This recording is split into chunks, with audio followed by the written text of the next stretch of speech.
Waking up at midnight, dreaming all day long. Maybe I'm nocturnal, baby, maybe I was wrong. Been on both sides now, looking for you. Don't feel the pain when I'm asleep, find peace in all this blue. It's shake, shake, shaking me to the core. It's break, break, breaking me like waves on the shore. Keep crashing into the truth. With both eyes closed, I'll be right next to you. To you, I'll be right next to you. With both eyes closed, oh, I'll be right next to you. With both eyes closed, oh, I'll be right next to you. Somewhere in the dark, I can feel your heart light up like a constellation. Somewhere in the black, I can feel your hand. Hold on to a love worth saving. Shake, shake, shaking me to the core. It's break, break, breaking me like waves on the shore. Crashing into the truth. With both eyes closed, I'll be right next to you. To you, I'll be right next to you. Both eyes closed, oh, I'll be right next to you. Both eyes closed, oh,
Hello, everyone. Now, it is always a sincere honor to come together with League fans around the world. And it's no different in times of heartbreak. Now, before we begin our broadcast today, we wanted to take a moment to acknowledge and mourn the loss of lives and those injured early this morning in Seoul, South Korea. Our condolences to the victims, their families, of course, of this horrific tragedy. And we mourn alongside the entire country of South Korea.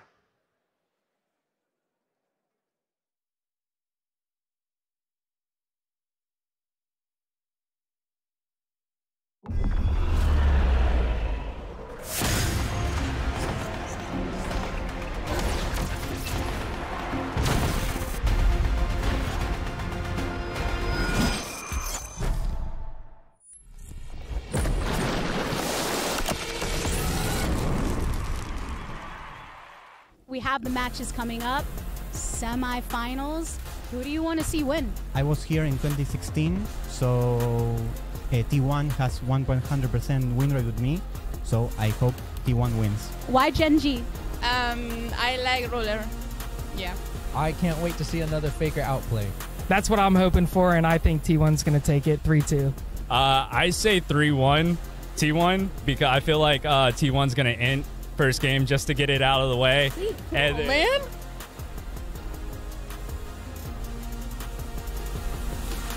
The fans at Centennial Olympic Park have spoken, and now it's time for the pros to deliver. Welcome to Worlds 2022 semifinals, live from the State Farm Arena in Atlanta, Georgia.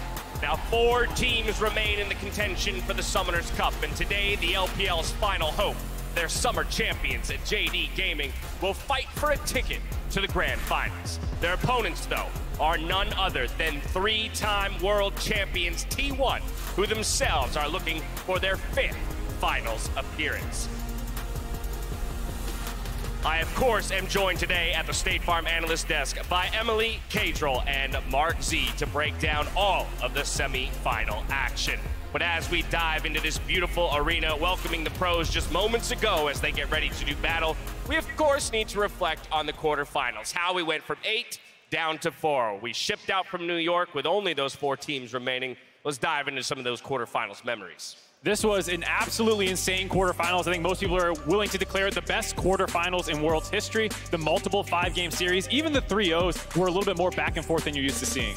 And like, it was so hard to top that Tom1 Gen G series, right? But then with DRX kind of coming in, pulling off that reverse sweep against EDG on Def's birthday, like, that was amazing. It was one of the best storylines I think I've ever seen in League of Legends, especially the interview afterwards was just so emotional. Heartbreak for the teams that got so close. The world champions from last year getting knocked out by DRX, and of course that down 1 series was an absolute screamer, almost for pulling off that reverse sweep. So close, came down to almost a smite. Yeah, I mean, so many of the series were so close. You talk about that insane 3-man knock-up, the insane 3-man Swain pull. You have so many team fights that were just ballistic in how close they were, and this is another one right here. Yeah, I was gonna say, and this man on our screen, Zeka, the standout performer for DRX, which it's been really cool to see him coming into his own all season across the LCK and then being such a difference maker in that series against EDG. And of course, one of his signature champions there, the Silent, as you can see, very high presence with a very solid win rate here in the quarterfinals. Again, we've isolated just records from the quarterfinals.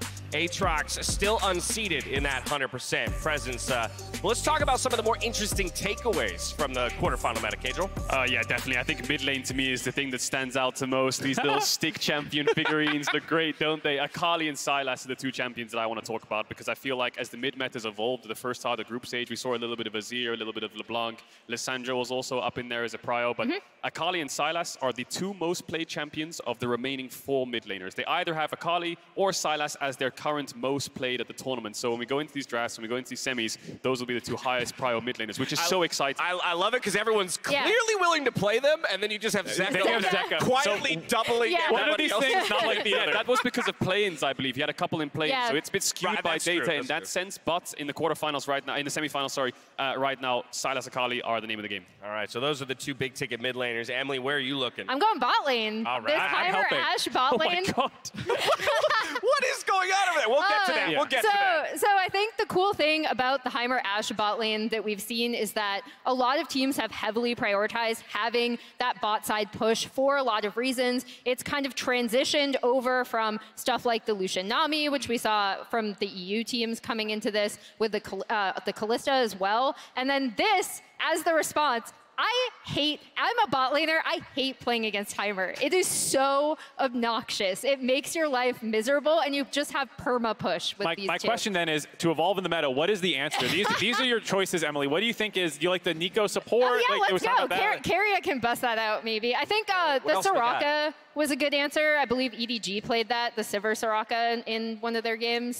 Is Zyra meant to be a response to Heimer or a replacement for Heimer? I'm not sure. Why is there a Zyra Nico? You gotta give me Zyra Ashe, please? Maybe these are like maybe hidden combos. Oh, yeah, we can marry those two together. Remember the days of that combo? Oh, yeah, gotta love it. That's old. I love it. For me, just with the matchup coming up today, though, this is kind of the thing looming over everyone is the Aatrox pick. It's the only 100% presence champion through groups and quarters, and with these two top laners, you know this is going to be either permaban or they're going to be taking counters into it. I was going to say, because one of my biggest curiosities is how once we hit the quarterfinals, his win rate, when he was allowed through, kind of dropped off the face of a cliff, and I think it indicates, again, the power of some of the top winners we have remaining in the tournament. So will he still be such a powerful pick today? Only time will tell. Let's take a look at the bracket, as we did go down from 8 to 4. Mark just literally threw all of those off. I'll get him later. All right, it's JDG Intel Esports Club up against T1. Both of them had dominant 3-0 series in quarterfinals, but it was that bottom half that really delivered. 3-2 fashion for both of our series, Gen.G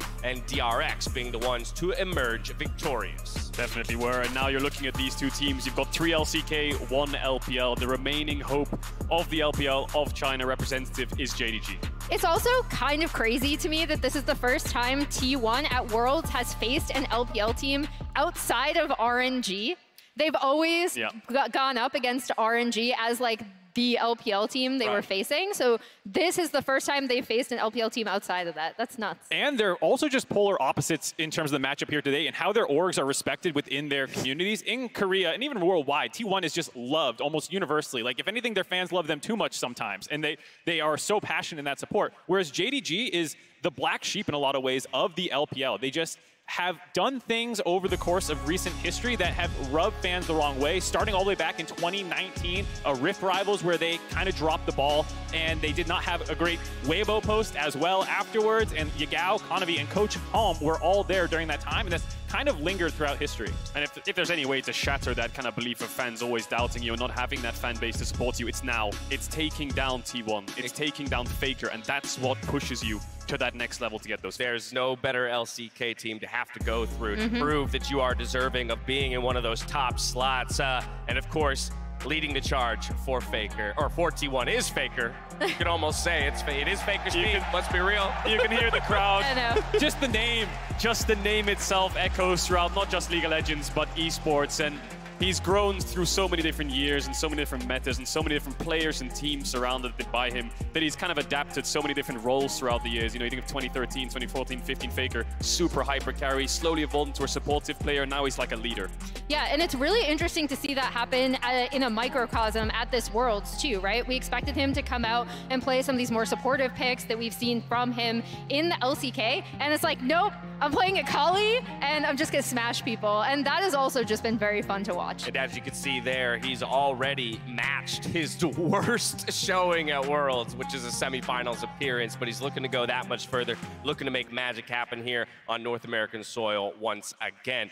But that brings in a bigger conversation around Worlds experience, right? Because you have the most experienced player on the international stage in Faker, but you put him alongside a bunch of players that, at least in relation to him, look like they're essentially first-timers. And look at that, 106 games on the world stage from Faker. Oh my God. He's kind of carrying the majority of T1. More than the rest of his team. Yeah, Gumayushi Carrier and Ono there were playing, of course, last year, made into the semifinals, and this is Zeus's first.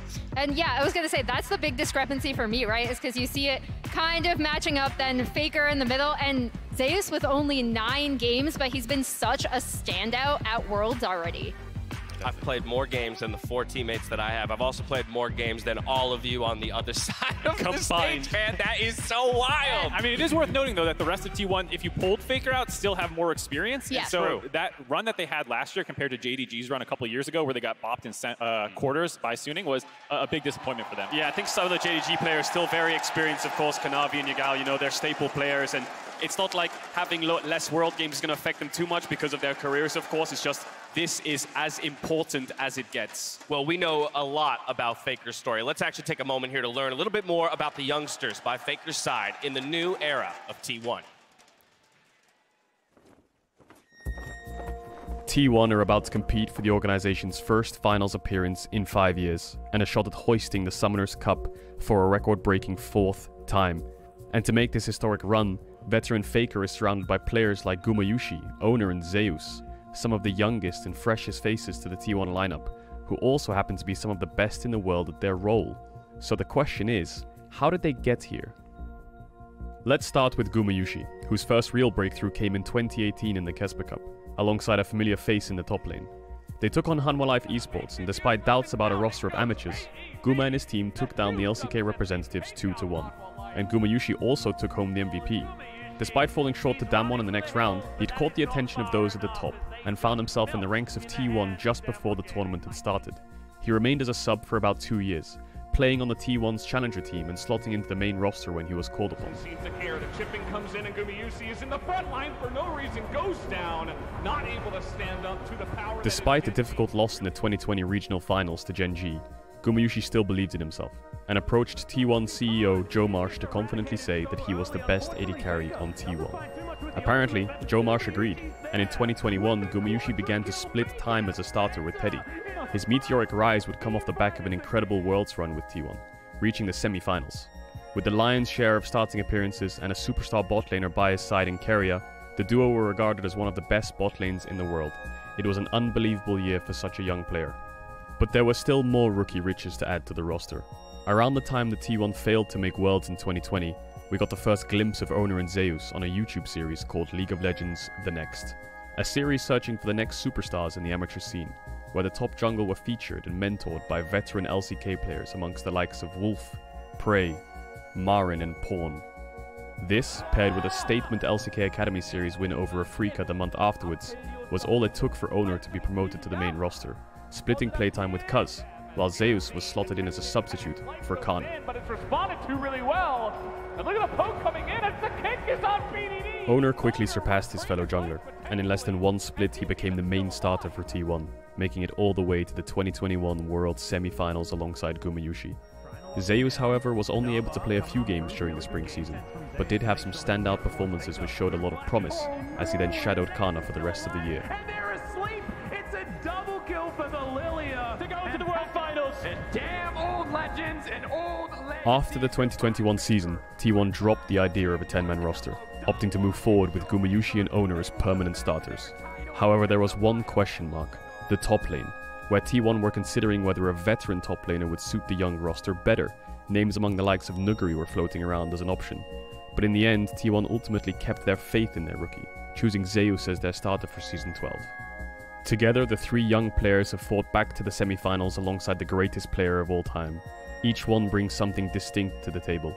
Owner brings discipline and aggression, something that T1 lacked over the last few years. Gumayushi brings confidence and drive to push himself to be the best. And Zeus's raw determination has brought him here, to the cusp of being the best top laner in the world.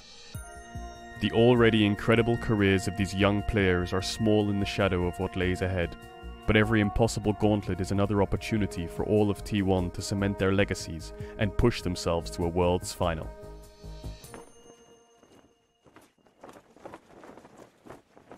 So first of all, Caedrel, that was great. But second of all, one thing that is really cool that you can track with this T1 team, especially comparing this Worlds appearance to last year's Worlds appearance, I think is Owner and how well he plays with this team. I think one of the big differences in their quarterfinal was how he was able to play with his lanes really well. And I've really appreciated tracking him from when he joined his rise and T1's improvement through Worlds last year when people might have been a little shaky about them, and then having a phenomenal year this year. And the X factor is Zeus. And to give the T1 organization credit, they actually scouted him. He was a trainee since 15, I believe, with that organization. So they had invested in him a long time, and he's finally looking like he's paying off on the world stage. A beautiful breakdown of the additions to that T1 roster. But now it's time for yet another Zoomer story in our first ever installment of Draw My LPL Life. Artwork and narration done by our own Emily Rain.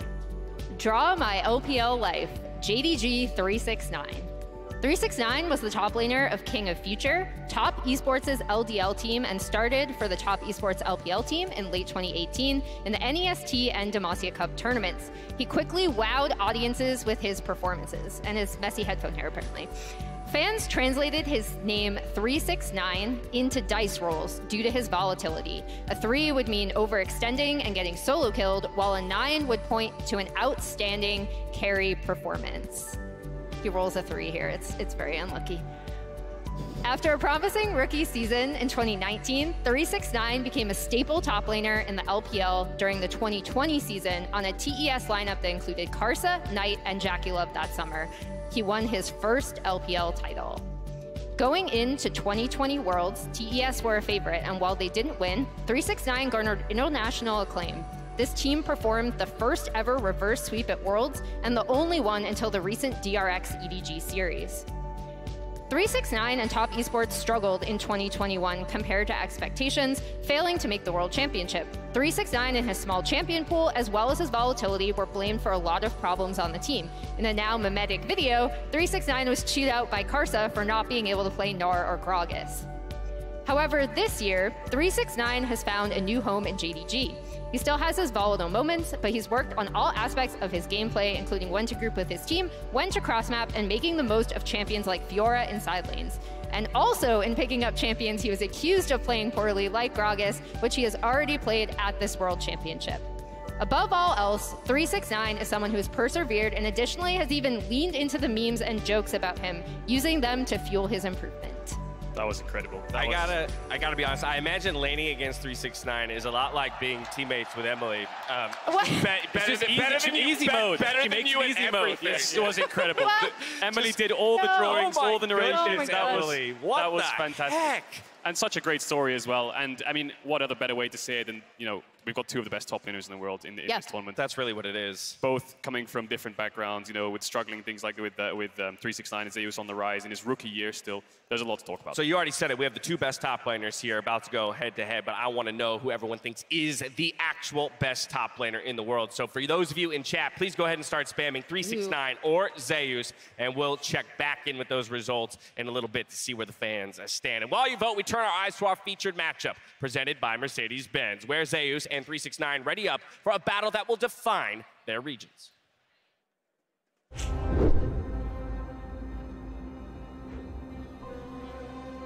Today's featured matchup, sponsored by Mercedes-Benz, is the battle between the two best top laners in the world, Zeus and 369. This is the gauntlet. This is what you have to try and run through to prove that you deserve to be at the top of your game. So many players have failed to live up to the hype on the world stage, but Zeus has smashed all our expectations. The death ball of T1 retreats, and Breathe will not find another kill. It is Zeus on the side. It was Zeus in the early game. Owner coming to back him up, and how could you have it any other way? Jungle and top of T1 again, finding the fight and making it work. This is his first Worlds. This is a player that, in terms of how well he plays, is just insane. This top laner is becoming more and more lore accurate as we see him smite down some of the other gods that have come up against him. Gala on the backside, immediately the stun now coming up. Gala, desperate to survive. He's getting ticked away. He's getting knocked down. The ulti will not be enough. Way trying to have his hero moment, but T1 say not today. But the only way to defeat the King of the Gods is to roll a 9. And the Emperor is now the target. 369 finds the play, and Rogue have lost 2. JDG's superstar 369 is the only top laner close to matching Zeus' stats. He has struggled to make it to the world stage, but he is showing why so many name him as one of the best players in the tournament. 369 Keep your eyes on him for the big engage. Comp's going after Hope. Comp thrown up into the air. Comp is down, and JDG making a double. 369 versus Zeus. That's the battle for the best top laner in the world. Only one of these superstars can advance to the final, as the last bastion of hope for the LPL goes up against the most decorated team in Worlds history.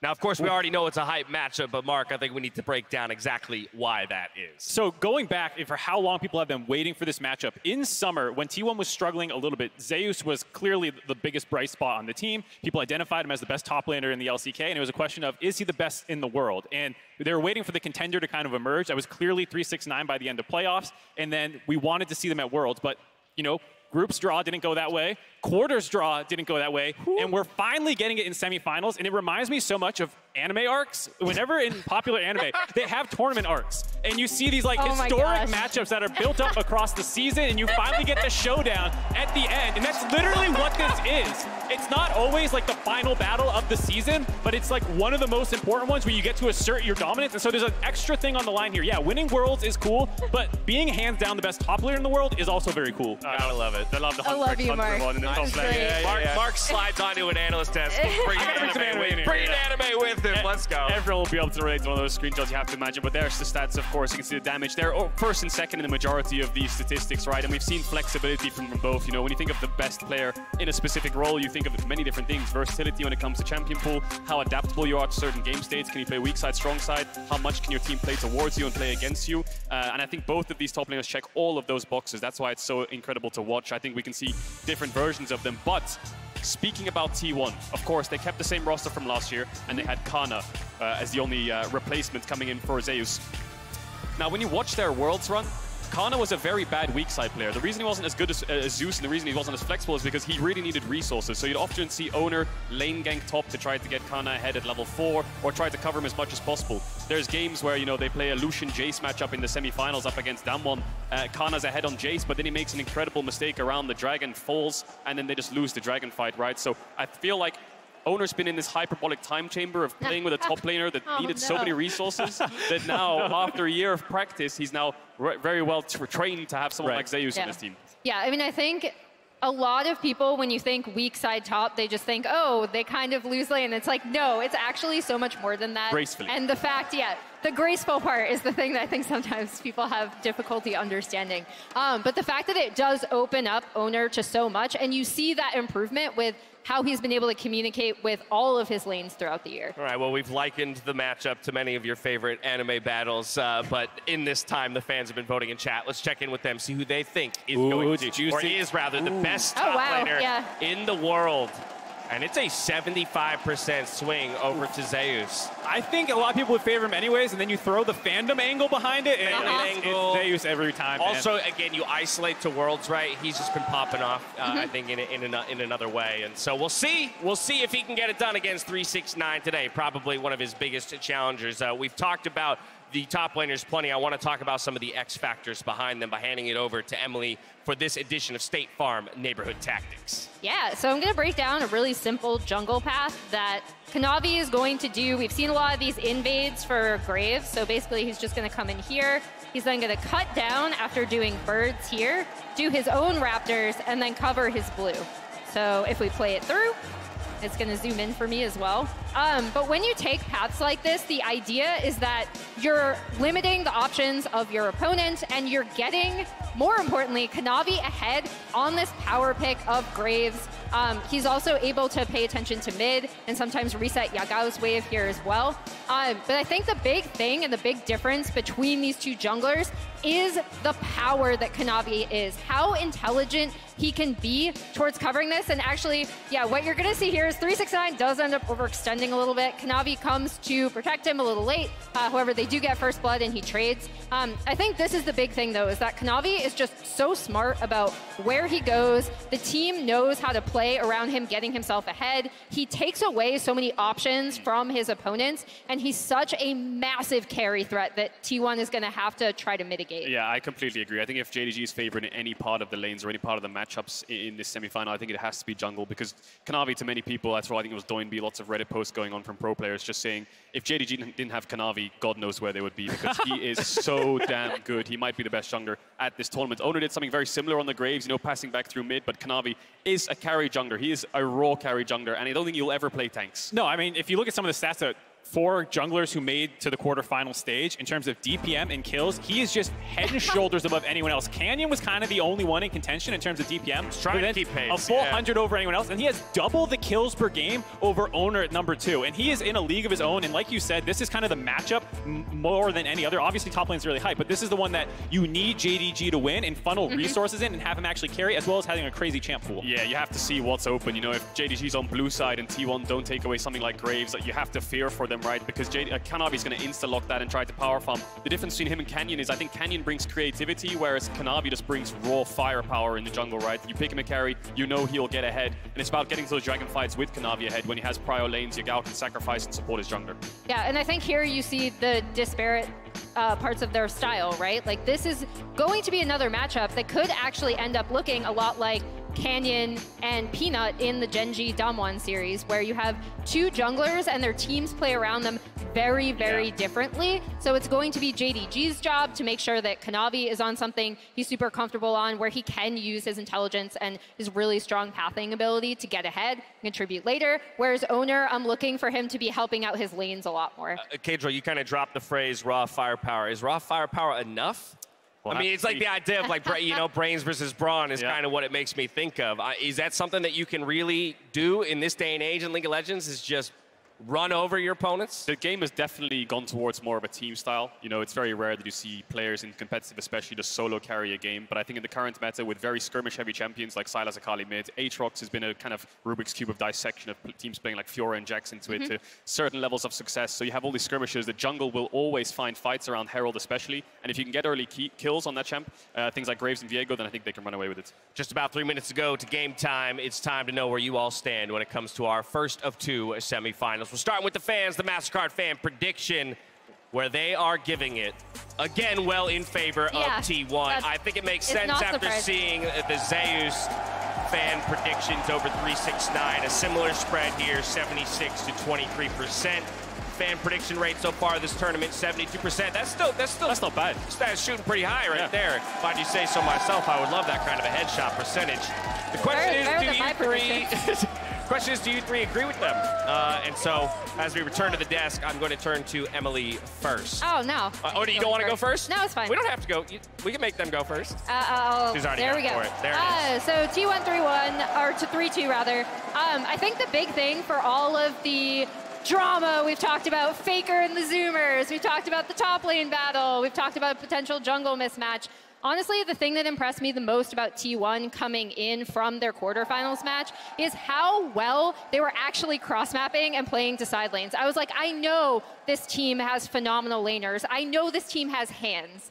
That is never the problem in a T1 loss. So it's how are these players playing with each other as a team, and that is why I think T1 are going to win today. The most important thing for me there is a 3-2 scoreline, because that's games. all I want from this point onward is give us bangers. Kadro, are you giving me 5 games? I'm going 3-1 T1. I'm also He's in the same boat. Oh, no. He's a non-believer. Look, I think JDG will take a game on blue side probably, but I feel like T1 will have figured out answers. So I think there's a few important champs in this series. Aatrox and Graves are the 2 that I think of. If T1 on red side can shut down JDG's picks and shut down these first picks on blue, then I think they'll run away with the series. I'm not sure if JDG will have similar answers. I like your answer. Mark's just erasing. No. I'm going JDG 3-2. Whoa! I know it's not the popular opinion. And the thing about JDG, they make it hard for you to believe in them. Yes. More than anyone else of the best teams in the world, they fall behind in games. they drop a lot of games. It's, you know, the 10-game series that they played against TES regionally to win that bracket. I understand why people doubt them, but they have this ability, better than anyone else in the world, to never be out of a game. We've watched them win games from 3K down, 5K down, 10K down. And I feel like a lot of great teams win because they win from the moment the minions first meet. JDG can win from any point in the game and they're never out. I love that call out, right? Because if we go all the way back to the group stage, they played a number of teams that are no longer in the tournament anymore, played them close, and yet JDG still came out on top. So there's some kind of magic there. And the one thing we haven't really touched on much is bot lane, right? We've touched on the Ashe Heimerdinger, right? But what will Hope and Missing come out with? Will we see a Aphelios Lulu? Will we see Lucian Nami? And will we see weak side bots? Will we see more of a 4v4 skirmish heavy top side for these early heralds? What AD carry can reliably get ahead in isolation to make it so those dragon fights are a little bit more swayed in their favor? That's another big question I have for the series, and whether T1 will early rotate these crazy pushing bots to make sure they have prio to that first objective. Another great call, and I love the curiosities around bot lane. It was T1, right, that brought out a lot of interesting stuff when it came to the meta. 5 seconds to go. Atlanta, let's kick off day 1 of the World's 2022 semifinals.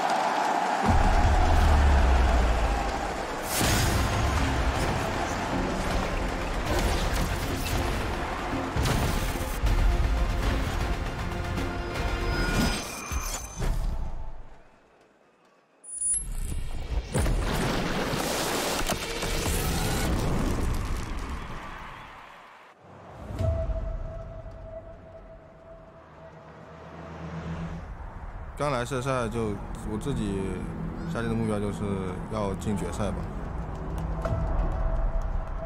然后现在就差1个BO5。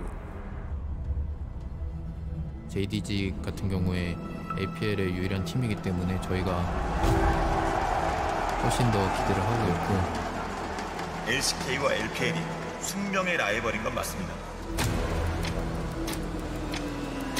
승부는 지금부터입니다.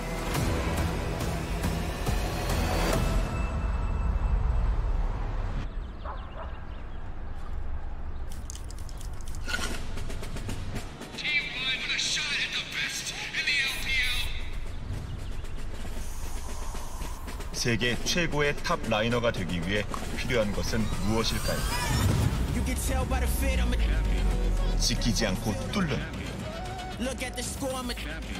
버티지 않고 만들어내는 그런 압도하는 탑의 퍼포먼스. 369 lays down the hammer. 369 chops them up. Zeus going in. It is massive. T1 end this game. 제가 존경하는 수많은 전설들이 T1을 거쳐갔습니다. 이제 제 차례입니다. 在 LPL 咨询中亦是有文化。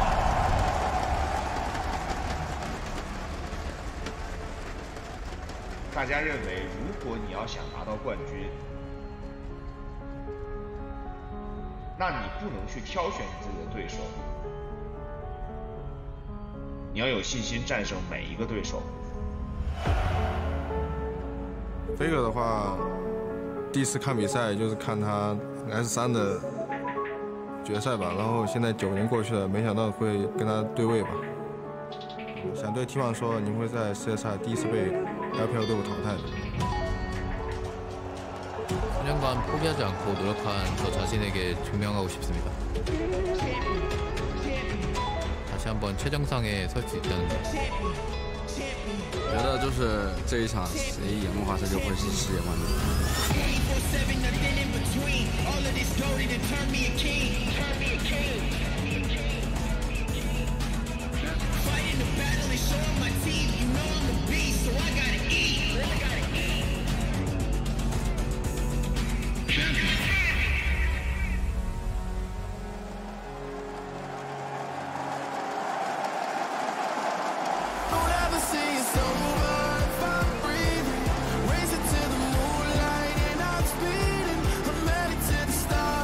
Ready to go far, Star Wars.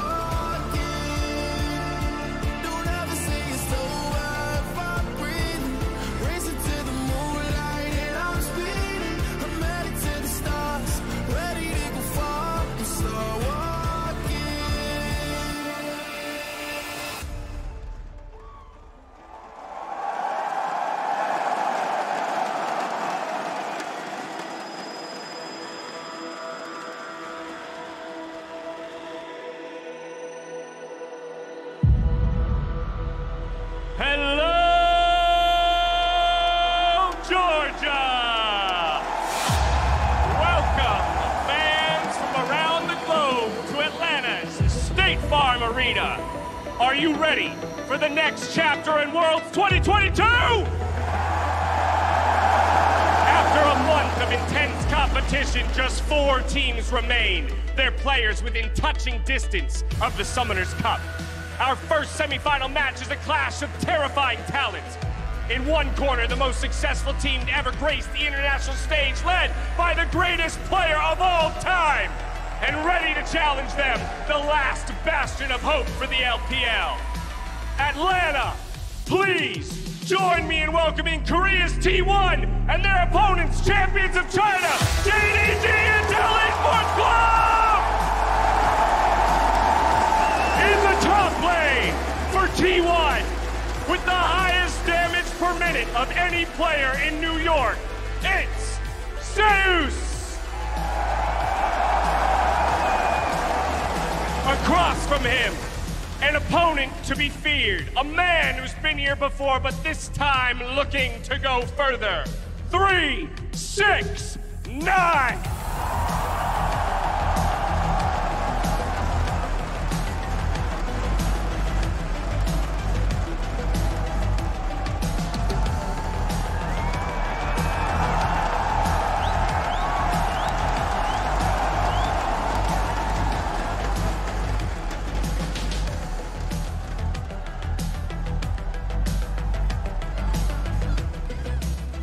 Roaming the jungle, 2 players looking to build their legacies and bring home the Summoners Cup for the orgs that gave them their shot.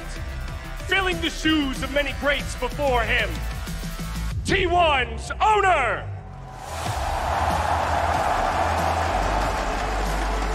And the man who made his home in the LPL, now hunting for his first ever final, JDG's Kanavi!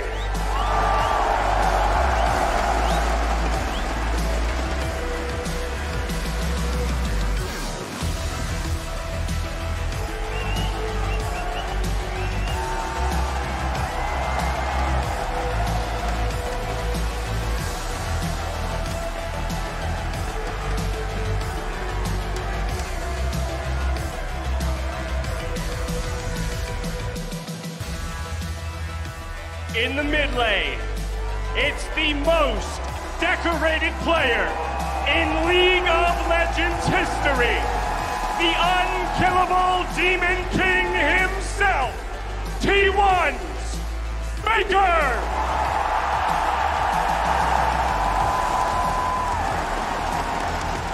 Opposite him, and looking to earn the title of Demon Slayer, it's Yagao!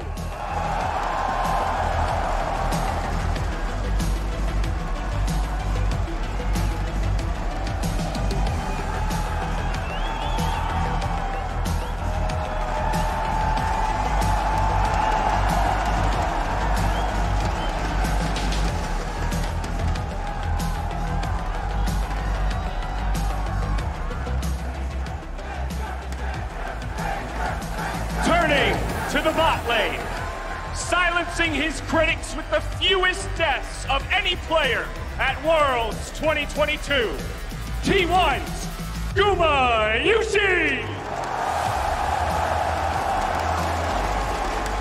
And for the LPL champions, making his semi-final debut in his first ever trip to Worlds, it's Hope!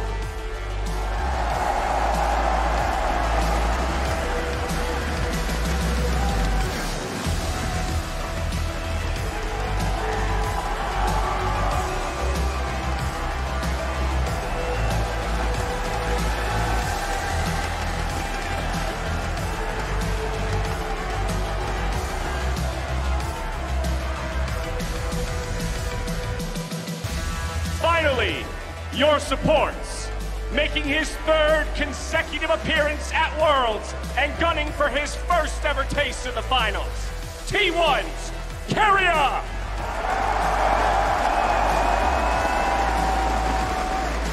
And for JDG, with the most assists of anyone in the group stage, call him the Assist King, it's Missing!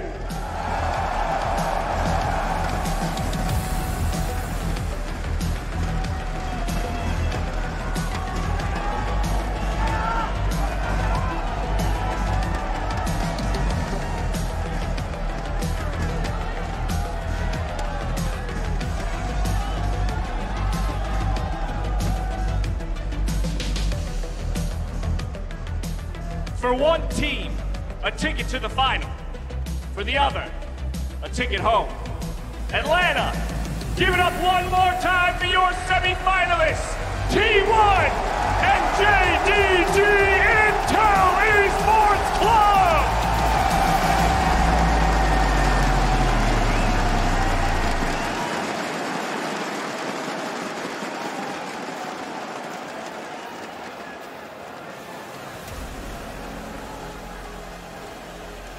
Hello, Atlanta, and welcome to what promises to be an amazing, outstanding best of 5. I am Freak here with Kobe and Vedius.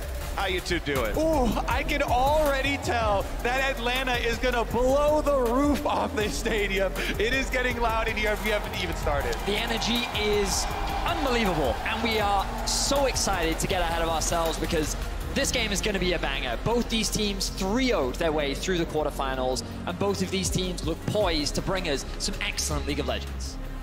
And I'm excited because the battle in top lane is the battle of, I would say, the two best top laners in League of Legends. That is going to be a very fun battle. They're number 1 and 2 in every stat that matters. They dominate lane. Do they deal with division team fights? Yes to both questions here.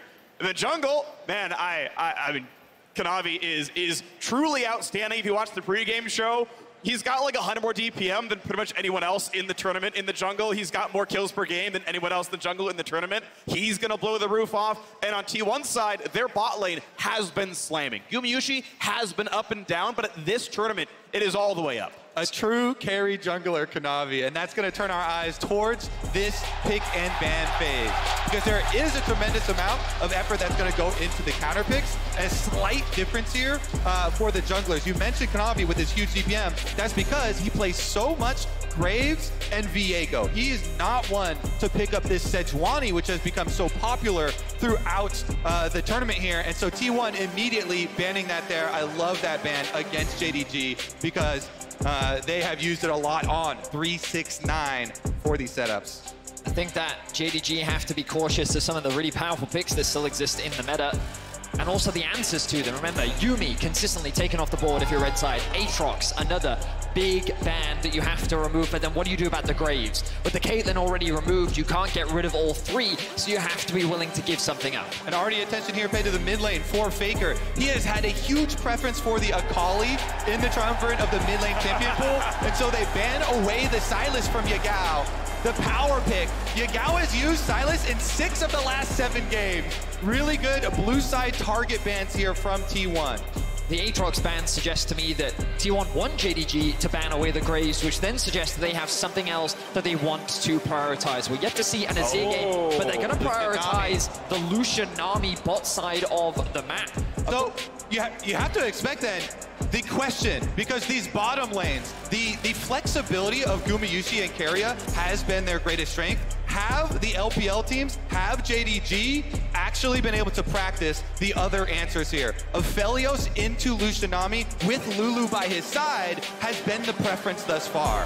It certainly has. This is the common answer that JDG used into Rogue's bot lane. It was always the bot lane of Rogue that was drafting this Lucian Nami, and every single time JDG's bot was able to get the push, even with the Aphelios Lulu. The question is, do they need to lock in the Lulu now? There is room for them to lock in an early jungle if they want to, and given that Viego is such a contested jungle, it makes sense that Kanavi would want to get his hands on it. Exactly. No change here.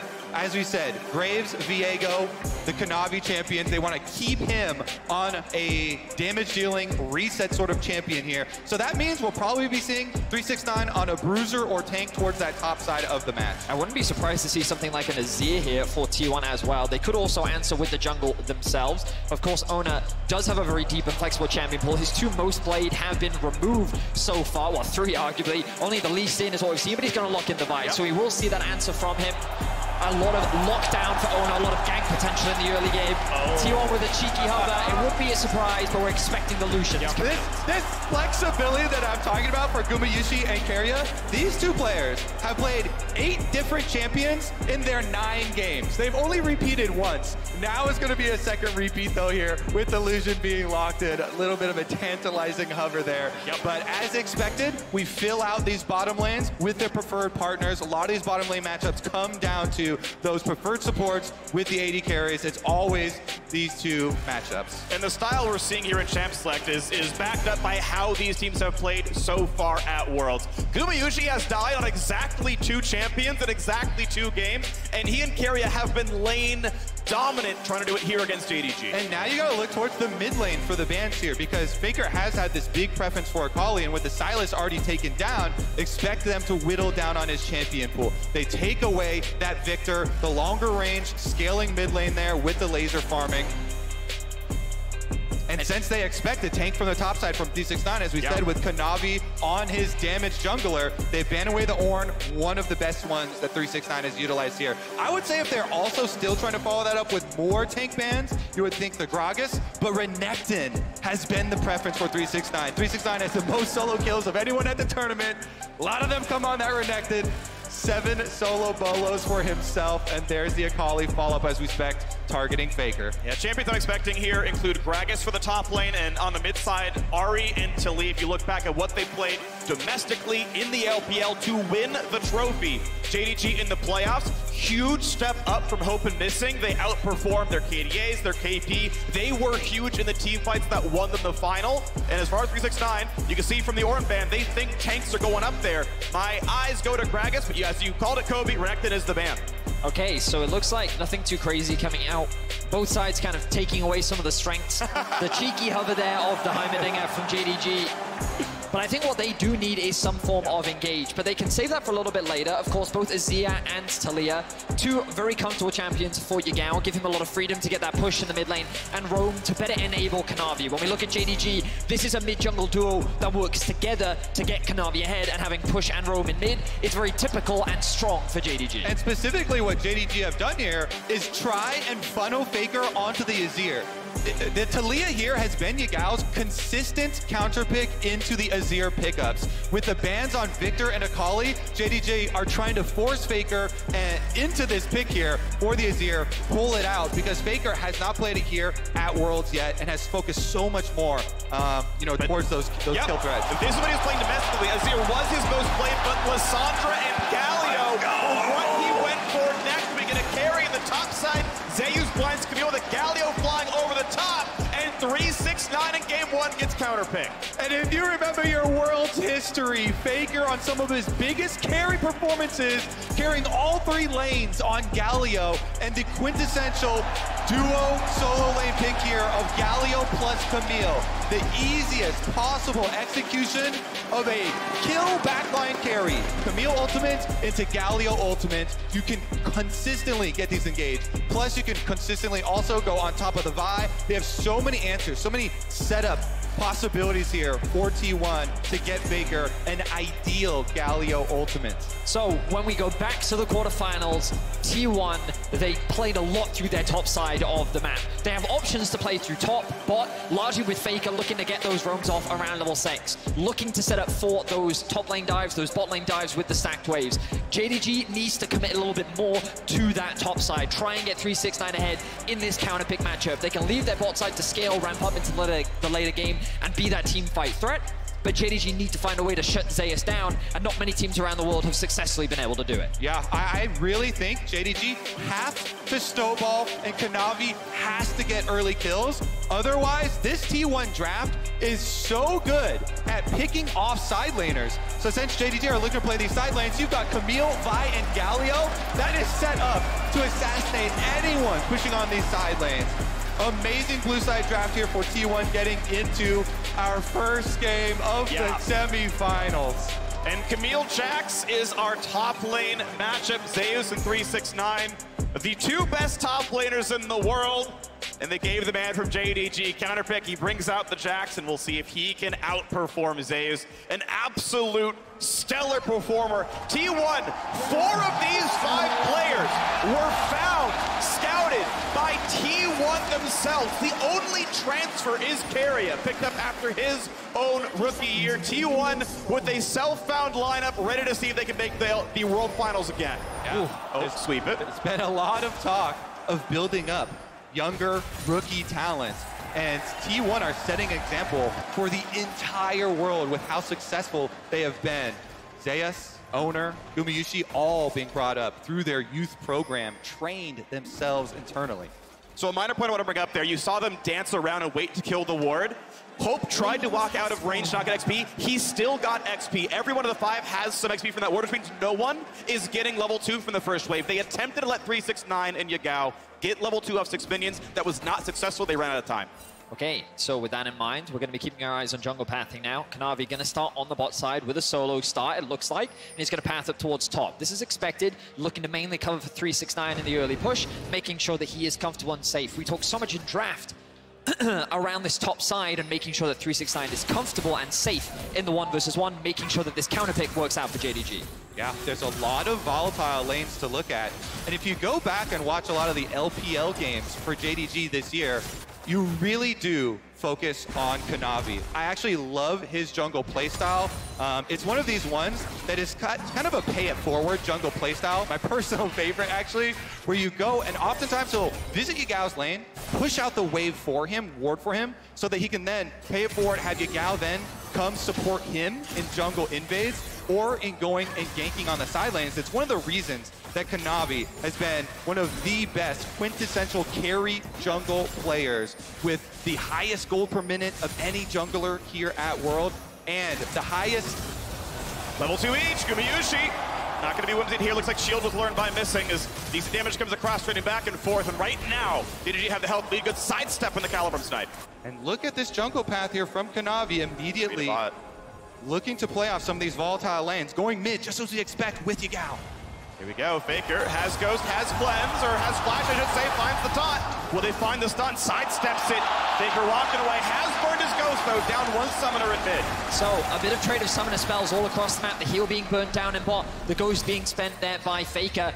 The fact that he was able to get that early push against the Taliyah, you would expect that Yagao kind of let him get that early push himself for that play, and Kanavi is quick to take advantage of it. As Kobe was setting up, this is a very common trend that we'll see from Kanavi, playing through mids to try and burn those summoners to make it easier for Yagao to get that push so that he can then look to roam. And again, we'll keep our eyes on the top side of the map and these level 6s for both these mid laners. Exactly. It's such an effective style as a jungler because there's no better feeling than having a mid laner be able to come gank with you or gank for you even, and be able to soak up those extra minions. Meanwhile, Owner over towards the bottom side. They're really trying to play off their first pick Lucian Nami duo lane here. Heal is down. They don't have obvious, easy escapes. Then if CC lands, it'll stick through, but not going to find the dive here. Scriers lose spots underneath. The bottom side wave is gone. The camps are out, and it's going to be both junglers getting a pretty easy scuttle. And the cost of that for jungling and revealing yourself and blowing that Skyre's Bloom is always the counter jungling possibilities. Look at already this CS lead that Kanavi has jumped out to here on the Viego. And Vedius, you were talking about this top lane matchup. Whenever your jungler is able to invade enemy blue quadrant like that versus blue team. Oh yeah, the ward just in time. It's very, very beneficial for just your lane because of this ward that you get to leave behind. It gives you so much information to play off of, and 369 can be as aggressive as he wants. And Ozeas, with his wave in a bit of an awkward spot right now, has to be a little bit more cautious. But I think what we saw was a great contrast of the jungle styles. Owner, very much more about trying to enable his very talented laners. Not to say that he's like constantly, repeatedly ganking every single lane, but he really does try to set up his laners for success. Really good trade here for Zeus. Out of mana though, can't chase for any more than that one. 369 safe at 200 HP. Will of course reach in a bit back up with that door and shield, but Zeus now back in control of the lane. 369 though, with the wave pushing into him, he can look to go back to base. He doesn't have to expend the TP if he doesn't want to. Missing in a bit of trouble. A lot of damage, but he does get the whimsy up on Gumayushi. Now some of the damage. Flash forward, signs of the root. Damage out of Hope, and it's going to be flash for Cleanse. Cool that advantage to T1. Interesting. That's going to attract a lot of attention. With no flash available on Hope, you see immediate response from both mid laners as well as both junglers here. There is blood in the water already. Ooh. Of course knows where Owner is. No Snaker's down there, but not yet level 6. JDG, everyone's a wave away from 6 here. Both the Galio and Taliyah can make their way down. Similar ranges on the ultimates. This wave crashing right now is the one, or the one's beating in a second, is the one that gets level 6. We'll see him come down pretty soon, possibly. Look for someone in the brush. No one's down there. T1's safe to kill the control ward. The thing about Lucian Nami is it is inherently a very volatile lane. You want to be finding advantages in the straight-up 2v2 because of your additional sustain and because of the amount of damage that you have, which means that T1 are investing a lot into making sure that Carrier and Gumayushi can build up these leads. Faker is hovering to the bot side of the map. Owner is consistently looking for opportunities, and while he is falling behind in the isolated jungle 1v1 matchup, he's making sure that this bot lane is building a lead.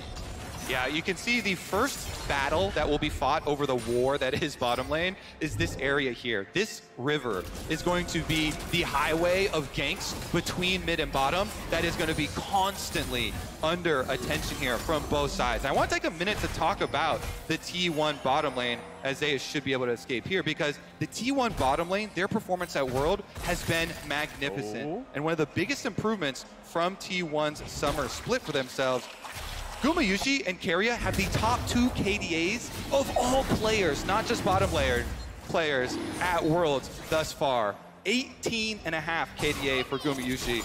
It gives them the confidence to early pick that duo. Meanwhile, though, JDG will be able to use Kanavi, start up this dragon. I mean, Gumayushi's only died in 2 of their 9 games.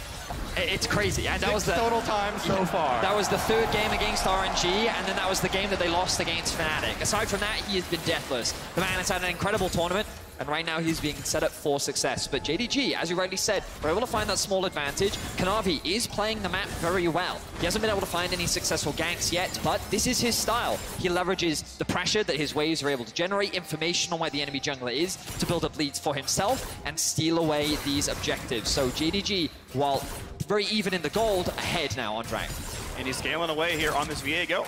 They'll be able to move towards that Divine Thunder he's so wont to build down there, as the bot lane also is holding up. The fact that Aphelios is within 5 CS of Lucian, definitely pretty solid, especially when Guma got such a very good first recall. Managed to force a 1,000 gold recall for both. Got serrated Dirk into just like components very, very good, and yet not pushing the lead much more beyond that. And now I want to refocus back on Kanavi, kind of the heart of JDG here, this carry jungle player, because with this CS lead, Viego, once you get level 6, is a huge force in Rift Herald fights. We're about to tick towards that 8-minute mark once the Rift Herald does spawn.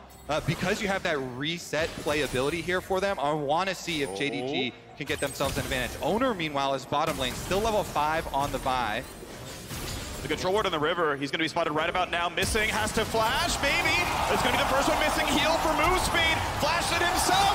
Double, not an ulti, but enough damage is going to be there. The polymorph, first blood for Gumayusi. He wants the second, but drops down. Missing finds the kill. Loses his life. Wow, incredible play there from T1 as they're able to commit and get some kills in the bot side of the map.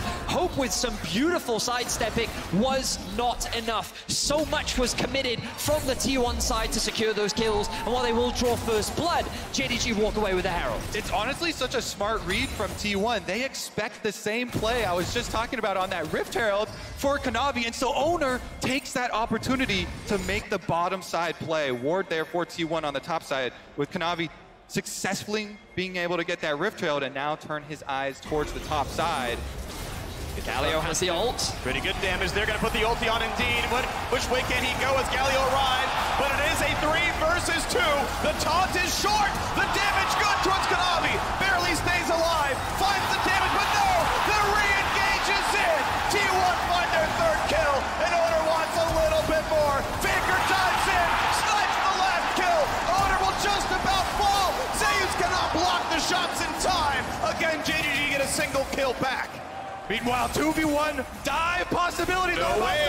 He's going to Whimsy. He's going to find the slow. The root will be there. Whimsy. He's going to drop aggro. The shot lands. And Gumayusi makes him pay for the row. And it's blow for blow across the map. We're almost tied in gold here with the extra dragon going over to JDG and now being able to push out on bottom side. Keria finally getting back, but we first see that Galio ultimate used to try and cross-map defend towards Zeus for T1. They overstep a little bit with the extra tower damage there and giving over the extra kill. But look at the minimap. T1 read the play very well. They're already making their way up towards the top side well before this play is even happening, which means that Faker is in range to land the ultimate. The damage from the Galio is incredible as he's able to force Kanavi out of the fight. And then the second that 369 overextends, he's not expecting both the Vi and the Nami to be here, which means that they overextend and T1 are able to find 2 kills. It's just so smart there. Owner, knowing again that JDG are going to play a top side after the bottom side showing, is able to get up there and use his Vi ultimate. Meanwhile, Gumayusi left on the bottom side, 2v1. There is no outplaying this. Good job from Missing to tank the tower aggro, moves in, gets a knock up with his ultimate before then getting out of tower range And Hope able to snipe him with the ultimate. Just really good awareness from the JDG bot lane, ultimately making that trade a 2-for-2. It was the best thing they could have done, and I'm glad that they were able to commit to it because they keep this game still very even. Both these teams are bloody teams, and we're already seeing it here in game 1 of this semifinal. And we're seeing JDG just edge out a little bit in the objective control with the Dragon as well as the Rift Herald still in pocket for Kanavi to be able to use. But Gumayusi and Faker both getting rich off those plays. The only lane with any turret plates killed so far is top lane there. 369, I feel like, would probably want the extra gold ahead of his opponent. None of them are close to dying at this point in time. T1 actually leads the World Championship in turret difference across the early game, holding like it here so far as well with pressure in a lot of these lanes. Yeah, they lead the World Championship in a lot of ways. Explosive wins, as we've seen from them. Very, very quick game times as well. See about some top side focus again, though, from Kanavi. Worth noting, first Mythic in for Hope. The wave state is in a very awkward position for Zeus, and he knows exactly where his team is, which means that there's a real risk of Kanavi being here in the top lane. Zeus doesn't have the flash, does still have the E at his disposal though, so he's playing as cautiously and as carefully as he can. Keep your eye on your Gao on the minimap as well, as he is hovering around the top side of the map. JDG is threatening this. Ooh, actually interrupts the E back, will not find the stun, nor the damage from Kanavi. He's gonna summon the Herald and go for a couple of plates taken. They may auto-attack one down, but turret likely won't die, but with Talia on the way over, they can probably just force this whole thing down. Yeah, it's a known trade here. JDG trying to force on top side with Rift Herald activation, giving up that Dragon. Look at Faker coming over for the Galio ult. Double combo, it's gonna catch Kanavi and makes so much damage. Ults out to safety, finds a stun, juke it away from Faker, and because Mid is here, it's a 3v2 and JDG find the kill. JDG with the outplay, it felt to me like Faker read the play once more. He was prepared to cover Zeus, but JDG were confident in making the play happen. 3 versus 2, they're able to get the outplay, and they walk away with the kill and the plates. Yeah, it's T1 trying to make the same counterplay this time around, but can't quite get the outplay in the 2 versus 3 this time. JDG get that extra kill, and they did need that because of the heavy investment up there, because Dragon traded over to T1, splitting those now. Gold lead still not that significant. A lot of these, item timers are being matched by both teams, hitting all their first mythics on the exact same time. So it's going to be about that next engage, the next big Galio ultimate from Faker. Now after you see these recalls and the support recall timers moving in, trying to set up the wards to do so. 700 gold lead, as you mentioned, item timings there is it's still 4 mythics apiece, right? You got the mandate for carry, you've got the crown here for your Gao. Looking for their second Drake, not quite the sidestep there, but support combat not gonna be that lethal just yet. But you've got a jungler coming across, forcing the flash away from missing without tidal wave. We'll see if the team fight looks good. Chad Nami here, Carrier forces support flash all by himself, has the backup of the rest of the T1 team, so Missing knows he's got to get out of there. I was a little surprised that Missing chose not to invest his ultimate, but the second he saw Ona on that control ward, he was like, I could get ulted here. This is not worth it, so he chooses to flash out. Big wave here that JDG want to make sure they can grab, so Kanavi is just here to cover. Something that we consistently see from him, making sure that his laners are as safe as possible as JDG enter the mid game in an even state. You can see that JDG have been able to accrue a large number of plates across the map, and they've been able to successfully gain advantages in both top and even in mid, just because of how Yagao in recent plays was able to get the better of Faker. And some very important wards, actually. Just see Faker there attempting a hover towards the top side of the map for JDG. Meanwhile, JDG clearing out all of these wards through that mid-bottom highway of the river to make a power play for themselves on the other side of the map. Not going to find the ward kill themselves as T1 kills out the aggressive control ward. Bot lane will be pushed in, but not much else to play for. No neutral objectives are up. Actually, Herald has respawned, so it is going to be an available play. You see Kanavi walking to that side of the map. So this is the main plan here from JDG. Kanavi hovers the bot, makes sure they can catch the wave, then he makes sure that they can push the wave out, which gives them first roam up to mid. Now you can see them catching the mid wave, and now they're threatening to die. Yeah, this is going to be a 2v1. Not much you can do. Ulti's a dodge away the knockback, but will it even matter? Looks for the jump away, doesn't get too far, and Kanavi's going to find himself the kill.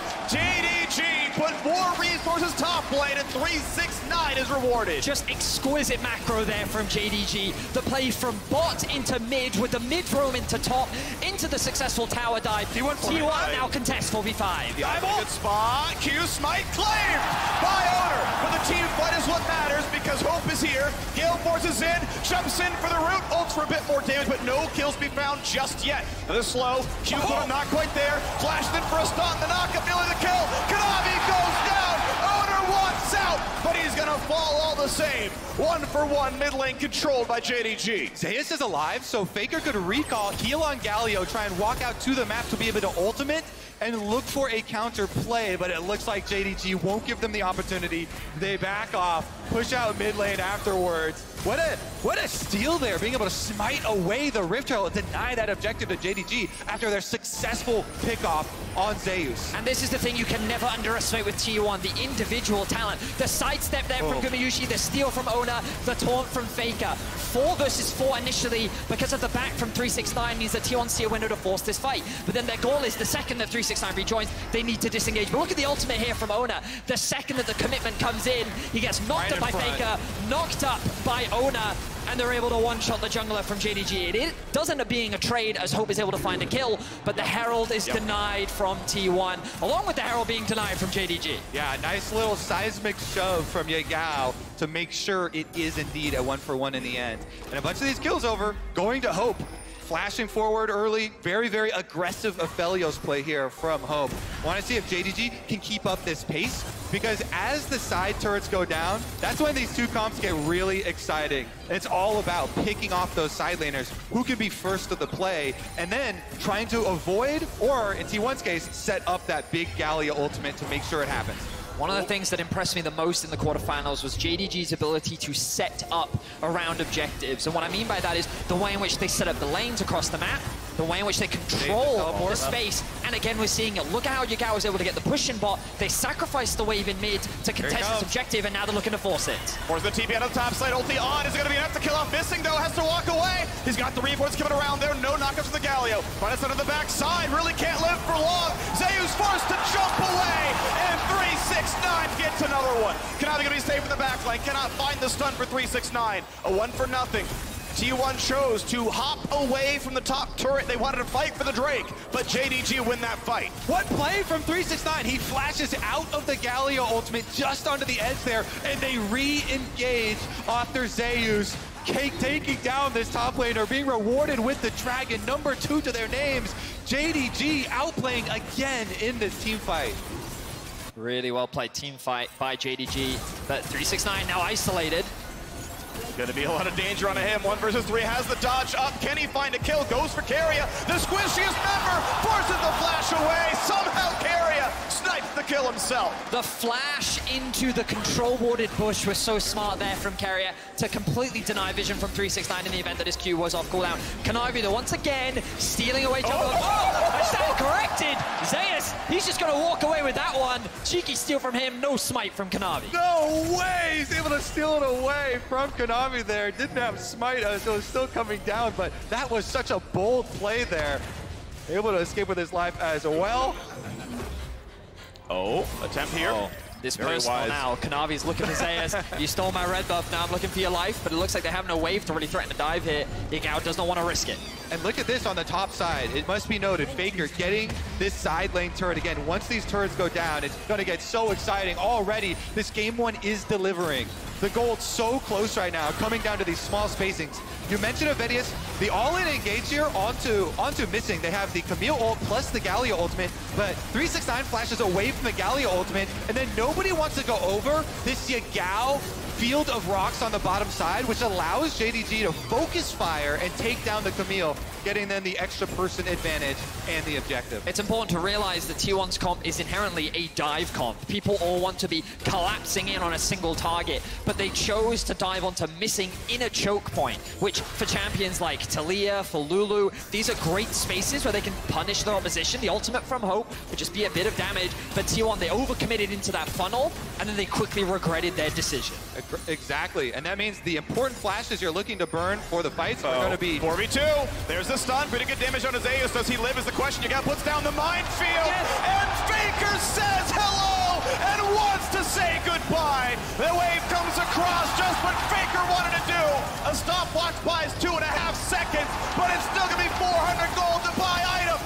Going to JDG, a 2-for-0 team fight. JDG finds the secret agent there in the brush. They assassinate Zeus, and now they're gonna run the map. They have their eyes on the Baron. The pings are coming down, but they've decided to commit to mid. Now they're looking for another kill. Gumayushi trying to run for his life, gets out. I don't see a 3. I see 6-9 on the scoreboard right now. JDG winning with a lot of effort in the top lane. Kanavi got a bunch of kills and solidly ahead now in game 1. JDG are just playing the map and they're playing the fight so well. T1 are looking for these picks, but they're inherently over-grouping at this point in the game, and JDG are just outplaying them in the straight-up 5v5. Yeah, really good spacing from these JDG members. Getting outside of these skill shots, re-engaging and taking down immediately Zeus in back-to-back scenarios here. Huge pickup for them. It just clicked to me, your clever 6-9 score is so clever. Thank you, man. I appreciate that. Let's have a look back at this clip. So this is on award. T1 double member invade, and JDG go right for them. You've activated our trap card. Once Faker comes late in on the Galio as well, it's just another delivery of an extra kill. When T1 go for these attempted secret plays, you need to have a sweeper ready to make sure you are not on vision. Yeah, because JDG, they do not hesitate. Exactly. They have been such a good job coordinating these engagements. You can see that T1's idea there was to inherently threaten the tower. They wanted to try and, if you don't back off, we're going to dive you, but JDG was primed and ready, as you very clearly highlighted. So we're now looking at the next Drake, spawning in about a minute and 20 seconds. JDG would love to get their hands on that. So Yagao already pathing up towards top, started the slow push off, will start making his way down towards the mid lane as well. JDG still have a lot of time, but the same could be said for T1. As Gumayushi throws down a bit of damage down onto Hope. He will have the red gun to be able to lifesteal that back up, but it's JDG with primary control over the river right now. Top lane fight yet again, equal levels for now, but items 2 completed for 369. Zeus able to jump away, heal back up with a backflip and grasp. Jungler on his side now as well. It could be a 2v1 onto the top laner. Has to be respectful in a little bit.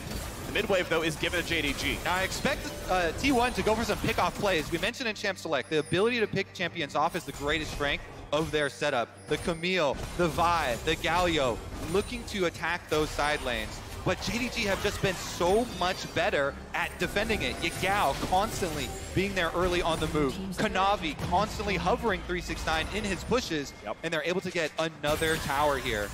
And huge control ward spotted 4 people running out of T1's lower jungle up towards mid. They are going to push for this turret.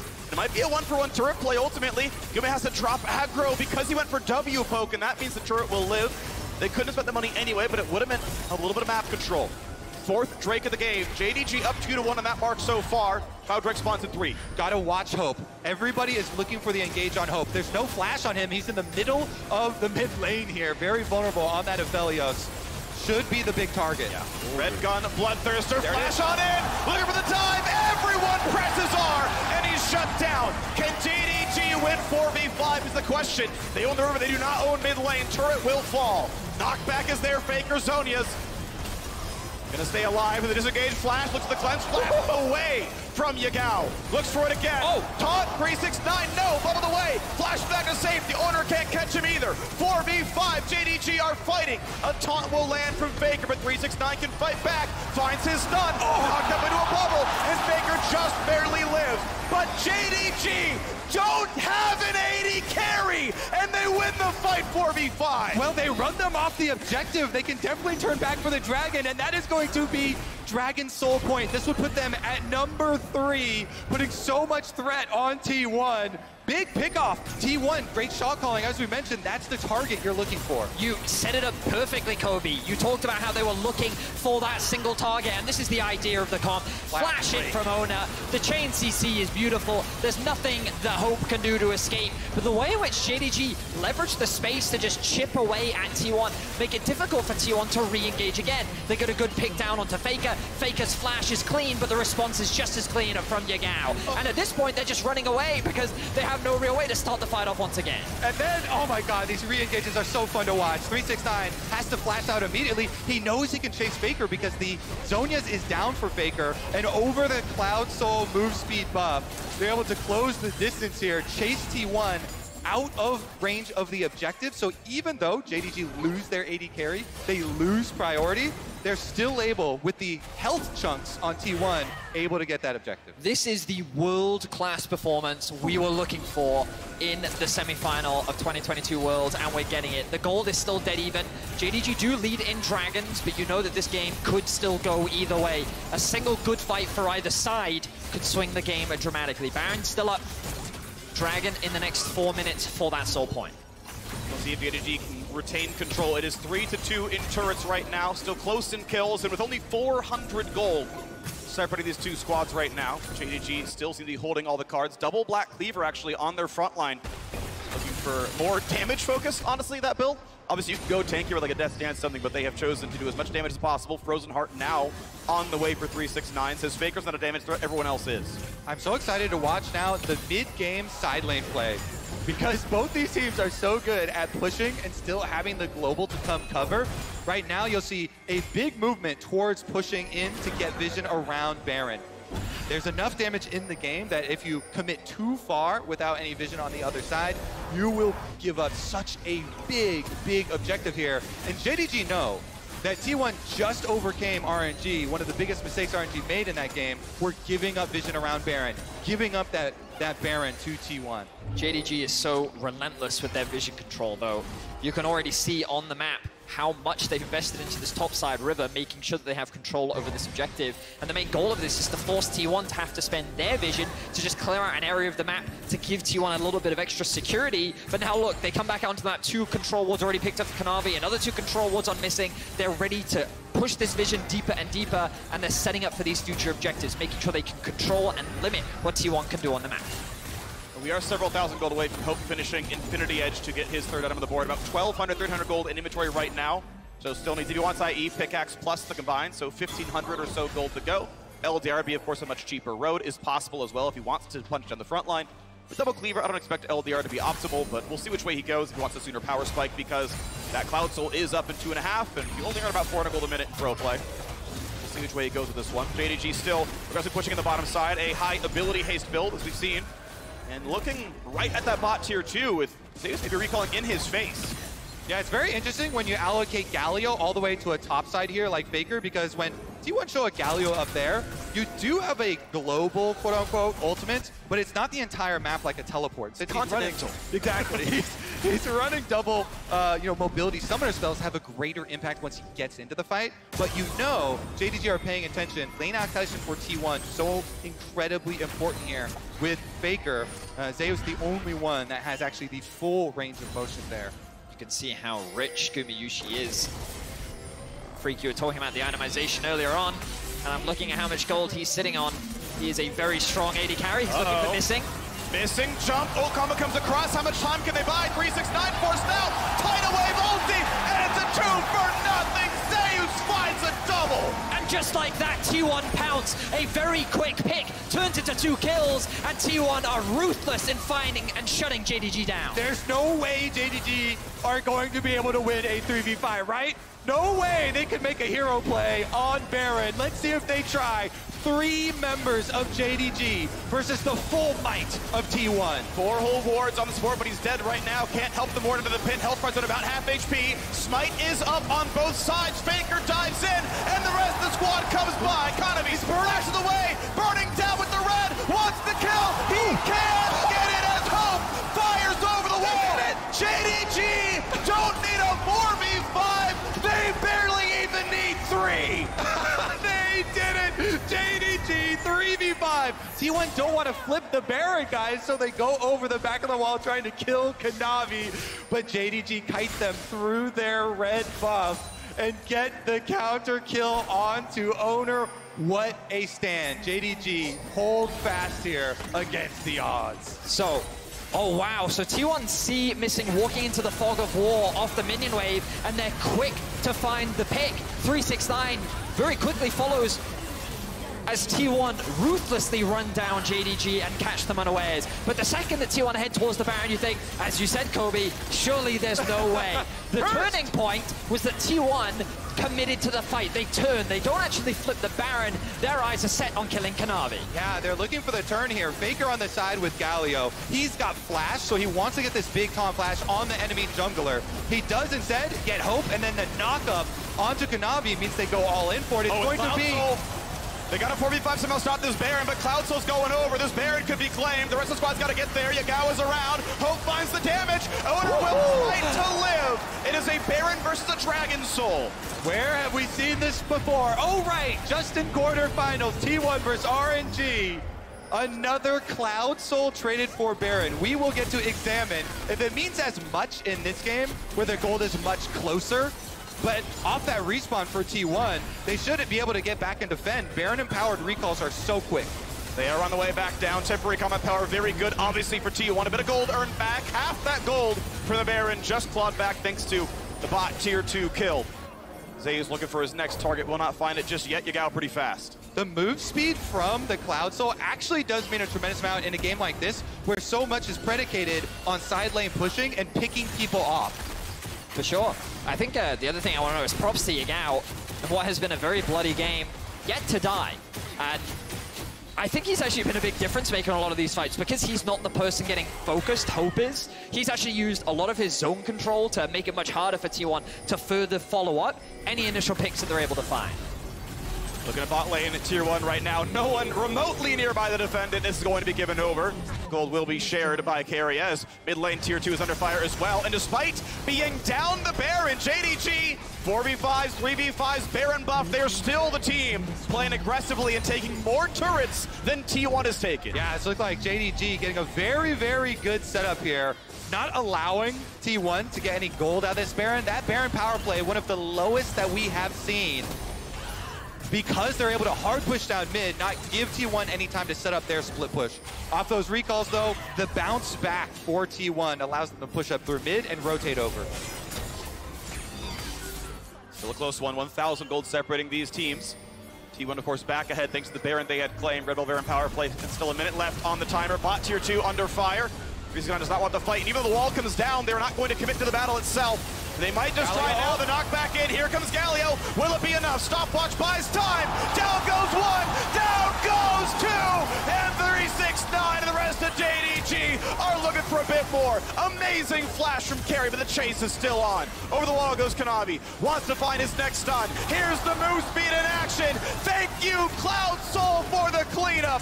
Guma on his way out, Flash is burned to stay alive, but Yagao is not yet done. Sidestepping away from the knock-up, and finally they will stop getting these kills. This T1 bottom lane are able to fend off all 5 JDG members as they kite away and buy Faker time to get an objective for themselves. Still pushing with the Baron, does get the tower. Beautifully done, gets the goal back to the spot here, but we gotta play towards Faker. Burns his Zonya's 2-minute cooldown, but will it matter? He will drop, and the kill goes to Viego. It's still a great trade for T1 being able to secure that tower, but losing so many members, it seems they were caught unawares. Zeus underneath the tower, he ended up getting knocked up by Yagao. The ultimate cuts off their escape route. He gets a little too close, and you'll see the knock-up come through. Beautifully played there by Yagao, sets the lockdown, and JDG are quick. And look at the ultimate here from Hope as well, just tearing apart T1. Exactly, JDG, such a good job getting the engage under tower. Yagao showing his mastery of this Talia pick, able to get catch the pick there onto Zeus and start it out. So then when they re-engage, T1 are fighting into the tower. Huge clump of damage there from Hope off the ultimate. Gumayushi, a lot of this damage that you're seeing is actually as they're escaping though, was not in the team fight, able to get them any meaningful kills. A lot of damage while running away. And I credited Yagao for not dying earlier. Of course, Carrier yet to die in this game as well. And that's arguably even more impressive on Anami, a champion that doesn't have a huge amount of ability or tools to peel for himself. Carrier and Gumayushi continue to have a stellar performance. Yep. 2 deaths on Gumayushi, so uncharacteristic for him so far at this Worlds, dying, but he's still a massive carry threat, and he's someone you have to keep your eyes on. Pretty much full build now, level 16 on the Lucian.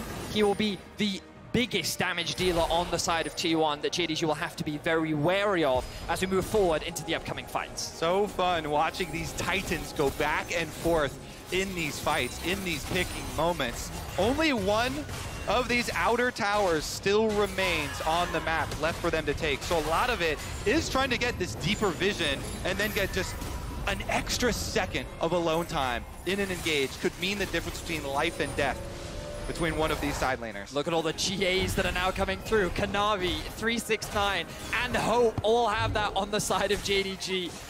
They are an incredible team fighting team.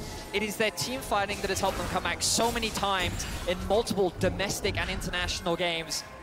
And now they will have many times to bounce back in these fights. Let's see how T1 handle it, because it's going to make their pick comp inherently harder to execute in the upcoming fight. Faker, flash in, taunts everybody, and it's GA already down. How does Hope have a chance of surviving this one? It's gonna land, and Gumayushi finds the cleanup kill. 45 seconds until Elder and Baron spawn. He who strikes first gets the rewards. T1, led by Faker, the GOATs, get another pick for themselves. They take down the most important member and his GA, Vedius. What a great flash from Faker, completely catching Hope off guard. He wasn't even able to respond with the flash of his own. JDG was forced to abandon him, and now 20 seconds on the Baron, 15 seconds on the Elder.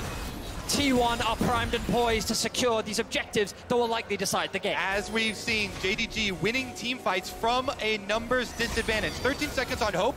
He will have to walk all the way from the fountain to be able to get there in time. Elder Dragon started Faker, up. not just yet though, 12k health. Hope still in the fountain. Looking to play on in now towards Zeus. Can't find the kill just yet. Health bar's pretty high. Here comes the first time. 369 out, missing.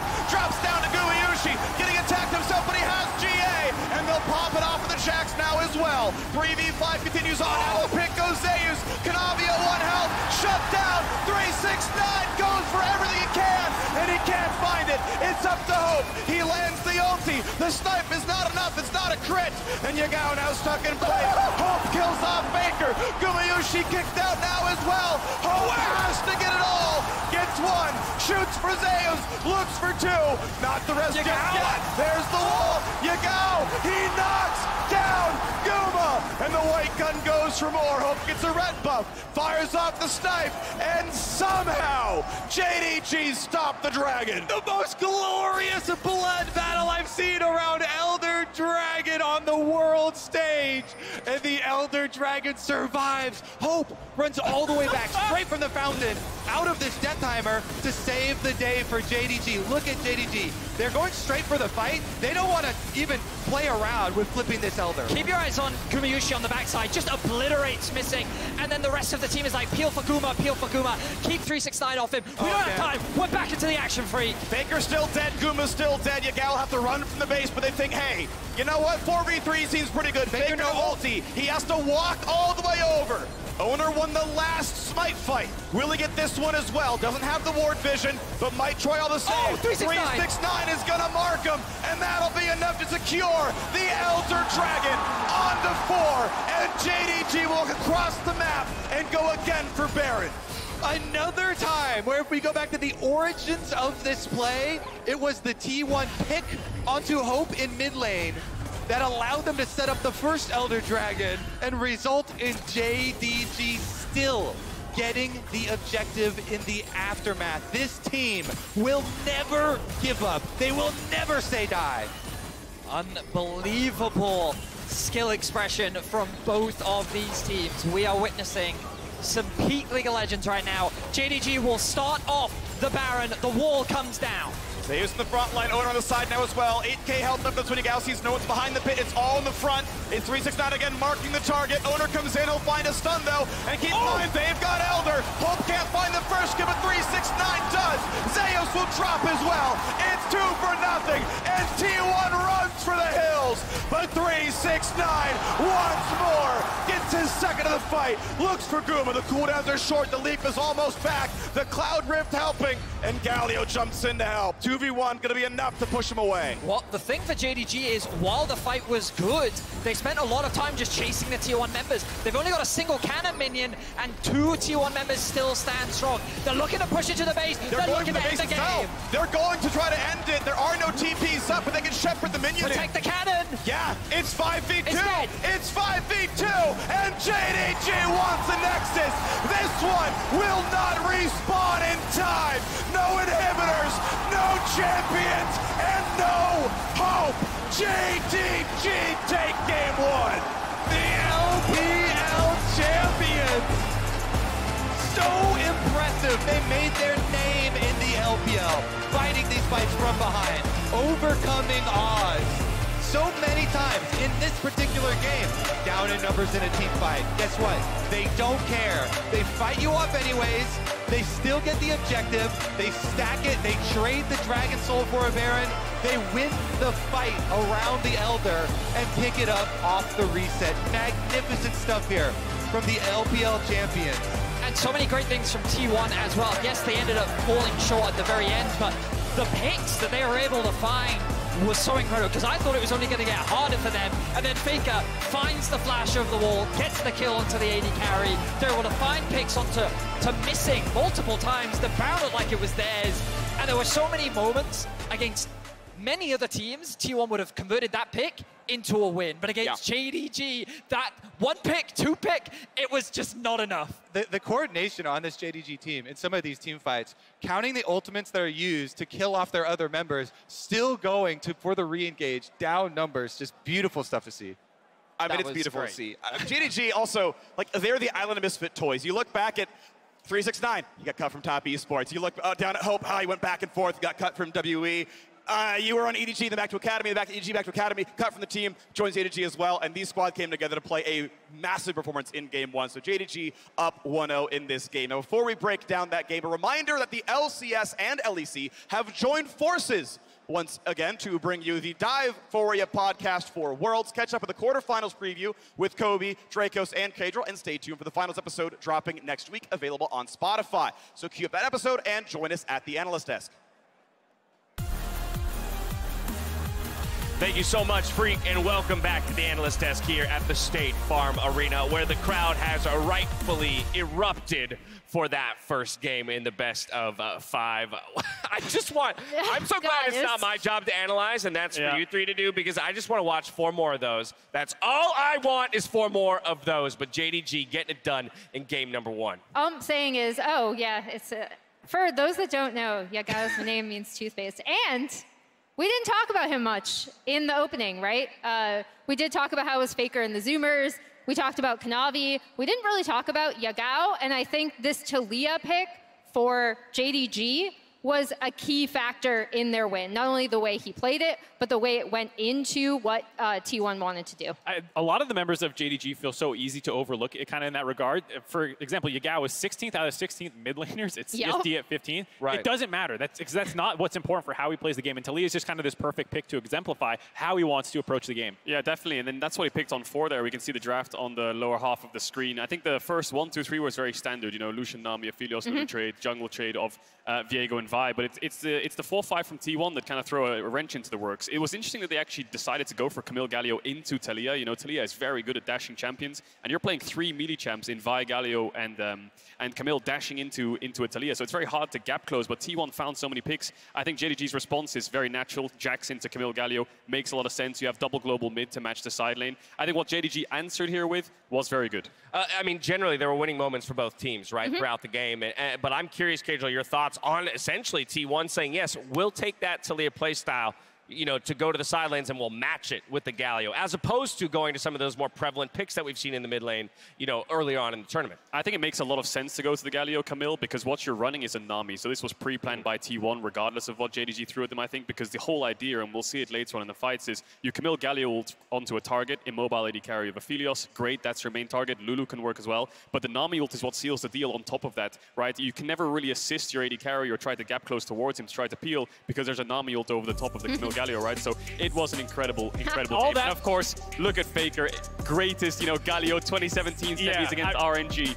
That's exactly where I was about to go. There's all these great points you're making about the current game, but there's also the historical angle. Just Faker is synonymous with probably the greatest Galio performances you've ever seen in that 2017 RNG series, playing it 5 times in a row and carrying his team on his back. He tried to do it again in this game. He had some absolutely monstrous plays, but just couldn't get it done in the end. Yeah, this pick on Hope is actually where I thought T1 were going to end up taking over the game. He has such great sense with this Galio pick, and I also like the Camille Galio kind of to mitigate how JDG like to play the map, right? Because we've talked about how they don't necessarily get ahead.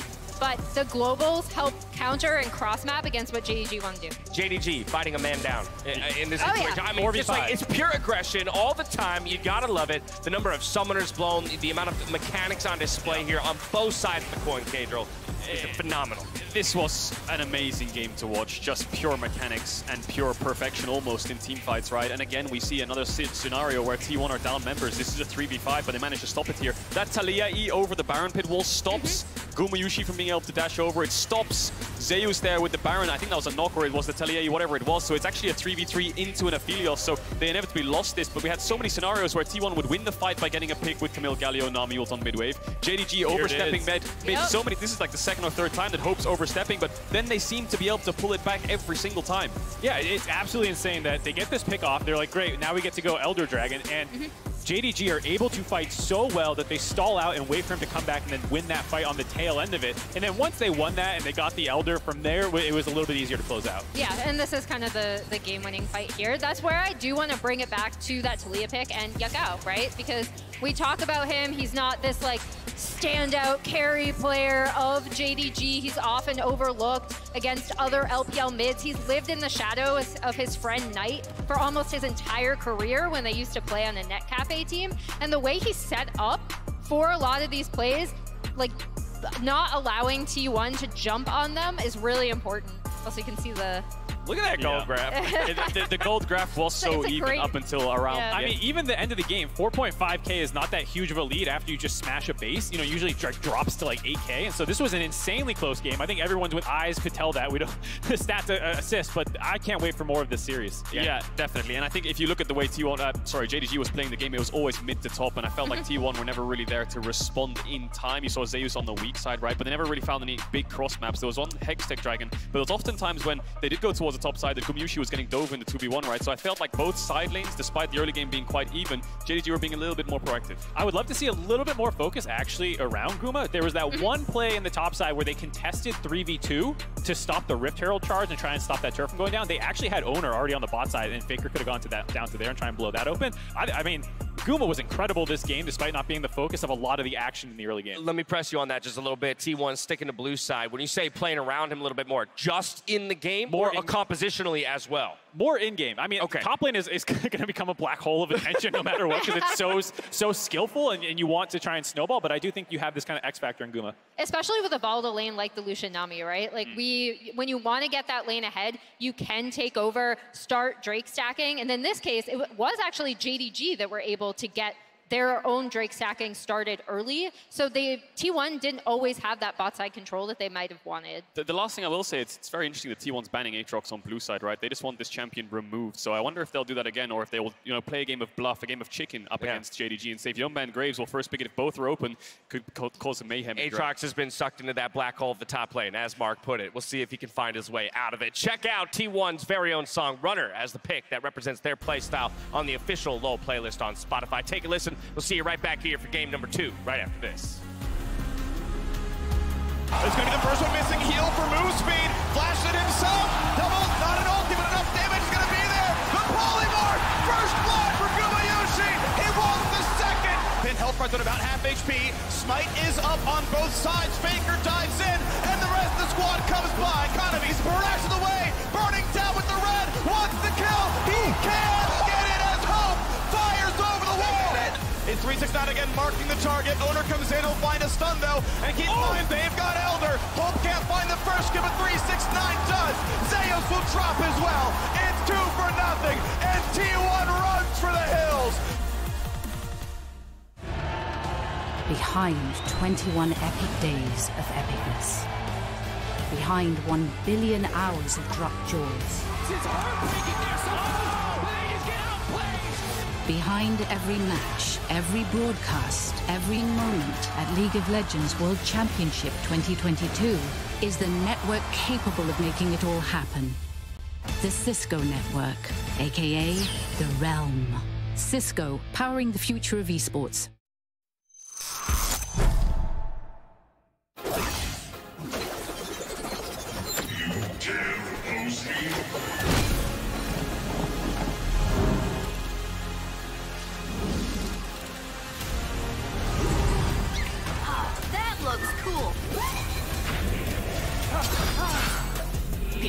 fear what they cannot understand. Gracefully.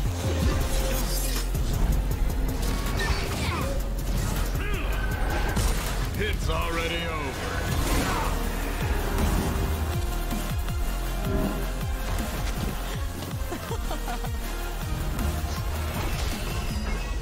Die with grace.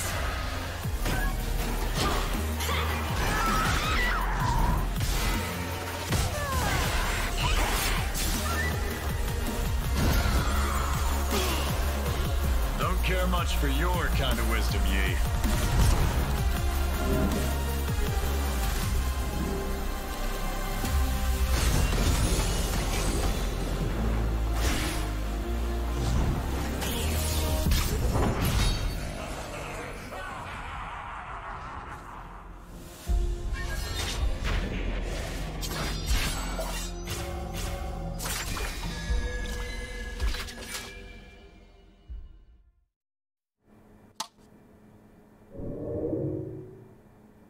Red Bull gives you wings.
Welcome back to the State Farm Arena ahead of Game 2 in our semi-final series as we grow ever closer to crowning our next world champions. Reminder that if you cannot make it to San Francisco for the finals, you can watch the big screen with friends and family at one of 600 theaters and counting near you. Use the QR code below to purchase tickets. And I am hoping we get 4 more games like that one. Hell yeah. Yeah.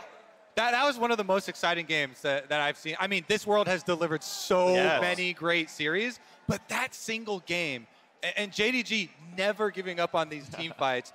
This is what they really made their name on as well in the LPL, you know, constantly pushing to 5-game series. So everybody hoping for those 5-game series hopefully will be rewarded. They're a team whose early game is up and down. Right, they're a team that when they do fall far enough behind, it is difficult for them to fight their way back into the game, and the gold lead that ends up being put against them at the start can sometimes balloon out of control. But if you stay in an even game stay against JDG, this is one of the hardest teams in the world to end a game against. And T1, they found so many good picks. Like, it was world class how T1 was playing, and it still was not enough, which makes me wonder, how will T1 shift moving into game 2? Maybe it was they felt like that they couldn't execute properly on some of their early game dives. Maybe they couldn't quite get the early game lead that they wanted to. Maybe they just felt like they didn't execute properly. Maybe they just run back the same comp, because I think their comp in and of itself was fine, but we could see that in some of the late game fights, they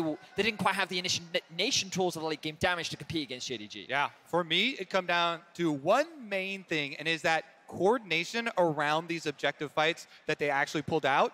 T1 often, you know, getting some small stepping stone of leverage and setting it up. But JDG's so good at coming in through flanks and pressuring them while on these objectives and reacting to the engages from T1 that they were still able to come out ahead. And you can see T1 still sticking with blue side with the loss. Of course, they won the coin flip, I believe, to take side selection in game 1. And they're like, guess what, Kanavi, we don't want you to have Viego again, so it's going to be dropped off. Caitlyn, Yumi, still banned. So now they're going to have to make the decision here. Are they going to ban away Graves as well? We did highlight on the analyst desk Kanavi doing the Graves invade path towards red side. Owner did the same thing as well for T1 in the first game of their series. They still like it. Salty run back, baby. We've seen this so many times in quarters where a team will just Lucian, Nami, blue side 2 games in a row. Rogue did it, Damwon did it. I feel like that it's just become a trend where people in scrims recognize the strength of it in lane, but if you can't build the leads, the Aphelios response seems to be a reliable answer for the LPL teams. Yeah, very, very good. You know, it's definitely a matchup that peaks with skill, because Lucian Nami against lower skilled Aphelios Lulus definitely has been able to get the advantage, but Kanavi just playing with our hearts here. Personally, I'm looking for more variation. The Sylas is the main champion that was given up with the Viego ban. By pushing Kanavi out of his top 2 of Graves and Viego, they gave Yagao his highest preference champion, the most dominating mid lane champion of recency here at Worlds as well. And it's going to be a run back of the Aphelios for Hope and Missing. Now, Kanavi, as far as these hovers for the Bel'Veth, he was one of the earliest adopters of this champion, even on release. Faker Rise! It's one of his 3 world skins. He's bringing it back here. They let through the Sylas to be answered by Faker's Rise. I love it, I love it, I love it. This mid lane matchup being put to the test. It was Chovy's Rise that we saw in the quarterfinals against Damwon that worked wonders in game 1 of their series, largely thanks to the strong skirmishing power that it can have into certain matchups, along with its heavy roaming style. It's also not the best ultimate for Sylas to steal away. Of course, there are uses to it, but in terms of lethality, it's definitely on the lower end. And they're really just T1 completely committing to this roam, to your pushing side lane style here with the Rise. By giving over the Sylas, you're thinking that there will be a gap there. Of course, Sylas can still steal the Realm Warp and make his moves to the side lane as well. And we'll keep track of Yagao and how he does that. He's one of the best. And this does fit Faker's trajectory as a player. The greatest of all time, he won 3 World Championships in 4 years. And in those 4 years, it was like, well, it's because I'm dominating everyone else in the mid lane. He's hitting historic highs in damage and laning prowess and solo kills and crushing. And over the next 5 years of his career, still excellent, still winning trophies, still heading to the World semifinals and finals. It's been more as a leader, more as a roamer, helping out the new young guns. It's a bunch of 19 to 20-year-olds on his team. And again, it's Faker saying, I'm going to help you guys carry. Now we're getting so far down in the jungle pool here with the extra bans coming through with Divine Lee Sin. You actually are looking at things like the Bel'Veth, maybe even a Jarvan for setup for early ganks to be able to aggressively set up those lanes as you're talking about. He's flexing his pool right now. So far at the World Championship, he has brought out one Nidalee game. I'd be surprised if we saw it. The Bel'Veth is being hovered right now, but we'll hold our breath. Will it be Yes, it will. Bel'Veth, our World semifinal. He is quite possibly the jungler I am most confident in the whole world in pulling out this champion. As I said, one of the earliest adopters, played it in LPL Summer, played it in the playoffs. Oh, yes. He often Yes! Yone for Zeus, baby! It was his most played coming into the series, and it's time for Yone Game 3. You were talking about the Bel'Veth in terms of the consistency and reliability for Kanavi. Zeus, this was his answer to Aatrox. This was something that he's brought out as a counter. Now he's bringing it out blind, and he's saying, show me what you got, 369. Yeah, it's one of his iconic champions, one of the preferred champions, the carry top for T1. The 18-year-old brought up through the T1 Academy system. So much faith, so much confidence put in this man. I love it. I think it's a great call. It's a physical heavy team. Malphite needs to be played more. I love this pick. We knew 369 went into it so many tank top laners here because Kanavi is the focus, the carry player for JDG. And we finally get a Malphite with the recent Malphite buffs. Long time he has not been pulled out, but such a good answer for those team fights that make JDG what they are. That ultimate slamming into T1 will always give you a way back into the team fight.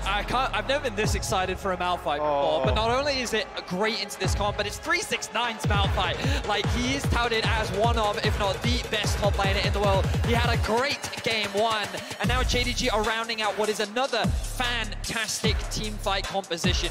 The engage is good, the front line is good, and the back line carries and skill expression for JDG looks everything to give them a repeat of game 1. And T1 are solo AP and a Rise AP at that, so a very good spot to pull out this champion for JDG. Well, on to the rip to go in a second. Is it going to be enough? Now this time, it's a different matchup on the top side. It was such a big deal for 369 to get into team fights on Jax. Solo zone 3 people to guarantee. The Elder Dragon, once they've got it, get everyone low for the team to clean up. He was huge in a fighter-fighter counter pick. This time around, Malphite Yone. Not going to be killable in lane, but it's not going to be him solo carrying team fights. It's going to be him starting team fights and making sure his teammates are there to carry the actual damage sources. And I'm very curious, too, about the build for the actual damage sources because Kanavi, when he first brought out Bel'Veth, was always going with this semi-tank build. The Blade of the Ruin King into then tank items later. But in Champions Queue, I saw him multiple times do the full DPS Bel'Veth, Kraken Slayer, Blade of the Ruin King, full DPS. So I want to see if Kanavi will commit to that, or if it feels like Yagao and Hope will carry the weight. Now, a common thing that we've seen across the world throughout this split has been this early red ward, that the delayed invade, and have a look at the junglers right now. JDG is ready for it, and they're able to get the flash out from Ona. So this is really good awareness from JDG, because again, it's something common that you'll see from many junglers, the delay on trying to drop that ward over the wall to get information. We'll now see T1 invest it on the bot side of the map instead to just figure out where Kanavi is starting, but getting the flash out from Ona is already a great start for JDG. Yeah, and pretty common runes here from the setups from everybody, and of course Poppy going the Hex Flash. It won't hurt Poppy as much as a lot of other champions that do not take this rune. Owner starting towards the top side here. Meanwhile, for Kanavi on that Bel'Veth, you almost always want to get your full clear off. So Kanavi starting off the bottom side, clearing up towards that top side. No easy poke through the minions, a little damage there. The owner indeed on the ward, getting his own blue as an early cleanse coming across there, healing a chase on down. Guma forced to flash away, and they're going for more. He's slowed, 100 health left, and JDG decides they're already winning the bot lane. trades one back, but first blood went to the AD carry. Oh my goodness, Hope and Missing, no hesitation there. You saw that level 1. Once they get the angle of the triangle here towards the brush, and Vedius, you talked about the wards into your side lanes early on here. So you see Hope and Missing move up, you'll get an early ignite as well. Guma very far forward. He allowed auto attack range of both Missing and Hope at the same time, while Kerio was positioned behind him. And Hope and Missing, they don't hesitate. They slap him back down, they immediately punish him. So even though, yeah, Kerio gets that counter kill, it is first blood money, and it is a better site for that money to go to into the hands of the AD carry. I will say though that this was an issue for Gumayusi during the regular season. One of the biggest criticisms that T1 had was that their bot lane wasn't as consistent, wasn't as reliable. And coming into Worlds, everyone was like, but Guma is shaking all that rust off. He does not have any of those problems. Yeah, but this type of aggression was some of the issues that we saw during the regular season. And I feel like that he didn't need to be that aggressive at level 1. You can see the idea, but a big mechanical blunder from him on the individual level. Yeah, just the positioning here, Kanavi. Stun's gonna land on a Faker. You got Oner coming around pretty soon, but no flash means it can't help for much. Able to actually stop with the steadfast, and now tackling to a minion, getting away as well. Beautifully done to live. Faker down his flash. He's not out yet though, Faker. In enemy territory, might have to execute to a tower. Yeah, it spots him, and he's gonna say, you know what, the XP isn't worth it. The mid lane wave means more. Faker will execute. Nothing changed to the scoreboard, but it means he's gonna be sitting there not getting farmed. Yeah, good little bodyguard moment for Oner coming through to peel for Faker and get him out of there, because you do not want Kanavi's Bel'Veth getting an early kill. They still burn the flashes though, so mid jungle 4T1, no flashes at all for them, and Kanavi feels like he can go for the grab. Does have smite available. Oh, played by Kanavi. An early smite from Oner is nowhere close to enough damage. 77 health left after the smite itself.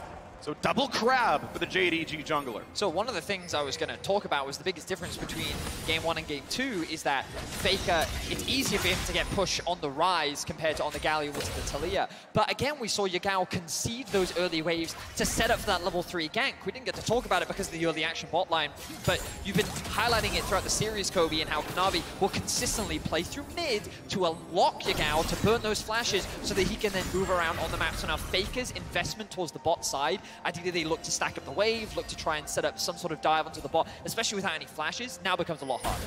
Well, as we watch ourselves go back into the jungle, make sure to grab your exclusive Very Nasa's Much Wow emote from Prime Gaming by connecting your League account with your Prime account as well. Mid lane being attacked, pretty good damage out of Faker in the mid lane, Yagao being pushed around. Woo! It's a lot of damage. Lance. Of course, he does have the teleport, so he can likely just reset here. He hasn't actually spent any of his gold just yet.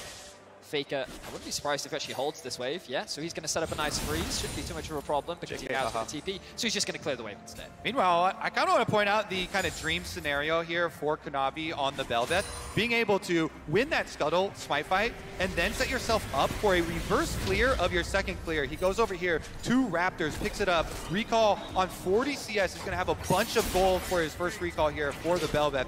Trying to stay ahead of the curve is really, really big with this champion. A true jungle carry champion that wants to snowball and is going to have higher priority on getting that Rift Herald. As you know, being able to get the Remora for the pushing, huge snowball opportunity for this champion has been quite a signature pick for JDG. It certainly has. We'll see how much he can do on the champion. The thing with the pickaxe coming back onto the map. Of course, talking about jungle, we also have to talk about top.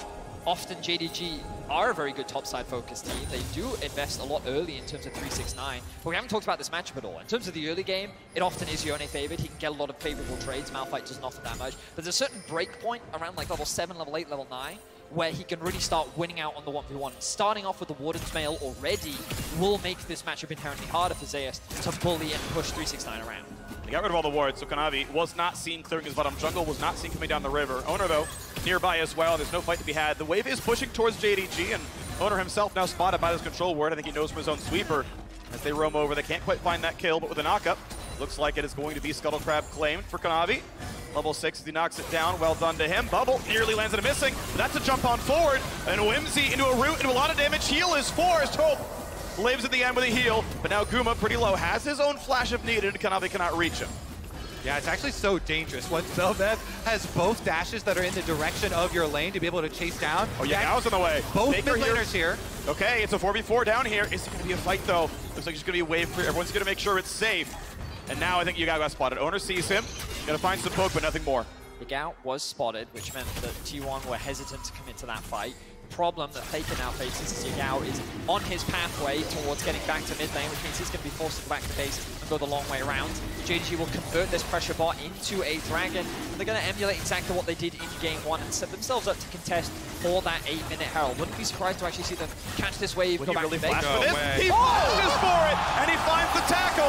Owner's running as fast as he can, but he's going to be slowed up, finds a flash forward, and a kill comes across. The Dragon Steel trades his life. Flash down, Gumayushi lives. That ward inside the Dragon Pit. Owner, Hex Flash over the top. He is not giving away the objectives to JDG. And just sacrificing 1 kill for the Dragon is for sure worth it for Owner. Pretty big play there off the vision advantage for T1. Kanavi did get a kill, so he ultimate Velvet. Flash forced away. That would have been maybe a kill entirely on a Faker, so damage comes across. He's rooted, presses E for the damage reduction. The Owner did actually burn the full 5-minute flash, good one, just got it back. And so it's back to Hex Flash now, missing just really gets away. Although I agree with your point, Kobe, a kill and a flash, you give those away for a Drake steal. And he's thinking here, maybe I can even get out with a phase rush proc here. Poppy oftentimes, being able to get there, but Kanavi hits a really good W around the edge, even with the phase rush speed, that's allowing JDG to set up for that counter kill. So still good objective steal for T1. Yeah, props to Owner. The downside of this means that Kanavi will have the advantage to immediately path back out. I don't think he's actually reset yet after that Drake. Yagao though, and the bot lane, as we discussed. My expectation was that JDG would take Drake, clear bot, reset, and then come back out onto map for this objective. They didn't get the Drake, but they should be able to secure the Herald, and JDG once again demonstrating their very clean early game objective control.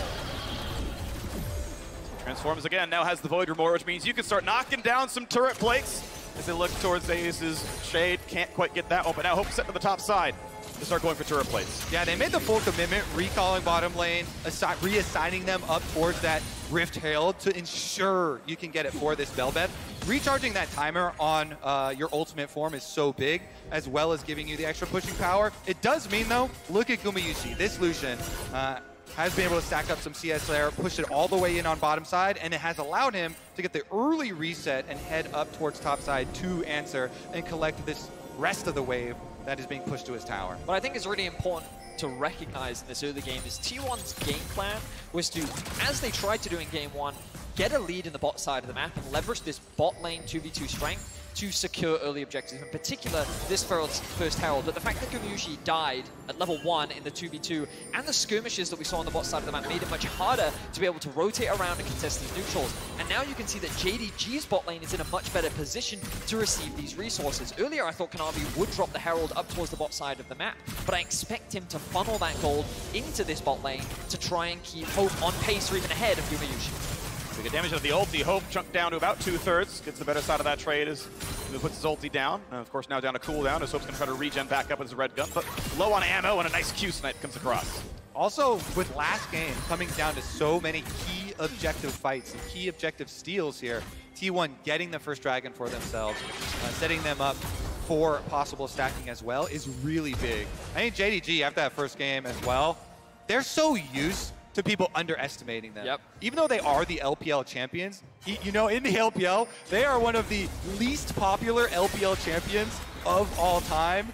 Does not have the huge fan base, has a lot of doubters, and still, yet, they are the LPL's last and only hope, and 369 is tanking them. Sidestep Zeus' first Q, gotta find the knockup now into Owner as well. He'll stay alive, they go back in for the combo. Huge damage coming across, and he's gonna find the kill to 369. Triumphs back up the health, a knockup onto the tower. Kanavi cannot finish the kill. Yagao's now on the way, walking through a ward. Will it be enough? Knows he can steal one of the ultis, but with the wave cleared away, I don't know if Kanavi can play for it anymore. Find an ult combo now onto Lulu as well. Guma getting chunked. Lulu should not keep fighting this one though. Is missing, walks up, summoning heal forced out. Traded now back onto Hope. Ignite is still up for missing. Carrier can find his next bit of the combo, not just yet though. Here comes the dive, it's not gonna happen. And Yagao's locked up.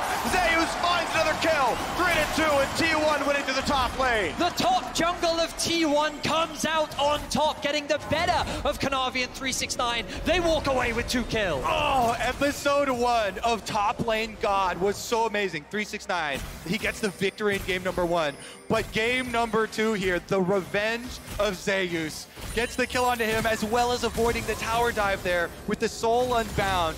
Beautiful play for him. And now, with 2 kills, on this Yone, he can really show why T1 invests so much faith into all these top lane carries they pick for him. Huge, huge, huge skill peak for this champ.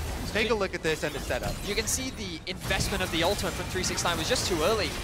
Kanavi wasn't close enough to be able to turn anything around, and Zeus didn't commit any of his abilities, which meant that the second Ona was close by and 369 oversteps, they're able to get that initial kill. At this point, though, JDG saying we can make the play. God. Great sidestep from Zeus, great flash away from the ultimate. The knock in the wall from Ona.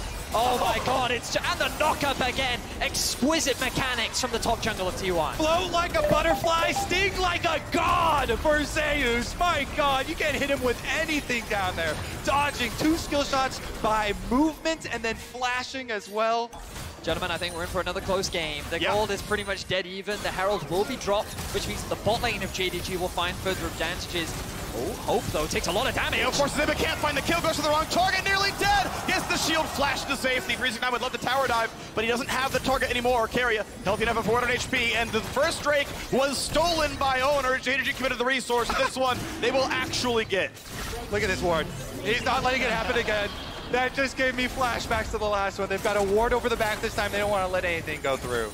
They brought 369 down to the bot lane. Meanwhile, Zeus is actually in mid. Kanavi may find a bit of a skirmish here, but looks like Zeus is just going to walk that one out as Kanavi picks up that wave. The most important thing about that bot side skirmish was the fact that while Gumayushi and Keria were struggling in the bot lane 2v2 and Hope was being funneled all this additional gold, now T1 have a very clear win condition. And sure, Yone's not going to be easy to play in the late game with the Malphite, but being accelerated is nothing but good for the T1 top side. For the top side itself now, Yagao and Kanavi want to group up this one, down a level, but will it matter? Faker running for his life, gonna do pretty well in this one. Next knockup could be found, and it'll stop the ulti. That is a long cooldown missing, and Kanavi back to his old ways with a kill. Kanavi eating up in the side lanes here. We were wondering, that was one of our big questions, who was going to be able to get priority. Jungle, quick attack, easy kill. And if you notice the placement of the other T1 members, nowhere else under pressure, nowhere else gained here. No momentum or answer from T1. Zeus can just shove in bottom lane, but it's fine for 369, easily able to soak it up and tank. Clearing the ways back and forth. A 10 CS lead for Zeus as we are on the way towards the Mythic on 369's side. Blue buff taken away by Owner. Faker TV's back into the top side to clear his own wave. Up farm here as well. Obviously, Jungle has a big lead on the JDG side. See how that plays for, but a very close game. Tied in gold, tied in Drakes, and once again, we have the Cloud Rift on the way to a Cloud Soul. So in terms of where the gold is distributed, a lot of the gold advantage for JDG is actually in the jungle. You can see that Kanavi sitting at 112 CS, just slightly ahead of his own mid laner. This is pretty common for him. But as 369 secures that bot tower, and a lot of the gold is actually sitting in the hands of Gumayushi, who's not that far behind Hope, and of course in the top lane. As now Zeus looking for a bit of a skirmish. Nice sidestep there from 369. Just wants the wave at this point. Rise coming down as well. Feels maybe a little unsafe. 2v1. It was actually the Gao diving the tower, and he's just not tanky enough. 369 holds the aggro. Shut down goes over to Kanavi, and the counter pick pays dividends in the mid game. It's interesting because the counter from T1 is Rift Herald support push on top side, while Gumayushi he finishes the kill this time with the Gale Force. That is Hope dead. Missing could not give him enough support to keep him alive. Ulti actually held on. Wave comes around. 2v3 could be enough. Owner knows he can stop. Goes for the flash stun. Will it be enough? Needs to press E for damage reduction. That means he will live. This is now 3 times in a row. Owner goes for a flash. Might find himself dead. Just barely Kanavi gets out. Wow, huge respect to Gumayushi. Even though he blundered a little bit in the early laning phase, you can see he's coming back with a vengeance. Once again, looking to be the main carry of T1 as Faker corner sideline. No ulti for 369, which means Faker's going to feel safe. Spellbook's another ghost over and able to walk out. Once again, T1 reclaim control of the gold lead. It's a constant back and forth between these two teams as they find picks across the board. JDG with their pick on the Zeus on the bot side of the map. Meanwhile, Gumayushi finding a massive kill onto Hope in the mid lane. They couldn't quite convert it into the mid tier 1, but now already both teams are looking for the next dragon spawning in about a minute and a half. I think we're about to see the moment that JDG has been waiting for, when they have the teleport ready for 369 and be able to get him into one of these team fights off a teleport ward, and boom, Malphite ultimate. He's been soaking up pressure this whole game, waiting for the big moment where he gets to win the team fight for his team. And T1 can they stop it. They must sweep through and clear out this vision so that they don't get surprised. Faker coming to join the rest of the team here on the rise. He's got Realm Warp available, so he could go top lane and soak it up and still be within range. 369 shouldn't have been seen, could look for an ult. He has his own flash as well, but not gonna go for a tower dive. T1 still feeling safe in this one as the bot wave is pushed in. Zeus does not stay for any longer. Malphite was on his way down, could have been roamed upon. Yagao could TP. Honestly, it looks like he's going to commit to it. He got both towers with that Rift Herald push that we talked about last time. So there's a long open lane here, but no wards set up to support it. And really, they're just thinking about trading this bottom side dragon that is going to pull JDG's attention. And T1 have set up for this Drake very nicely. Faker getting that deep push, as you highlighted, Kobe, along with the mid flash in. Over the wall, Hex flash into a stun, but can I be able to jump back away? Has help as Lulu in the end, and they're going to kill off that ward he was on. These two wards, control wards behind the dragon, possible angles for Yagao or 369 to force the fight on T1, and this deep TP flank. Here they're they both come. coming. All right, is it going to be enough? It's a bit of a 5-on-5, but right now, Zeus far enough away. They don't pull the trigger. Double TP is in, though, for Drake control. These might be where he wants to be on the side, but actually goes to rejoin his team. Kanabi going to set up on this Drake. Has been building towards tank, has the Aegis to keep him a bit tankier, and they're going to try to burn down this Drake with his Ruin Kick for healing. So keep your eyes on Yagao in this fight. His ultimate's going to be crucial. Tidal Wave catches just one. It's not going to be crucial, not going to be relevant there. Going to get the reset there on Owner's ulti now as well. Level 10 on the Poppy. Smite up on both. Can they zone out the Smite steal? It's only Hex Flash. They can spot him on the way in. Oh, the double knockup. They're going to find a team fight. Gumayushi nearly dead. Yagao on the chase, but he can't kill it. Just the Drake. T180 carry lives. The engage is good from JDG, but T1 walk away with their lives. You can see the threat of the Wombo combo. 369 lands an engage onto 2, but then the Lulu follow-up actually hits onto 3, which almost completely wipes the backline of T1 off the face of the Rift before the fight even starts. This series is a war between these two teams. Every single objective, another battle. As you pointed out, big engage there from JDG, and Yagao even flashing over to try and finish off that kill with the chains onto Gumayushi. Even though they don't get it though, they get the dragon. They continue their stacking for the side of JDG. Both teams not giving an inch in any of these fights. But imagine if Owner hadn't gotten that clutch steal on the first Drake. JDG would be on Soul Point, and Zeus probably needs to be on 3 items where he's a huge threat. Otherwise he gets stopped up by Malphite. Decent damage towards Keria. Not going to matter too much, although 369 obviously pretty much impervious to the current team of T1. And we're about to see this mid game. This is why we got so excited for this Malphite pick. It's not for the lane phase. Correct, yeah. It is for these mid-game fights here. And 369 is a monster now with both Crossfire and the attack speed AoE reduction of that Frozen Heart done. A massive immovable object.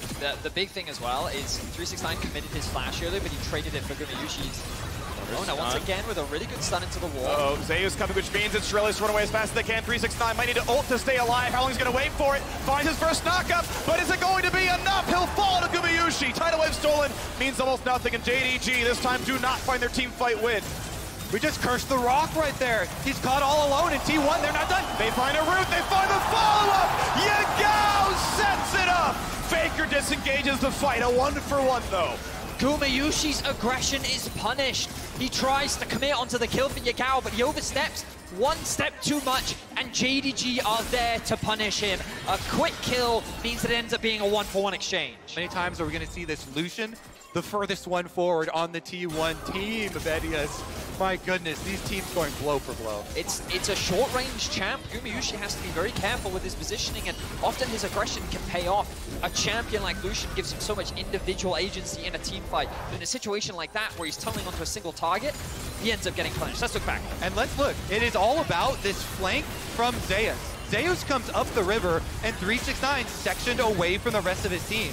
He does not go back to JDG early enough. He waits for an ultimate to get the knockup here onto T1, but there's no DPS around, so he goes down. The front line no longer available for JDG. Guma wants to finish off this kill, and it's in the fog of war as well. That was beautiful. Really nice. staying close in range, knowing he's not spotted. That was so nice. What a great setup by Yagao. That is something that you have to keep in mind as these AD carries. They're always thinking about what CC can my opponents use on me? What do they still have up? Yeah. Yagao hits him with a beautiful, beautiful snare there. Coaching staff of JDG celebrating that pick because it neutralizes the game once more. The game continues to be dead even. The gold distributed pretty evenly across both sides.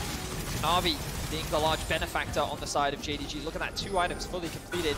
The mid diff is slowly starting to grow and grow as Faker has consistently been sitting in a side lane. Now level 14, has picked up a ton of farm and is already working on his 3rd item. Will be a massive threat as we move forward. And stopwatches will be key for these big engages they're trying to get. Faker with the blue buff move down for a shadow play here. If you split push with Zeus and have Faker... Uh-oh, sets up for Kanavi. Does he have ways out? The ulti's gonna be blocked already. He gets what he can as he tries to set it up. Gets the shield, gets out for now. But how about the next engage? E damage is pretty solid. Has to get back out though as Yagao burns his TP but does not get the kill. Zeus holds every long cooldown. That's the TP committed though from Yagao. The only good news for JDG is that the Dragon is spawning in less than a minute. The problem is they will concede the mid wave. You can already see T1 pushing that wave up. They want to go for Baron. They're gonna double TP up there to try and trade for the Dragon. And it's in the fog as well. They have no idea. The realm ward. Oh, they spot Gumayushi. That ward is clutch, but do they have the time for it? They're running as fast as they can. It's gonna be 369 TPing and he'll buy time, but will it be enough? Kanavi needs to get into the pit. He's got so little time. Smite it away. T1 with the huge cross-map play. Decisiveness is the key to victory for T1 here. A Baron just snatched out of the fingers of JDG. My goodness, the double teleport. They're not done either. They're going to double push up on this top side with the Baron empowered minions. I don't know if they have the time. I think they realize they can't play for the Cloud trick. It's going to give JDG Cloud kill number 3. A flash gets away from 1, but a stolen Yoneo means he's going to go for Owner. However, top is still being pushed. Eventually, Zeus and Faker must be answered. Kanavi console the Drake. 3 can head back, but they might lose the inhibitor first. How much more will they lose? Hope is low. Can't fight for much more. Kanavi should be soloing the Dragon, but with mid pushed in, T1 could even answer that. T1 playing the map beautifully right now, but here's the collapse from Kanavi. Malphite sent back, missing, goes for the flash into the Whimsy. Guma does not get slowed just yet. Has to flash the ulti away, but they might want more. Yagao forces the sidestep, gets the root though. Yagao again secures the kill into Gumayushi. Look back at the top lane though, Faker and Zeus are looking for more. They're grouped up. They know that they can kill 369 in a 2 versus 1. He doesn't have his ultimate. There's no way alone he can stop this. They're going to hard commit to it. T1 will get this inhibitor in trade. The push and pull on this map is insane right now. JDG will get a tower plus the Dragon, and recalls are going off already. They don't know it's 3v2. They don't know they're outnumbered. Keria sets up the CC, and 369 goes down. Zeus nearly finds his own knockup. His ulti is down. His flash is available. What a great setup from Keria to sneak in and make that fight easy. Now they can try and rotate towards mid lane here with the top side push and super minions now spawning towards top side. Looks like they will do it. There is Realm Warp available for Faker. V3, but is it enough? A great Glitterland slows down everybody. The mid wave, though, is still there. Red Bull Baron powerfully going to be at 1,000 gold, but also down that Dragon. It is once again Cloud Soul point for JDG. Let's just take stock of what T1 just did on the map.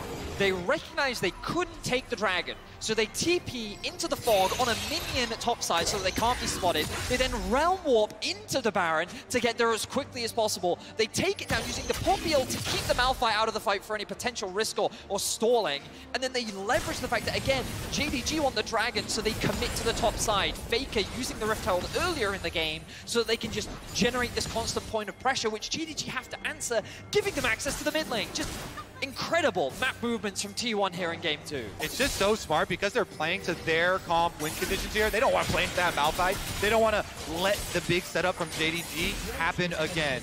The 369 plus missing, double ultimates, double knockups could be devastating. And so T1 have gotten themselves the map advantage that you're talking about. Now with Supers on top side, pushing here through the bottom side with the remnants of that Baron. Hope's going to take so much damage. Flash the way. Gale Force ulti is the second time in a row. Guma finds that one. In the bot side is a fight, though. Faker attack, but tanky for a while. Huge ulti from Zeus.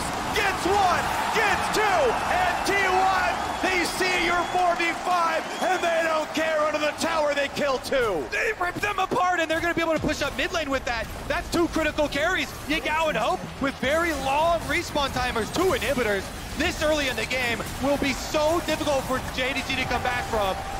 They're trying to end. Look at the positioning. They're running rather far forward. Now they're going to roam warp away to play for the next side of the map with a new wave. They're going to be here for bot lane tier 2. The gold lead will balloon. The mid inhibitor is down. Top inhibitor is down. And all these turrets have been cracked. T1 have just blown this game wide open. Unbelievable performance from them.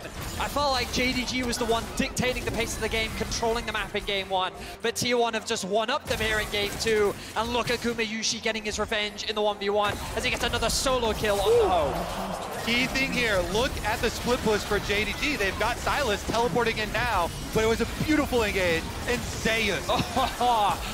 So it's the reason why his Yone is so feared. Sets it up for the team, doesn't hesitate, doesn't care if you're a tank, immediately engages, wraps up JDG with those extra kills. T1 pushed forward so quickly. And that Zonya's from Faker, 10 years in the game, reflexes like Zeus, unbelievable performance. T1 now in firm control of game 2. Honestly, I think the critical factor here has been the speed that T1 are throwing these questions at JDG. It is like a rapid fire test. 1 second to answer each move. Boom, they go to Baron. They burn it down. If you're slow on this, they get the Baron empowered recalls. They double commit to the push on the top side. They get the inhibitor. They consistently are forcing you into macro decisions, and there's no time to respawn. And so much of the credit needs to be given to the T1 solo laners, Zeus and Faker. They have been running rampant on the side lanes. Their map play has been exquisite, and now they find themselves Zeus level 16, Faker level 16,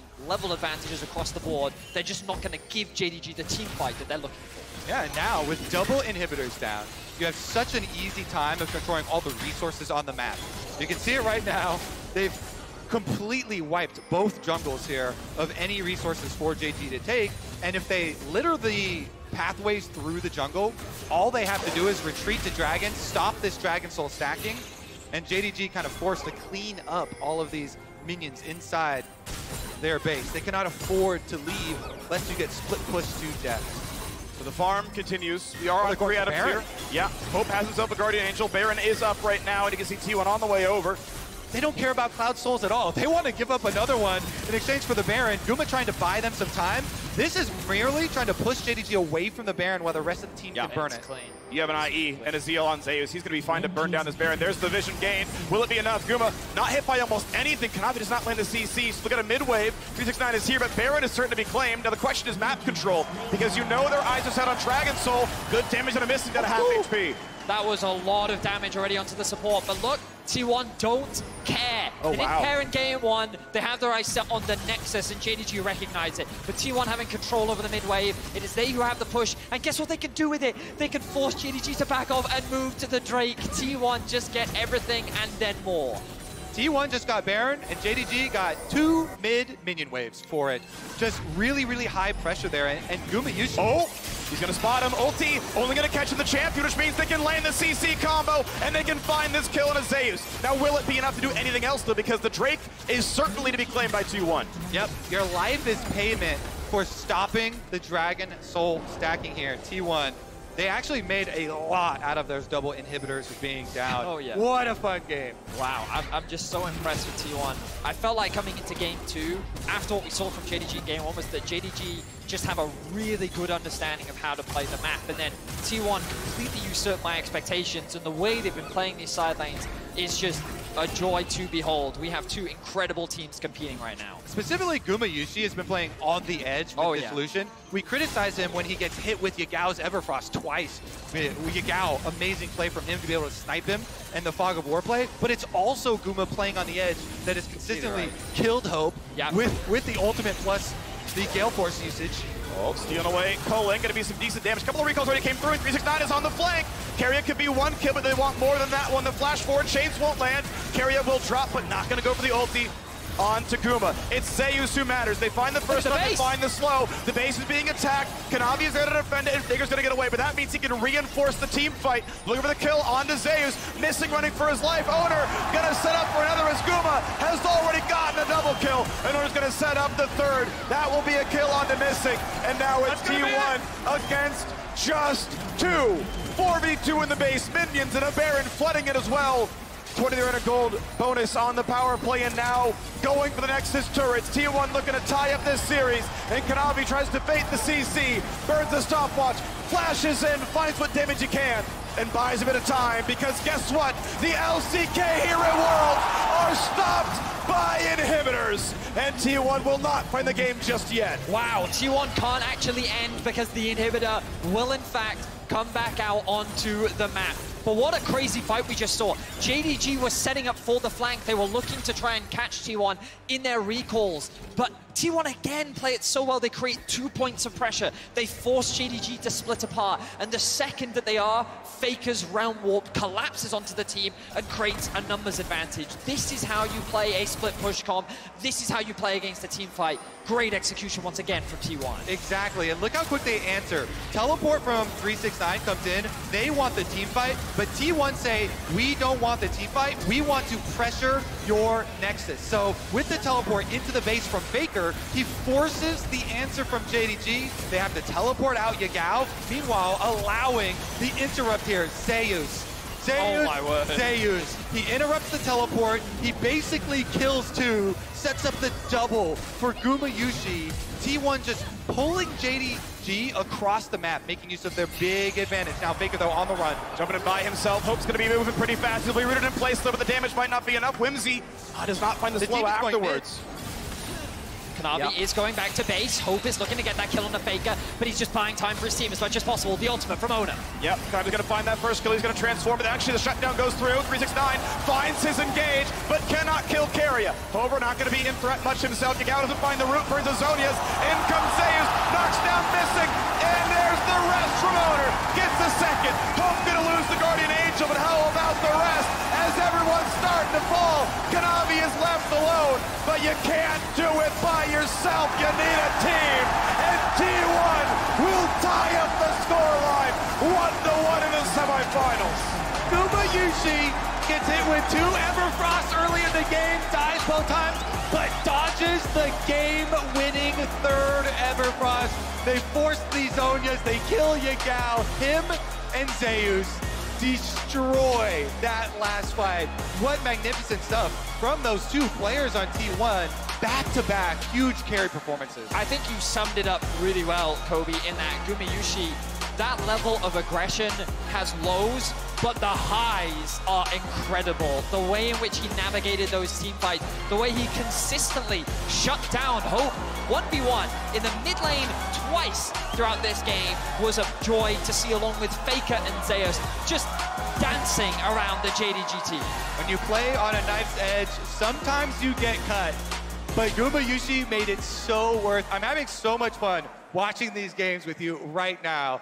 Amazing series, and we even it up. Couldn't ask for anything more. Yeah, huge out of T1 so far. A ton of homegrown talent for those players scouted by T1 themselves. Gumayushi just incredible in that game. I believe we're going to be breaking down that game at the analyst desk, so stay tuned for that.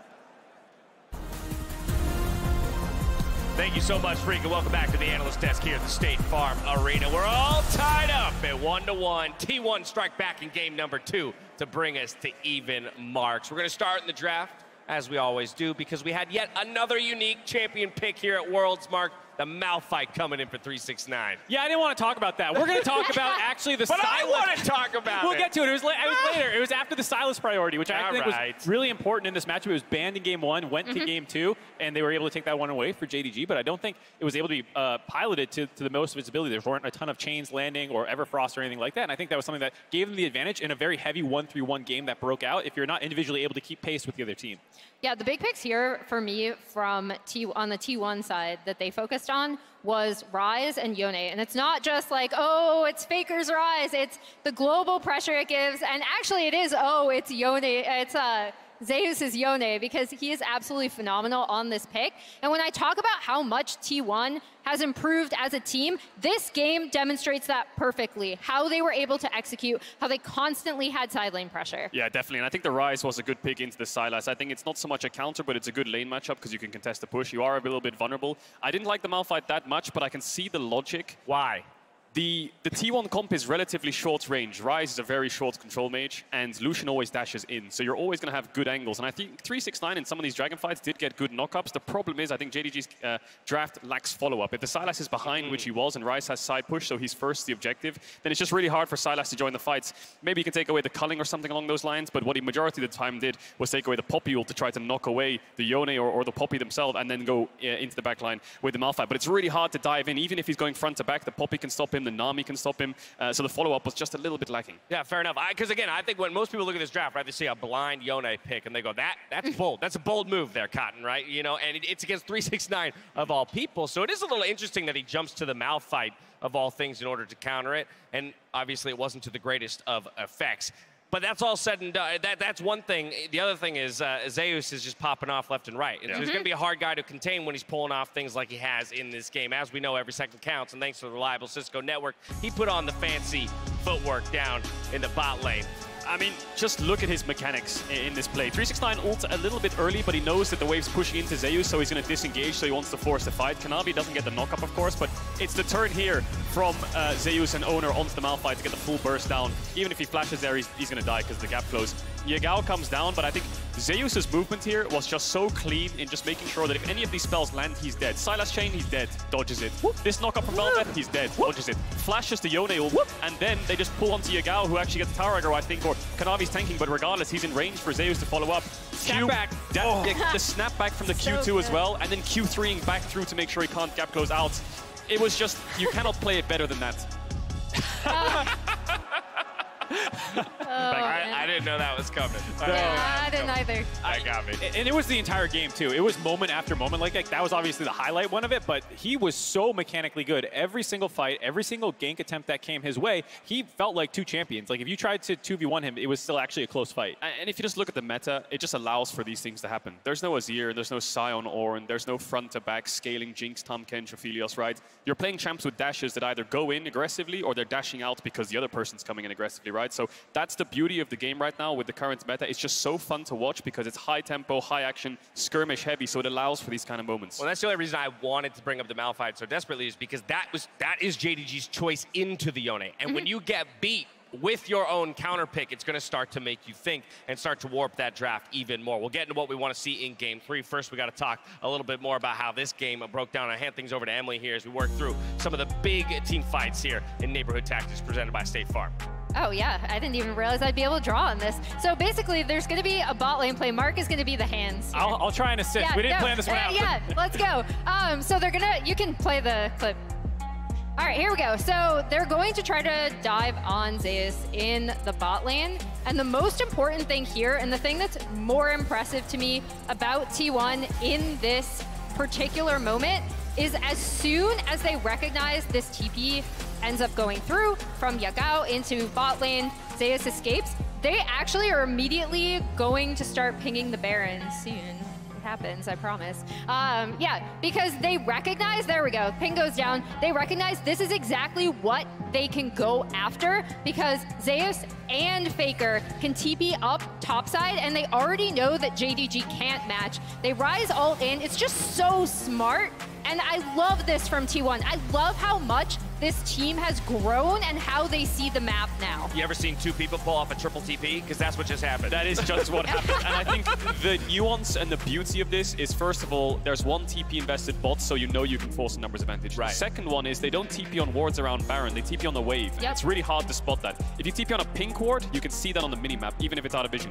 If you TP on a creep, they can't see it no matter what, as long as they don't have vision there. So they TP on their own creep wave between towers and then Ryze ult together. So it gives you more space and more time to pull it off. And the more time you can buy on a Baron rush, the better. It's next level. This is what makes T1 such a formidable opponent. It's not just that they have the hands to do that Yone outplay, but they also have the brains to run you around the map when they do a 1-3-1 comp like this. And it's why people had them kind of as the favorites coming in, is they bring both parts of the game, the macro and the micro. Yeah, they definitely do. And one quick shout out I want to give to is to the T1 bot lane. I think that Gumiyushi made a couple of mistakes here and there, but the Lucian Nami prio is working. We saw in the I think it was the Gen G series that the Lucian Nami was just getting countered. It just didn't really work. They go back to Ophelios Lulu. T1 stuck with it. They kept the confidence. Even if Sylas is up, they just pick Nami first pick, and he is doing work. And maybe you can't spot it at times. You know, the pop-off moments when he kills Hope, it's great. Yeah. But getting mid-push is so important, and I feel like this Lucian Nami has so much threat on mid-waves in the mid-game. That's allowing T1 to get to these objectives first and make these side plays. Yeah, one of the underrated things about the 1-3-1, like, of course, you're going to pay attention to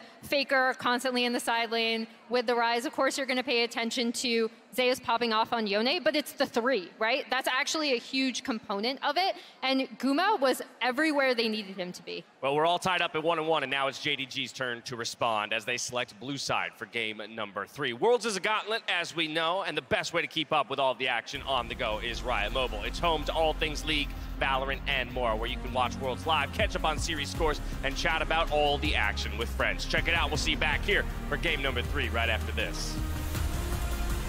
Sidestep Zeus' first Q. Gonna find the knockup now to Owner as well. He'll stay alive and go back in for the combo. Huge damage coming across, and he's gonna find the kill to 369. In the bot side is a fight though. Faker attack, but tanky for a while.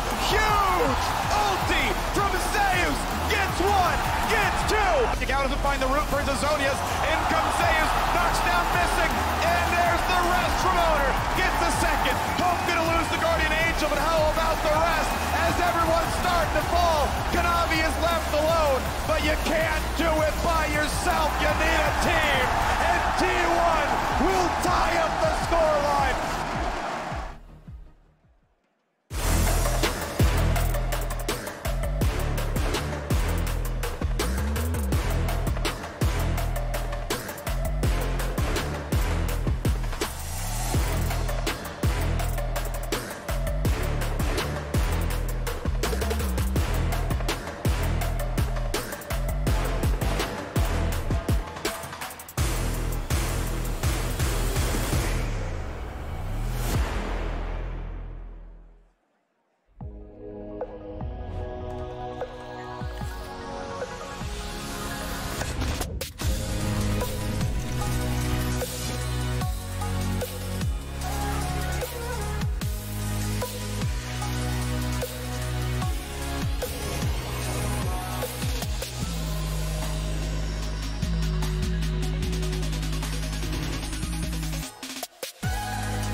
Red Bull gives you wings.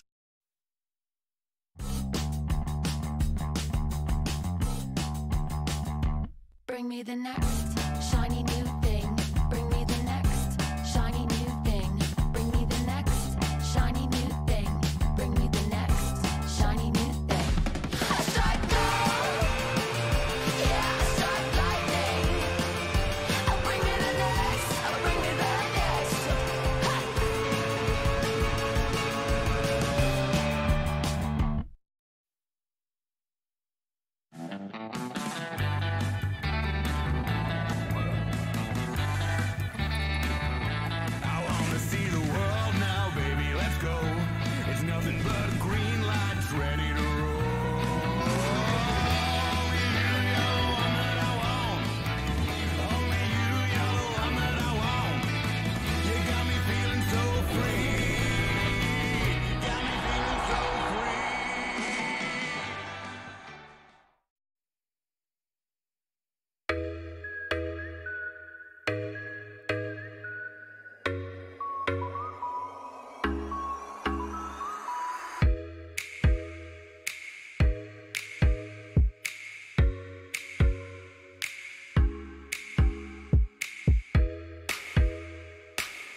Welcome back to the State Farm Arena. We just went behind the scenes at the Atlanta feature shoot thanks to the OnePlus Cam.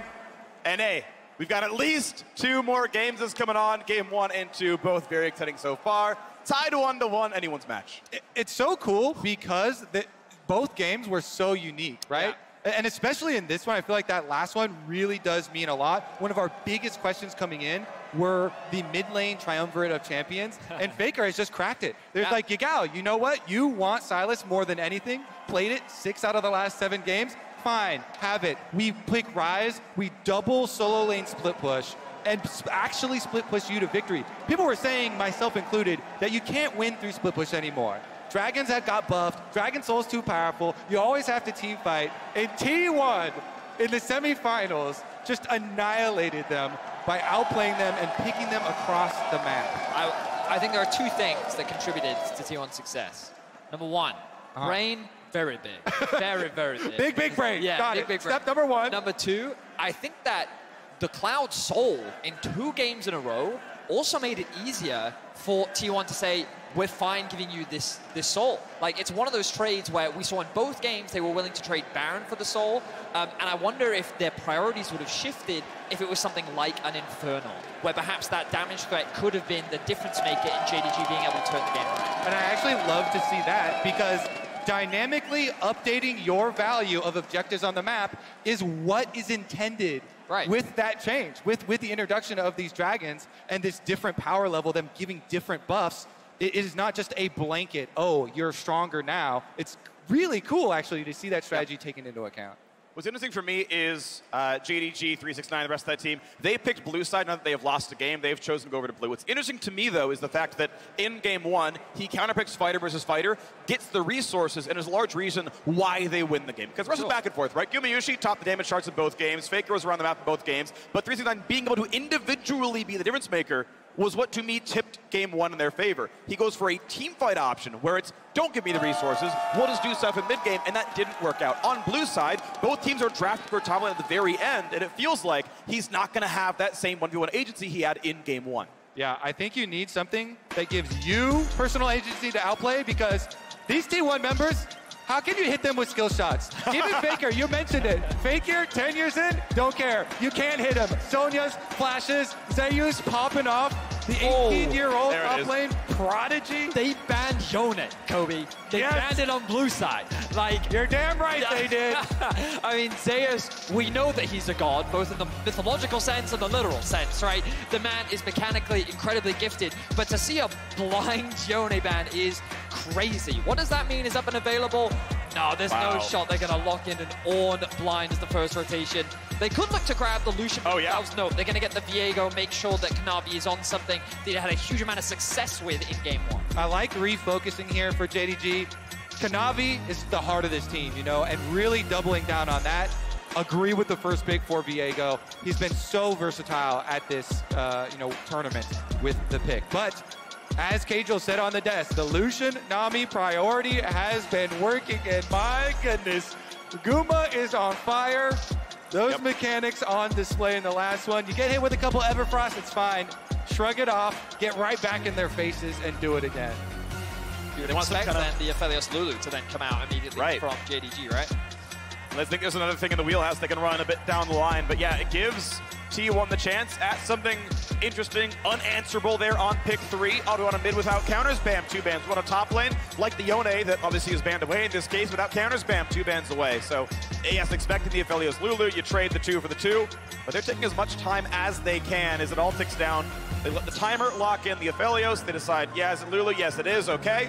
So all the draft bucks go over to the Viego. It is the same 3 champions they picked in game 1.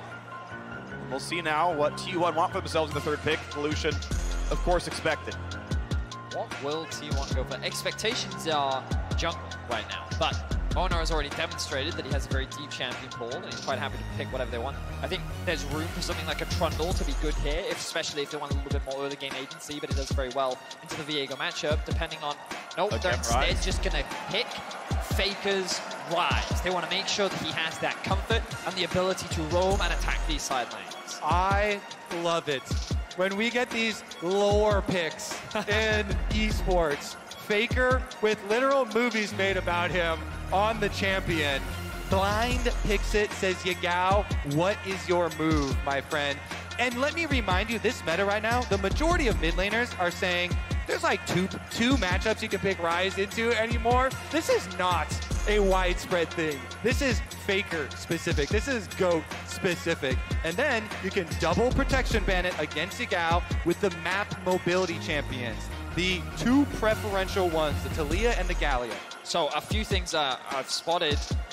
The first is that T1 have decided to mitigate any roaming matching that Yagao typically goes for. This does make me question if he's thinking about a Twisted Fate. This was something that he often fell back on if he wants to make sure that he can attack these side lanes.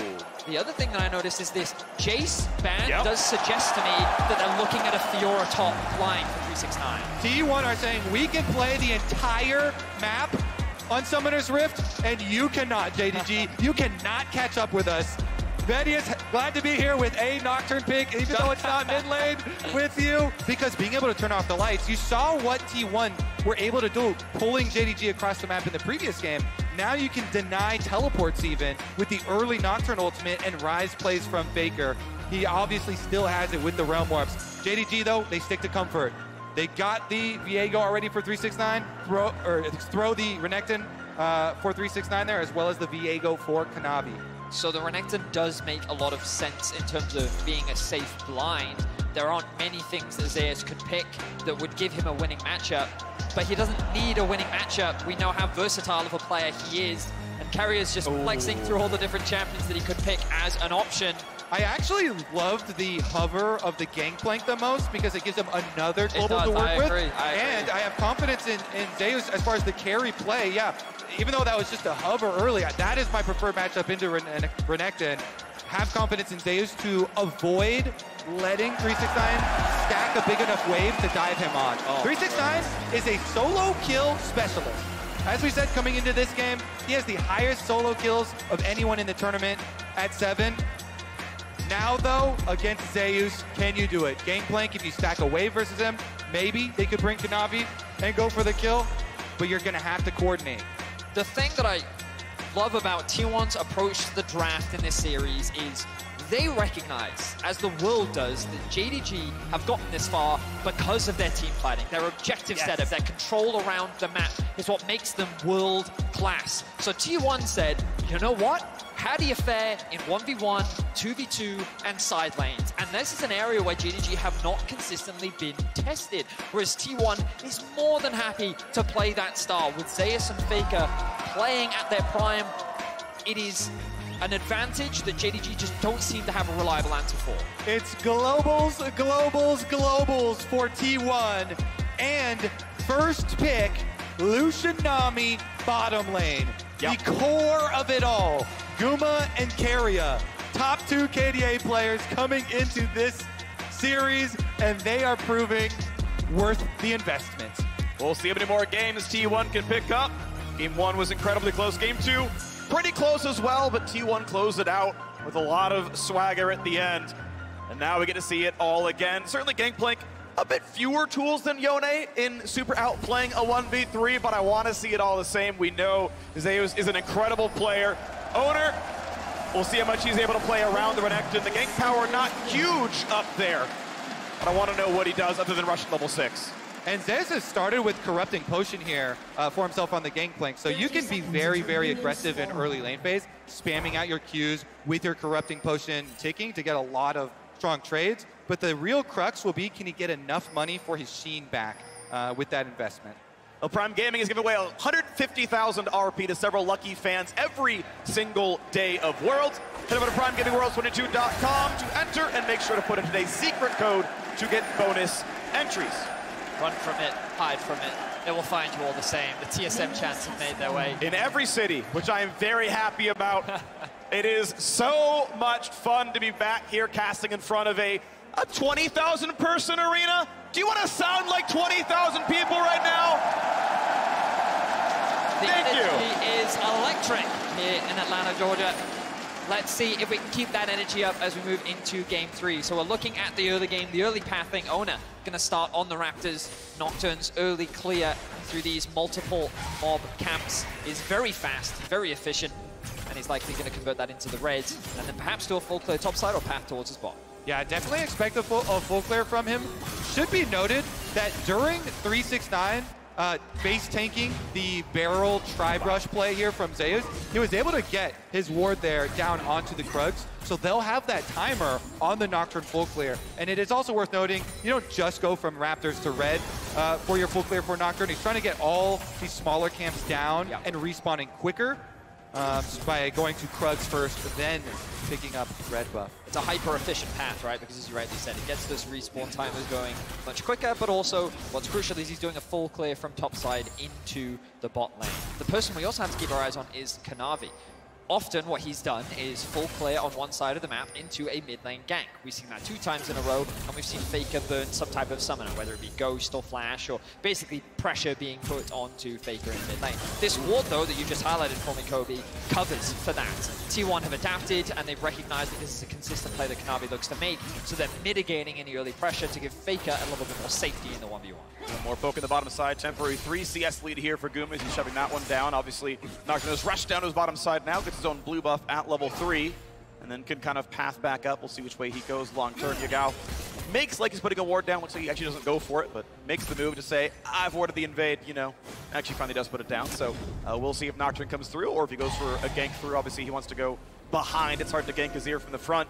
And it's far enough back that the controller doesn't see it. Actually pretty important to get the positioning right away from a control ward. Kanavi has skipped one camp and is up top side. This is what I was talking about for playing against Gangplank. Stack a wave and go for the dive early. That's your opening. Here we go. Wants to find the stun at the right time. Lets the W go down, puts all the attacks down at one time. Zeus just going to let him drop the aggro, but the health bar's down to 100. He can't clear his wave very fast. The turret's been reset. Second stun comes across. First blood claim. Kanavi will have to flash to drop aggro. They did it. They execute on the stack, wave, and dive versus Gangplank. The classic for Renekton matchup here into it. I will say as well, for that early W, Kanavi was trying to predict the flash. Even though it looks kind of weird there, Zeus holds onto his flash. He saves the summoner spell, still goes down, and is able to teleport right back, so at least he doesn't lose that many minions. And crucially, he got 11 CS and Futures Market, meaning he could afford Sheen on the recall. Yeah. That is so important as the Gangplank, and he has the item he needs to play his lane out. That was our exact question for him. Yeah. So big stuff there, even though going down. So JDG with that first blood money, repeat from Kanavi as the wave has bounced back. And Nocturne's here. Now Renekton, I mean, it's pickaxe versus Sheen. They're actually both relatively powerful here. Gets away from the barrels, gets the passive back, and the bait, the trap has been set.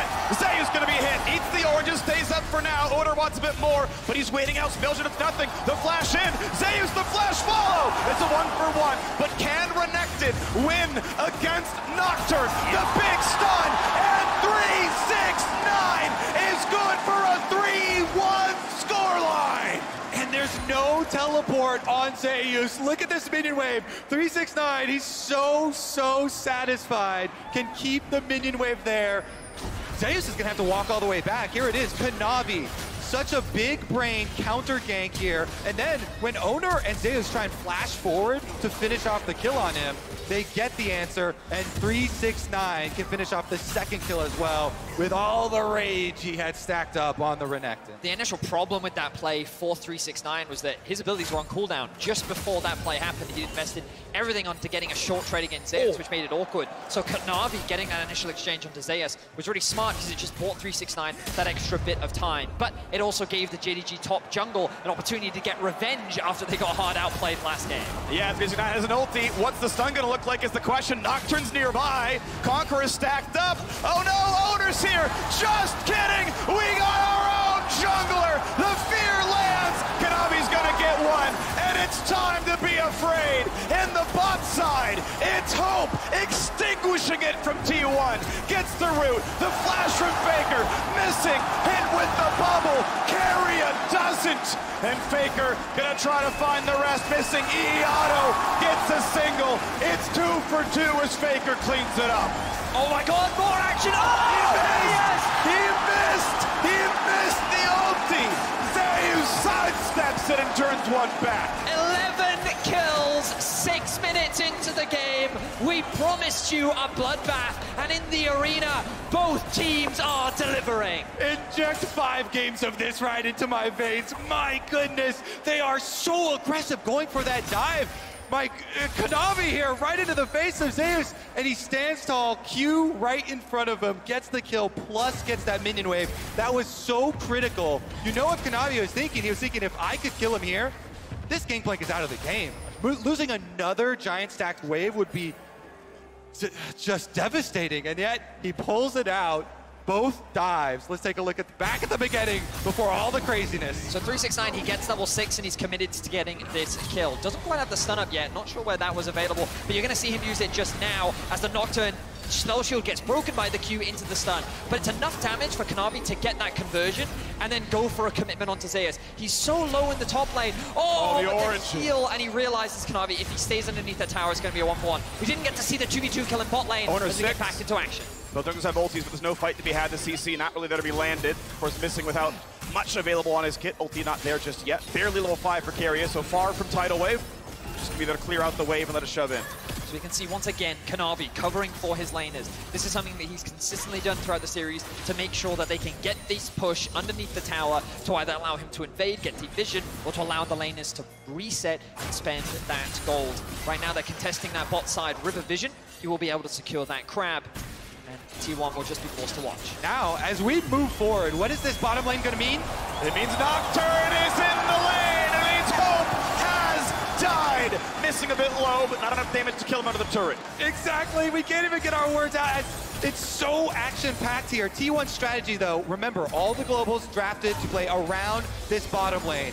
The first pick, Lucian Nami, rewarded again. This is now a 2-kill Faker Rise in mid lane that can roam down there, plus the Nocturne ultimate just used by Owner will secure not only turret plates for Guma and Keria, but also the Dragon stacking starts now. And I think that that was really crucial for T1 because dying in the 2 versus 2 from JDG was not a great position for the Lucian Nami to be in. We've seen Gumayushi do this before, but he's able to bounce back as he demonstrated last game. But the fact that Faker and Owner can consistently roam towards the bot side of the map and just make sure that T1's duo stays ahead is something that Yagao just can't match on the Azir. Exactly. No lane is safe now. T1, with their draft, investing so heavily into globals. Zeus is going to be pushed off a little bit more of this top lane presence. And just getting off the XP, but the same thing, of course, was happening to the JDG bottom side. Faker goes back to mid to play his own wave. And Kanavi's going to take away the Krugs. As you can see, 369 gets his second plate, and the Q is going to land at the right time. Kanavi autos it a bit too early, gets it low, and Parlay takes the lion's share of the XP away from Kanavi. The gold, though, is mostly on the small ones. But now this turret dies to a simple Herald charge. They want it on Hope. They can lane swap, get him topside, and summon the Herald for him. This is one of the reasons why Zeus is so hyped up as this young top lane prodigy. Not just because of the pop-off moments, because of the big carry games, but also his ability to play on the weak side here, giving up the extra wave, still staying calm, going in, last hitting with the Q on the attempted jungle, counter jungle there as well for himself. And even though he's significantly behind in CS with all the top lane focus, his ult is ready and enables T1 to make that cross-map play now. Certainly is. We'll see where he chooses to invest it. Right now, both supports have made their way back out onto the map. Keria, in the first 2 games, went deathless. So far in this game, he was killed, but by missing, which is quite ironic that the only person that can kill him before 15 minutes is another support. But T1 dead even right now with JDG with a slight gold lead. Faker has to be careful, though. The ultimate is available for Yagao. He chooses not to commit those. They don't know it, but they're wary of Owner and his ability to very quickly join the fight. Yeah, they're just itching to use this global composition. Gangplank ultimate ready, Nocturne ultimate ready, Faker as well afterwards with the Realm Warp. If they first get the kill, then he can Realm Warp the minions forward to help push on towers, and they're going now. Big damage down to the turret, down to 2 plates itself, as Hope will be able to clear the wave out, but it forces that TP from Yagao, and it means T1 gets to push down mid lane first. Maybe Faker can come out of plate down to this mid lane. Much like last game, T1 with all the advantages in the questions that they can pose to JDG. Hey, what will you do if we force on bottom lane? Well, you have to teleport. Now you've got this giant long cooldown. You can't get right back to mid. They just push the mid lane in. They will take the teleport cooldown advantage and not force the dive there. Just use the cooldowns elsewhere. I like the way that you described that. It's T1, oh, hang on, ult. Nocturne is here, waits for the double dash, flashes on both of them. Is it gonna be over the Gangplank ulti? 369 runs away, flash for flash, 2 for 1 on ultimates. 369 barely lives, has his own TP to get back to lane. The play was great from Oda. You flash commit to make sure that the tether stays in range of the champion you're looking to fear. Unfortunately, Zeus just couldn't quite get in range to deal that extra bit of damage to get the kill. Big heal, actually 140 back on that one. Kanavi getting a bit low, but he's not in range of hard CC, and helps the wave get cleared. Gets his own fast recall because of the Herald and inventory, but timer down below 1 minute, has to make his way to a lane soon. I want to point out how far forward all these lanes are for T1. Look at this, the tenacious fighting. Bottom lane shoving up in the 2v2. Top lane constantly being matched by Owner in the 2v2. Faker as well. Mid lane. They are not letting JDG move onto this map. T1, they know how to play the early game with high aggression. This is a team that throughout the year has been known for their incredibly dominant early game. And I think that they've demonstrated at this World Championship that they know how to transition that lead into quick wins. Most of their games, sub 30 minutes. This is a team that dominates with the early lead, but JDG, they're used to aggression, okay? They're from the LPL, the homeland of aggressive tendencies in the early game, and they are accustomed to weathering that storm. The question is, can they get the fights that they're looking for? And especially in that aggressive homeland, they're the kings of coming back. So it keeps it exciting here. We'll see if they're able to fight their way out of it this time. Well, the money of the turret does go to 369. Gorge Drinker now done. As he, of course, tries to stack his armor against Triple AD, holding the front line with his Gorge Drinker. Has a gold lead, but obviously the scaling so much better on the Gangplank area. Looking for any wards that could be put down or swept away. The red buff will be claimed. I think possibly the biggest difference, too, in this game is that this is the game where T1 are going to be the early Dragon stacking team. So Dragon arriving very shortly here. No teleport on Zeus or ultimate from the Gangplank. This is the one that gets a little bit dicey on the timing windows. Of course, your Gangplank ultimate cooldown comes up really quickly, so as long as it doesn't happen right now. Yeah, ult for ult, 369 takes the fight. The Barrel's gonna get hit, which means the slow is there. The passive reset, and Zeus wants to be the king of top lane. Barrels it down for a bit, though, gets his passive back, flashes in, but it means the stun! Zeus flashes to deliver 300 gold! And we got more, though. The fight isn't done. Tidal coming across the bottom side. The knockup's gonna land. Lulu buys him some time, just barely does JDG live. This is the battle of top laners we wanted to see. 369 struck first, Zeus bounced back in game 2, and we saw the isolated 1v1 matchup. It was close, but Zeus oversteps, and 369 comes out on top. They have them both right now. They can both show up for this one. Can he ult over the wall? Kanavi is gonna burn that one. Flashes first, Nami's there, and a kill comes across. Faker's on a killing spree, missing flashes for his life. They got the early roam, so they can fully commit. Even with Yagao coming to try and close the gap here, T1 getting the early kill onto Kanavi means they will get priority on Dragon. They will get the objective despite Zeus. Good trade there for Faker. But wow, I mean, every time we see one advantage gained somewhere, the other team gains an advantage elsewhere on the map. And it was just really good awareness from T1 to commit to that bot side of the map play. They're able to collapse much faster compared to JDG, largely because of this Z in the mid lane, and Faker on the rise once again is first to the play. But let's look back at this 1v1. So Zeus feeling pretty confident with his Trinity Force, but I want on live, I was looking at the cooldown for his ultimate. It was only a few more seconds afterwards. And you can see here he has the option with extra distance, but he flashes in instead without waiting for the ultimate, and 369 just rips him a new one. This is 369 Renekton, okay? Known for it. And he gets the last lap. Rift Trail coming up very quickly, though. I popped Smiteable, who's going to claim it. It was owner before. This time around, it does go to JDG. Kanavi gets the eye. 2 Drakes to 0. Gold actually 1,000 in T1's favor as well. The top scoreboard says T1 are winning game 3. Yagao just farming so far has not found his way into any meaningful team fights. See if the Herald charge can mean a bit more. It is 1-1 in turrets. Plates were close earlier. 369 able to hold the front line decently well. But need a seal to come back on in. Has his flash soon. Ulti's up now. Could try to find a target. Guma has his cleanse. Of course, Zeus has oranges. Everyone else is the target. So the awkward thing for T1 right now is their waves aren't in a great spot. If you look top, you can see that with no tower, Zeus' wave will force him to overextend. He is going to go answer it now as Guma use She. will be forced to dash out. But the bot lane in the same vein, Faker can't really be sent to that bot lane, which means that JDG could just force this skirmish in the mid lane. There was room there for JDG to actually commit onto that tower, maybe even force a fight. But they decide, you know what, now that Zeus has pushed out that top wave, we'll go and catch it, and we'll look to reset. Yeah, T1 looked to get some breathing room. They sent Faker down to bottom side, which is the only lane where they had already taken the outer tower. So Faker trying to push on bottom, get the minions up to the secondary tower, while the rest of the 4 squad here puts pressure on mid. The wave just cleared away. JDG obviously pretty good scaling on the Aphelios down here, but Guma has always put out so much damage in these fights, moving towards his own rapid fire cannon later on. Missing gets his Shurelius done. JDG ever confident in the movement speed. We get 3 games in a row of Cloud Rift. Let's hear it for Cloud Dragon, baby. Yeah, it's the best one. My pick'ems are thankful, I will say.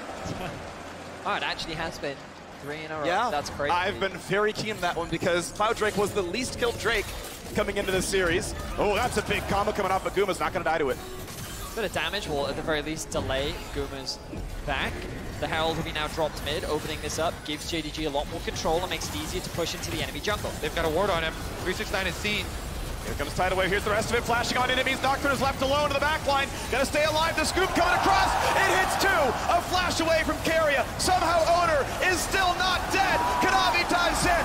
And the dive out of the tower. 369 gets 1. But it's a one-way trip. Faker takes him out. Yeah, that's a dive under tower, all right. 369 wanted another solo bolo onto Zeus, and he does get it, but at the cost of his own life. And it means JDG can't then finish out the tower after that little scrap. Nice little opening from Yagao, though, as you saw the angle, sweeps in, gets the knockback for the extra kill. Faker holds the line, though. 4-0-0 now on the rise. He's just been picking up kill after kill, and he was the benefactor of 369's aggression. I believe he also picked up a shutdown as well. So this mid laner will only continue to get stronger, but let's have a look here. The Herald gets dropped down. Guma gets stunned up. The ultimate to disengage from JDG diving underneath the tower, but then there's no follow-up onto Owner's engage. Then the ultimate from Yagao is good, lands onto 2 members of T1. They're forced to flash out. Meanwhile, on the back line, 369 is able to get the kill onto Zeus. But look at Faker. Locking up Zeus underneath the towers means that those stacking tower shots will hand the kill over to him. Oh, shut down. Seems that I was incorrect in that statement, but regardless, it ends up being 1 for 2 overall, but the tower still stays strong, and T1 hold on to the gold lead. Once again, into Black Cleaver 369, he gets the build path there. Colt nearly done, so again, building for aggressive, as much damage as possible here. As we get, looks like Blade of the Ruin King on the way for Kanavi, so 2 damage items here on the Viego. The advanced plate can often be pretty common. Yeah, the double recur a bit much. Double click him how one, but not going to be a problem here. Red going to be claimed for an invade. Gumayushi and the rest of T1 ensuring the bottom jungle belongs to them. And they want to keep up this dragon stacking. Zeus right now, no ultimate again, as it's ticking down with him pushing on top side.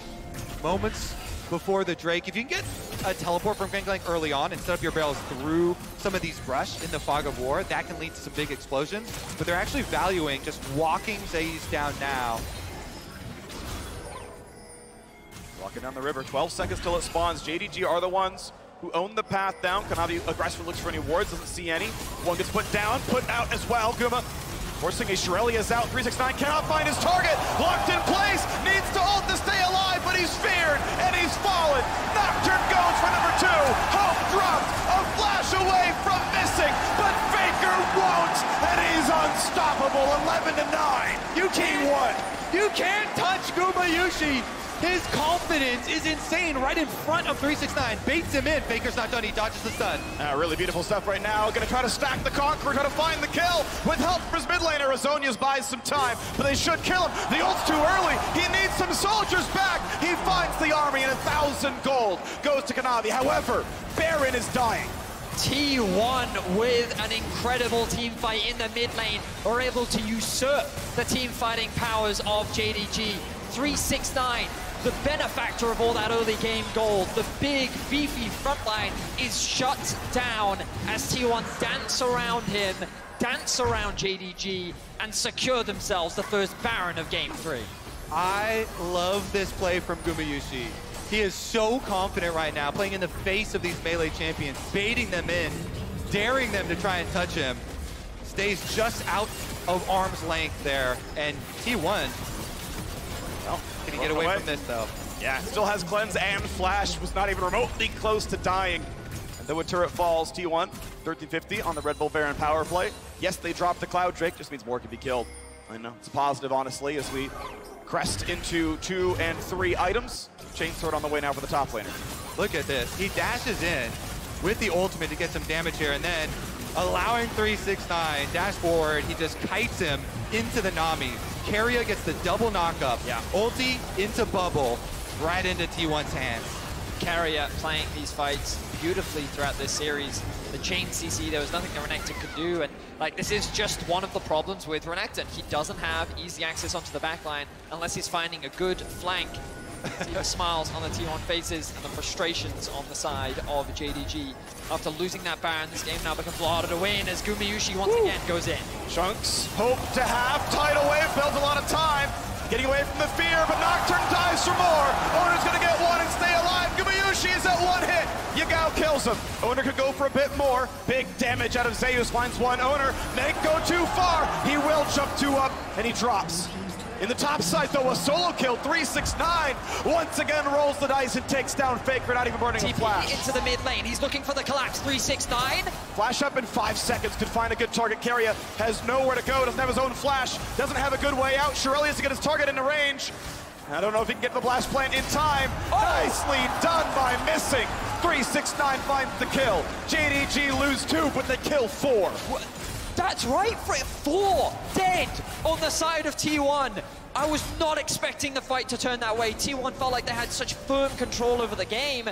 And then just like that, after a bit of aggression from Guma, JDG turned it around. 999, baby. He gets another solo bolo. Off screen, count it, teleports in, gets another kill, trapping Keria here, and more money for JDG to mount their comeback. Remember that after the last team fight, JDG still got the dragon. They got that objective, so they also stalled T1's objective stacking here. Another bait attempted here from Gumayusi as they get the counter onto Kanavi, and is the ultimate commitment there from Nocturne. Meanwhile, here's our solo we're looking for.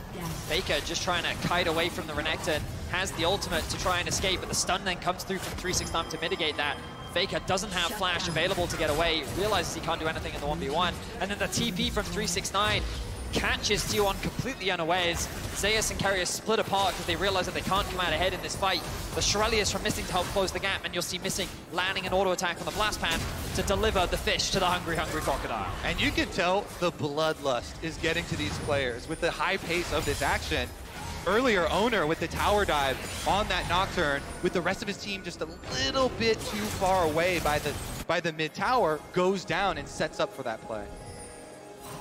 Across the map, though, 369 and Kanavi, great. Scryer's Bloom there by Faker, spots going on. His rest of the team already took down the bottom jungle. They're taking down the bottom tier 2 turret as well. 4 men strong. They shove this one out. Mid lane outer turret drops, though, as well. And as Gangplank ult was required to clear out top lane, they're still going for more. Keep in mind, this is 4 pushing the bottom side. 2 turrets taken, JDG sent most of the team back to defend, but the inhibitor is already gone.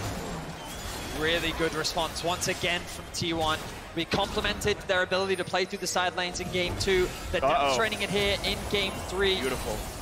Kanavi, I'm not going to say that he baited out the ultimate, but that's what ended up happening. Doesn't get caught off guard. Yeah. T1 though in the brush. Kanavi They're gonna fakes it. find him. He doesn't get the ulti off. He just dies. He could have ulted. He just gets killed. And that is the jungler down. T1 with 40 seconds till this Drake comes up. About the same time they find the rest. 369 gonna take his fight against Faker. Will it be enough? Does he win round 2? He's ignited. He's ever frosted. And Faker with 5 health left wins the one-on-one. The GOAT! Now he's got more enemies coming after him, though. He's going for the sneaky recall. Out of vision. They know he's on the left-hand side. Missing. Will not spot him go into the brush. They see. You can see it. You can see it. It was in vision. They don't walk over to the wrong ward. Faker with the Okie-doke, complete jukes right here. You can't see me. That ward's just outside the bush above the 2 players. It actually didn't go in the bush, so they didn't see Faker, so the polymorph couldn't actually come down. Faker gets away on the skin of his teeth, and he walks away the victor. This is why Faker is still on the lineup. With all of these young prodigies being built up by T1, he's still the GOAT. T1 will use that commitment topside as well to be able to pick up Dragon number 3. One away from the soul. T1 have a 4,000 gold lead, a 2 Drake lead, an inhibitor lead, and a Faker lead here in game 3. They'll drop a scuttle. It's not nearly as important as having the best player of all time on your roster. JDG will walk the reward on the way over, and out goes Kanavi. All right, now we have to turn our eyes towards this Baron, and now it's going to be a T1 collapse moving up through the river. Teleport is ready for Gagao, I believe. But look at how T1 are just shepherding JDG into this half of the map.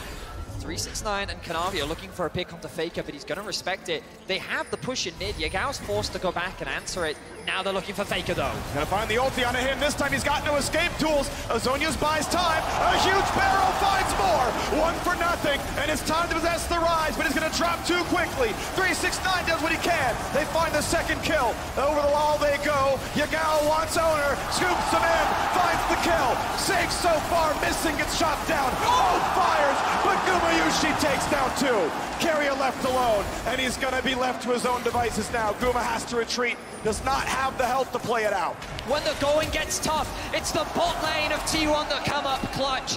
This bot lane cannot afford to be underestimated, and Gumayushi with a phenomenal Lucia performance. Carrier is just wasting their time, buying time for the T1 members to respawn. He will lose his life, but it does not matter. What was an incredible team fight for JDG. No, not going the base is still being attacked. He can't kill him, but he's stopping the recalls. They are losing Nexus turrets right now. At least Kanavi respawns the time. They don't lose too much. He'll get most of the farm. But the Baron, up here. They have how many TVs? They have both TVs up and available. They're just pinging it right now. The question mark pings are coming out from JDG. Is this something that you're trying to force? They're not going to force it right now. Yeah, they are. Yes, they are. They're going to send everyone. 369 sees it, though. Takes a chunk. He's got Yagao nearby. Ulti's up in 15 seconds, and the no Baron's being attacked, but this isn't going to be enough. Not everyone got into the pit. Owner can obviously blast plant back in, but honestly, JDG weather the storm. Bot lane inhibitor respawning before too long. There are still super waves coming in. They can collect some of the farm, and 369 can always TP back. What a clutch play there from JDG to actually pick Faker off, knowing he did not have the flash available this time around, could not delay as he did in the last time. And they get him, and they get enough of a health lead in that skirmish as well, so that T1, even with the AoE from the gangplank coming in, they still lose an extra person on the play. Wards being put right back up around that Baron. They know they can't let it out of their eyesight for a second. Look at the goal difference between the that carries. smite's early. The smite will come through for Onat, making sure that T1 have control around this objective.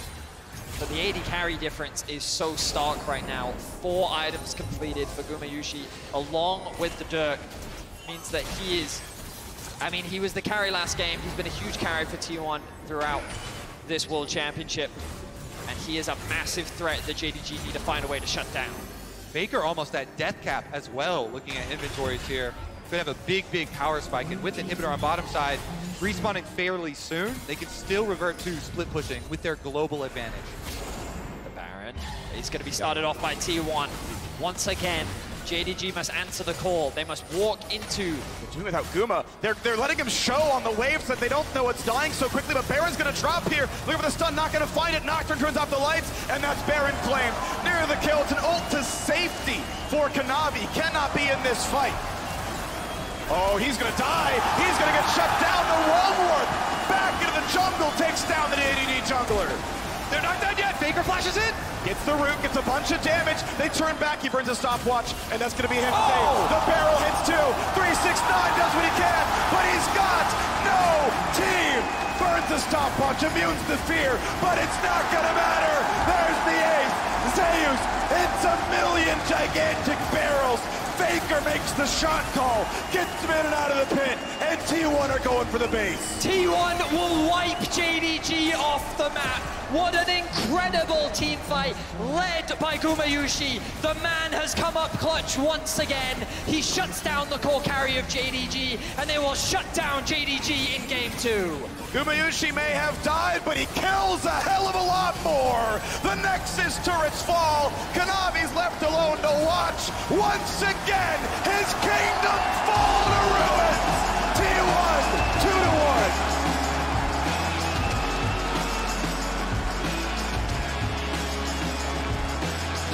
This is the beautiful League of Legends.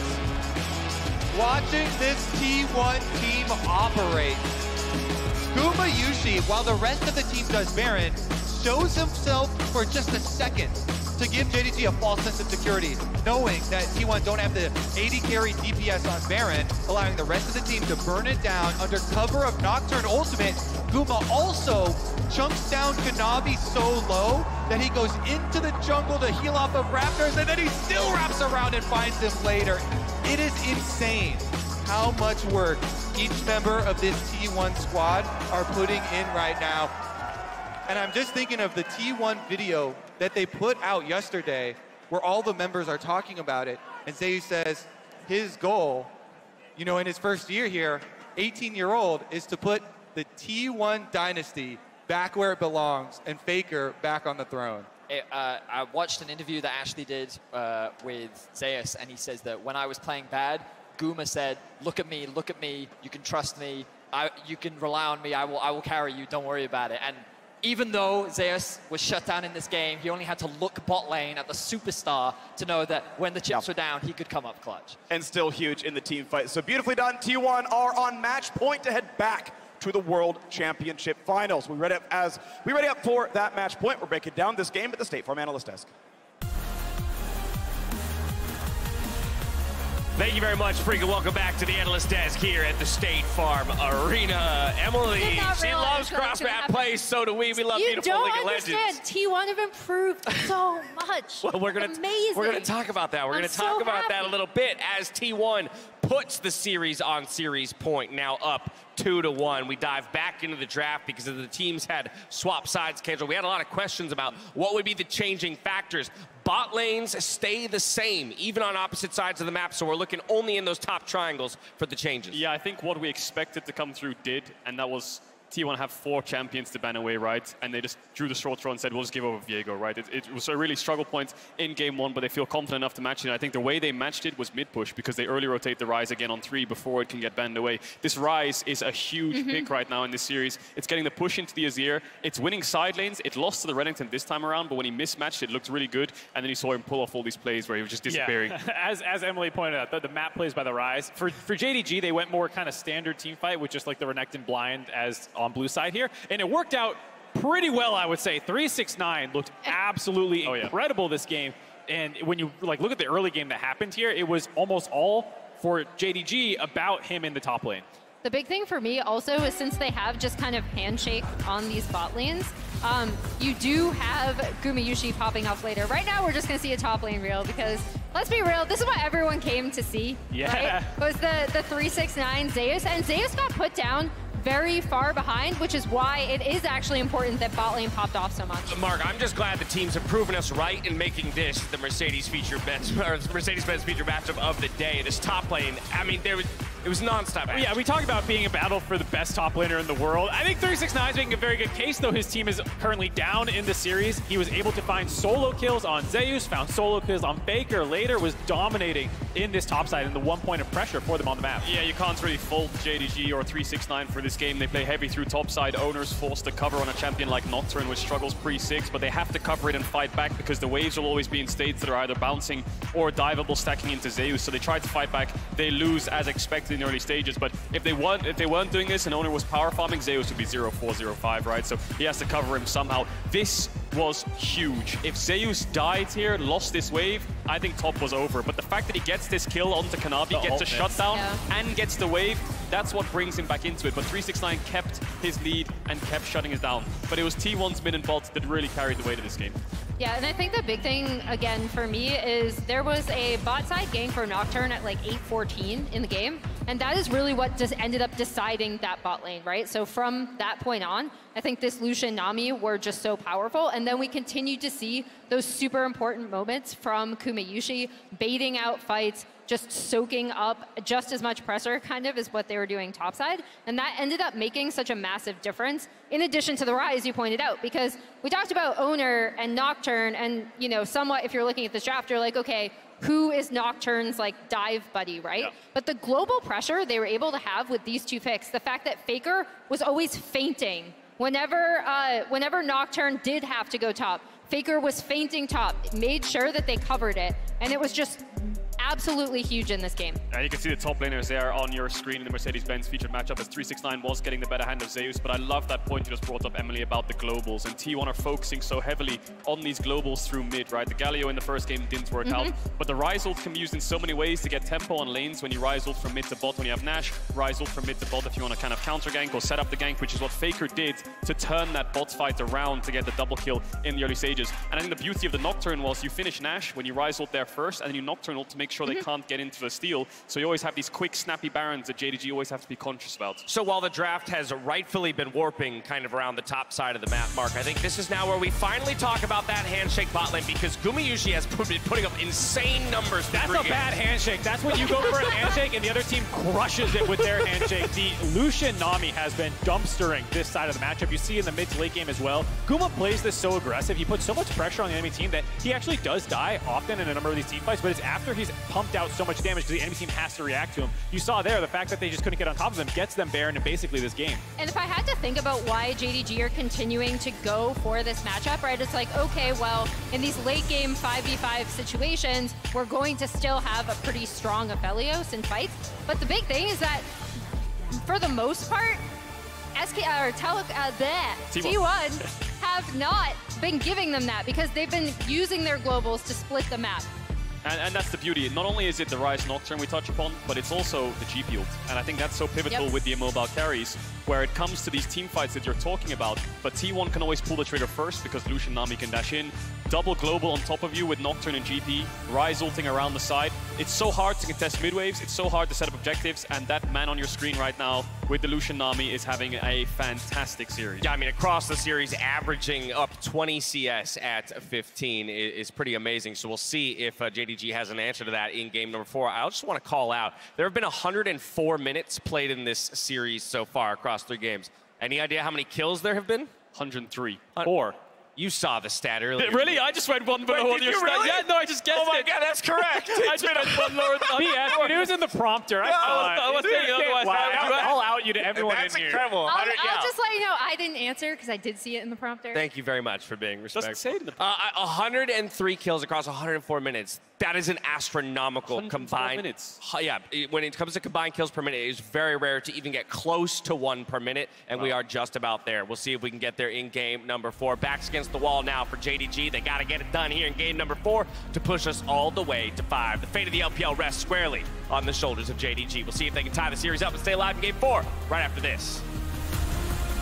But he's waiting out, spills it of nothing. The flash in, Zeus, the flash follow. It's a 1-for-1, but can Renekton win against Nocturne? The big stun, and 369. Forcing a Shirelia's out, 369 cannot find his target. Locked in place, needs to ult to stay alive, but he's feared, and he's fallen. Nocturne goes for number 2. Hope drop, a flash away from missing, but Faker won't, and he's unstoppable. About the same time they find the rest. 369 going to take his fight against Faker. Will it be enough? Does he win round 2? He's ignited. He's ever frosted. And Faker with 5 health left wins the one-on-one. Don't ever see it's over if I'm breathing. Racing to the moonlight and I'm speeding. I'm headed to the stars, ready to go far and start walking.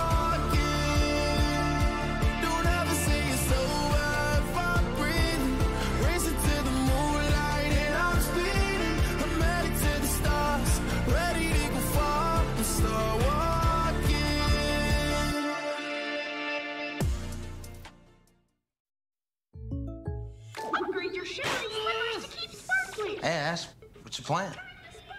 A new and very serious game, Jake from State Farm, but these in-game purchases are wrecking my wallet. I can't keep sparkling, Jake. I need a sparkle. State Farm has options like combining home and auto, so you get a rate that fits your budget. Very nice. The gameplay is really strategic, I swear. For surprisingly great rates that fit any budget, like a good neighbor, State Farm is there. Call or click to get a quote today.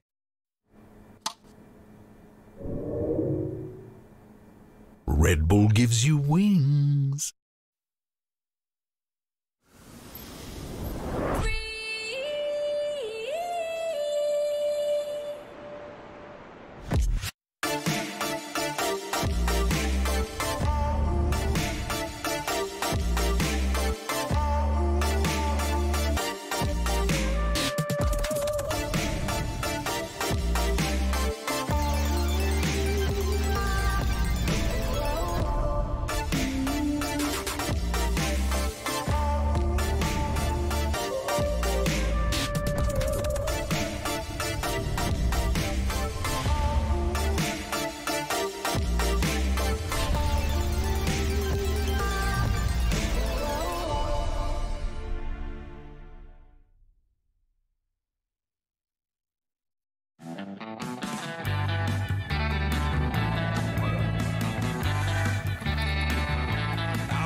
Welcome back to the State Farm Arena. T1 are a game away from making their first World Final in 5 years.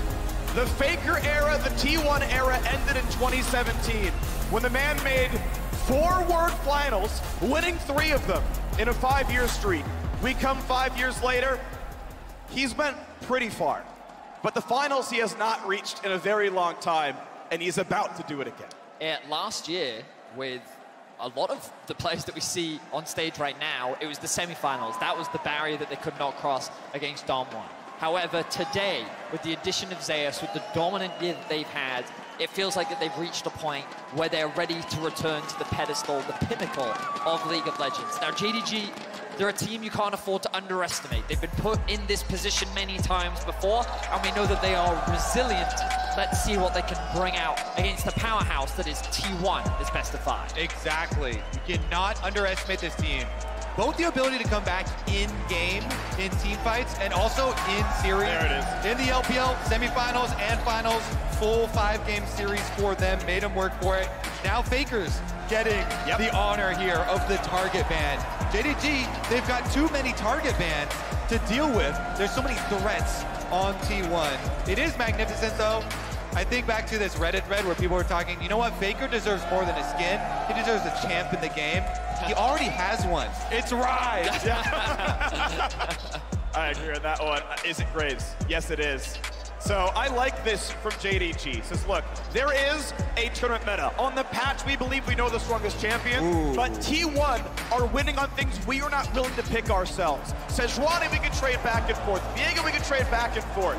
But Lucian and Rise in T1's hands, not allowed. Really, really good Viego steal away, because when JDG picks Sejuani, it is almost always going into 369's hands. Kanavi only has 1 career game on Sejuani. They want to pair the Sejuani top lane with a carry jungler. So stealing away the Viego pushes Kanavi down to this Belveth, and it's going to put more emphasis on how he can play that early game. Sejuani, of course, does so well when matched with melee carries to proc that stun so quickly. And no hesitation here, instantly lock in. The Karma blind from JDG. Of course, this does have room to be flexed between both mid and support. We'll see what direction JDG choose to go with it. Somewhat ironic that it was that Karma from many years ago in Faker's hands. Regardless, the Varus locked in for Gumayushi. Another big comfort pick for him, something that gives him a lot of agency in the bot lane. Often they will pair it alongside the Tahm Kench for carrier, and we saw how dominant they could be as they demonstrated when they played up against RNG in the quarterfinals. Yeah, I think the focus on bottom lane and getting a powerful bottom lane for JDG is necessary because, let's be honest, T1 have completely bot diffed this series thus far. So when you pick Karma this early, what you get is a flex pick that can either guarantee a pushing heavy poke bottom lane for you, or even allow Yagao to take it into mid lane if they really want to pull some crazy stuff here and do a bottom lane counter pick later. Karma always pairs well with double poke lanes like Ezreal, so let's take a look here. They're still banning Yagao. Yep, and banning the good safety choices here out of Gumayushi as well. No Tahm Kench from Varus, a very common pick. Obviously Karma, a small takeaway for that lane as well. It's just so much lane dominance, you really can't be out-pushed. We'll see if Heimer ends up making its debut on this one, but a ways to go until we see that. Second bans to come through. No Ashe, looking again at lane dominant. It means that Ezreal is available, though not a huge favorite. Crazy, interesting test now we're putting too. T1 have done this multiple times where on this third pick, they pick a mid lane and then ban to protect it. Yagao has always countered with the Taliyah. They're saying, hey, you're not going to pick the Akali, the kill counter into Azir. That is very normal. I want to see if that is actually true. If he goes onto the Sylas again. Renata is a very good answer here from T1. Very safe. So far, their draft, I would say, is just very safe. there's very few holes in what they've got. They've got a lot of long range at their disposal. They have solid engage thanks to the Varus. They have good disengage or follow-up with the Renata ultimate when combined with Varus. They have a lot of skill expression and pick. Like, it just depends on how they round out their composition. Do they want more engage? Do they want side lane threat? There's a lot of flexibility here for T1. Yeah, T1 are showing really good counter engage right now. As you mentioned, Renata ult's so good when the team is charging into you. That Sejuani, that Bel'Veth on the front lines. Locking it up here with the Jhin for bottom lane. There's that Sylas we were talking about, because Yagao has not shown the preference for the Akali answer into his ear. Almost always, this Sylas, he goes right back to it. The couple cheeky hovers there. Carrier playing with the fans' hearts.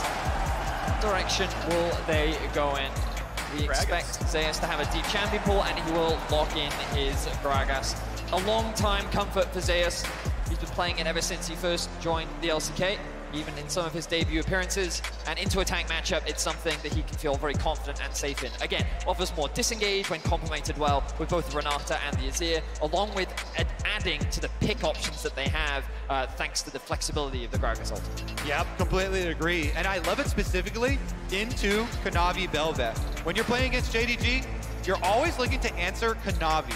He's the focus, and multiple forms of interrupt are so powerful versus champion. You need to have something to interrupt the E from this champion. If you can get rid of that damage reduction, it does not operate anymore in team fights. And Gragas bringing multiple interrupts, I think is a really good answer. Even though you're used to seeing Zeus, we want him on this big carry pick. What's he gonna do this time around into the tank top lane? Love this pick because multiple forms of CC. Now time ticks down. This could be the last time these two coaches shake hands. Bengi on stage with T1, with Faker for every one of those World Championship victories. Maybe on his way to his own fourth in a new role as head coach. It's been a split playing in the LPL, came back to T1 of the coaching staff. Has done so well with this team. Is this the last time these teams meet? The first and last time these two orgs go head to head. JDG, the last hope of the LPL. For 4 years in a row, the LPL made the World Finals. A different team each time. JDG, the most unlikely of candidates. 369 cut from Top Esports. Hope and Missing cut from their relative teams as well. JDG signed them, win the summer split, and now the last hope of their country. Need to win 2 in a row. Let's see if they can usurp T1. Right now leading the series. They're looking to get early information on the bot side of the map, making sure that the bot lane 2 versus 2 has a little bit more control. We've been seeing Puma and Carrier be hyper-aggressive in the bot lane 2 versus 2, sometimes to a fault, where they have been killed in the 2 versus 2 by Hope and Missing. What I think is scary about this Jhin and Karma lane is it does have a lot of power in its straight-up 2v2 with the amount of poke and damage, especially with that 4th shot from the Jhin. Yeah, what you get when you invest in this lane for JDG is way, way, way more safety for your bottom lane. It's double poke, as you mentioned. It's also, Jhin is one of the AD carries that can start with Boots Potion. Very rare. So much more sustain with the extra potion down there for him in case he gets the worst of the trades, because let's be honest, what we've seen in this series is the T1 bottom lane that was promised. They were prophesized, they were talked up as being the best bottom lane in the world, and they only lost that title due to some underperformances in summer, but it's really nice on the world stage to see Gumayushi and Carrier truly living up to some of that hype. And it really has been in the team fights where we've been seeing Guma really step up alongside Carrier, of course. You don't want to take anything away from the support of T1. The fact that he went deathless for so long in both Game 1 and Game 2, his Nami was phenomenal. Now we'll finally get to see him on something a little bit different alongside Guma and see how much of an impact they can have in this game, as they are getting pushed in these early levels, kind of as we expected in the 2v2 matchup. Yeah, and we've seen him already with some, I would say, game-winning Renata ultimates in this tournament. See if he can... Oh, damn, the double poke. Cleanse Ignite versus Cleanse Ignite. That means there is no heal. There's no way to get your health back up. You can drop the dot, but the first take of Ignite will still land. Summon a spell-wise, arguably Ignite counters Cleanse. And throughout the series, we have been seeing... Flash, handshake back, trying to burn him down, and he will drop the T1 bottom lane. Continues to dominate. Carrier, that was magnificent you kidding? The handshake right on missing as he flashes. Holy moly, predicted, outplayed, annihilated. This T1 bottom lane, the one that was promised, absolutely insane. I mean, that I feel caught everyone off guard. Keria played that so well. For sure, Mythic was caught off guard. Just as we were singing his praises, wow. He's able to find a play like that. The burst damage was ridiculous. So let's have a look back and see how he does it. Flash, handshake, root. It's just clean, isn't it? No bit of damage was missed. Really understanding the limits of his champion. And you give him a champion that has a little bit more agency than an army, and he does stuff like that. You can see why Keria is so respected worldwide. Finds a knock, decent damage. Under the turret's be a bit much, takes a shot, but it does put damage in toward Faker. Kanavi always happy to share a bit of XP with a laner. Total experience for your team does go up that way, but it will slightly delay Yagao's road to 6. Yeah, man. Keria flashing in for the point blank handshake, just knowing there's not going to be a response and a return visit now. Owner is down here. Keria moves in again. Hope has cleanse, Hope has flash. Keria going to hold on to it. There we go, gets away from both skill shots at once. Not going to find the poke back either. The awkward thing for JDG's bot lane now is their wave is in a terrible state and their jungler is nowhere near to offer support. T1 know that Kanavi is top as well, and the fact that JDG's bot lane can't get control of the river, Missing has to contest this bush to make sure that the jungler has gone back to base. Now they can actually walk up and contest the wave. That could have been a lot worse for the bot lane of JDG. Playing towards the top side has not worked thus far for JDG. Let's see if it does this time around as Owner comes over to cover Zeus on this big cannon wave that's coming into him. It's a big farm lead for 369, but you're right, only in the Jax game did the top priority turn into a win. And Sejuani, not exactly a carry, though really good damage out of Yagao. 100 health left on the Faker, able to eat back in. Owner now spotted on the Viego. Is Yagao going to be really in danger? Gets away from the stun, but it does mean he's got to drop away from this wave for a bit. And he's going to chase him off. Yagao had already teleported back, so Faker actually, even though his wave is pushing, he can teleport right back to this lane. That's why Owner's not hard shoving instantly. Looks like he is going to walk it in there anyways, but Yagao already using his teleport means the extra damage there from Owner is going to stick, and it should allow Faker to continue trying to abuse the ranged matchup here, pushing in on Yagao, poking him under tower as he tries to pick up things. We didn't talk about it, but this is actually Faker's first Azir game at Worlds. Of course, the man is very familiar with Azir. Let's see if JDG can find a pick on a nice sidestep from Faker. Oh, guesses that Faker will juke left, but Faker holds the course. Gets away from the stun. Yagao chunked down to 300. He is sidestepping everything. How can you pin down a T1 member when they don't even flash? They have the confidence to juke every skill shot you throw at them. Beautiful play there from Faker. He's used to the pressure from Kanavi at this point, and with the push that they have in bot lane and the fact that Kanavi coming mid just allows Yagao to go back to base means that there's a very easy opportunity to secure this first dragon. Very well played from T1 in the early game, starting to build a small gold lead. I mean, honestly, I would be demoralized going for ganks on this guy and having him just completely juke it out. He holds onto his flash both times. When Sylas has him so low under tower, Faker confidence, doesn't burn his flash. He walks it out, walks away with 75 HP, continuing to hold on to these cooldowns, and now he's level 6 too, so even has the ultimate to disengage. Let's refocus though. Kanavi on his Bel'Veth pick. Going to go for the invade on red buff here, take it away from Owner as his recall goes off from the bottom lane. So Kanavi will continue with this little lead that he has gotten. Very minute, but is there. I do want to point out that Faker has rushed himself Oblivion Orb in the lane. Keep in mind that what he's against is the Dorn Shield and Second Wind. One thing that, for those who've been... Hold on, we got to play the bottom side. The flash away from the handshake. Keria does not have flash. They're going to guarantee the kill, and Hope is going to claim one. You can see the game now back within a 200 gold spread. That's a 3-6-9 gank. He's saying, you know what, last game, I got a lead, I wasn't able to impact the rest of the map. This time he's saying, I'm level 6, I'm ganking bot, boys. They moved the Sylas up to top lane so that he can now rotate over to mid. Kanavi is now here as well. I don't expect him to get the kill onto Faker, but great map movement there from JDG. That caught T1's bot lane completely off guard. Exactly, Vedius. It's the rotation of mid lane up to top to get the pressure there. Top lane down to go for the gank, and then jungle comes in so they don't lose out on any minion waves while still allowing 369 to try and 1v9 again. He's like, there's a fire on bottom side. I want to go clean it up. good ward there. Really good control ward. Ona was suspicious of JDG hovering in that topside river, but they will spot it out and no fight will ensue.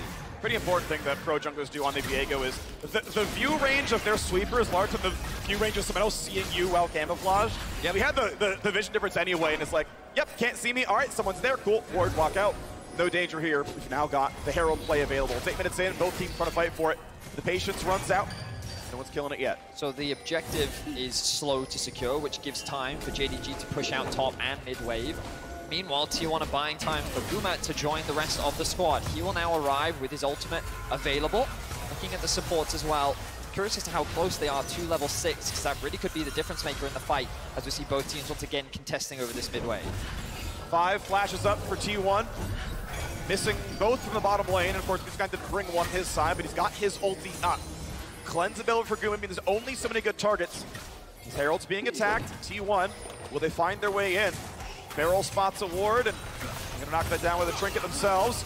Stolen cask is only a disengage. Ultimately, JDG do not find their way out of the Herald yet. Yeah, they're gonna restart it, try and pull them back in. Owner still lurking around with the camouflage on. So the awkward thing for JDG right now is there is a big wave stacking up in the bot lane that is just bleeding away minions. They engage. Gonna find the root. The ulti from Varus doesn't get too much more. The re-engage looks pretty good. Yagao flashes in for a bit of damage. Ulti stun's gonna land. Can they kill Owner? He dives in, and the Berserk comes across. Kanavi is low, gets the ult, and he goes 1 for 1. Looking for a bit more now. Yagao is in the front line. Already the Sejuani is dead. Faker flashes, Ignite kills him, and Hope is safe in the wings, but the CC is too good. Yagao will die. Delivers himself the death. 4th shot, not quite the kill. Karma can't get it either. Sidestepping the last shot just barely. Gumayushi still safe. Gumayushi still firing. Slowed down, but without mana cannot secure a kill. Wow, what a crazy fight.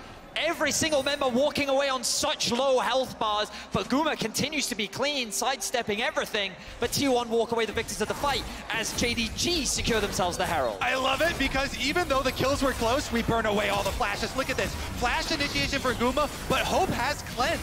So he just cleanses and walks out. Then they go for the turnaround off of the knockup onto Guma. They're trying to get back to this flashless carry, but they get the Sejuani ultimate here onto Owner. He ults back in towards this Rift Herald as 369 picks it up and walks out. Bailout allows them to continue the fight, but he's so tanky and trying to move it through. Faker in the back line. Flashes away, still has the Ignite on him though, so burns down anyway. It's just the other side of the fight was fluffed so much, and Yagao gives this one over. Guma now, no mana after this arrow, but he's got auto attacks to push them off, and the flash from Hope also being burned like a matador, dodging that Gragas. Zeus lived because his passive popped on body slam. He was dead the 4th shot. Somehow Hope was like, this might not kill. I gotta flash the body slam that could have landed on me. Somehow was right about that one. He lived with a sliver of health. The thing that got me about that fight was in the replay seeing Faker just glide into the backline and he just looked at the AD carry and both ultimates were just in this really awkward position. But at the end of the day, T1 walk away as the victors of the fight. And again, huge credit to Gumayushi, been involved in every single kill alongside his support. That's another dragon secured for T1. Similar to last game, we find themselves with control over these early objectives. But how can JDG now use this early Herald to gain an advantage over T1? Well, right now it's 3 plates left on the top side. Vietnam was given the gold in the previous game on Renekton. Now on Sejuani, still again not a carry champ. You'd love to see him get it somewhere else, but I guess it'll be shared by Kanavi. Vietnam's actually going to take his share of the gold.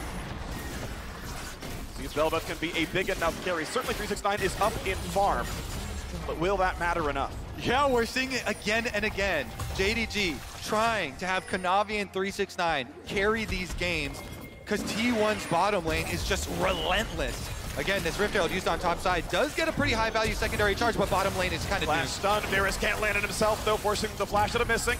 He will stay alive, trading flashes with the opposing jungler. But with the wave thinning out, they're not going to get much more than this damage. The plate itself will not drop. Hope wants his 4th shot, can't quite get it. There we go, Guma takes the trade. And with Varus ulti on, there's a chance they find that kill. They gotta block the shots, they will do so. The shields come out as well from the support. get away from the deadly flourish. Well played by T1 to get away unscathed, but you can see the biggest difference between this game and the last two. There's no Faker.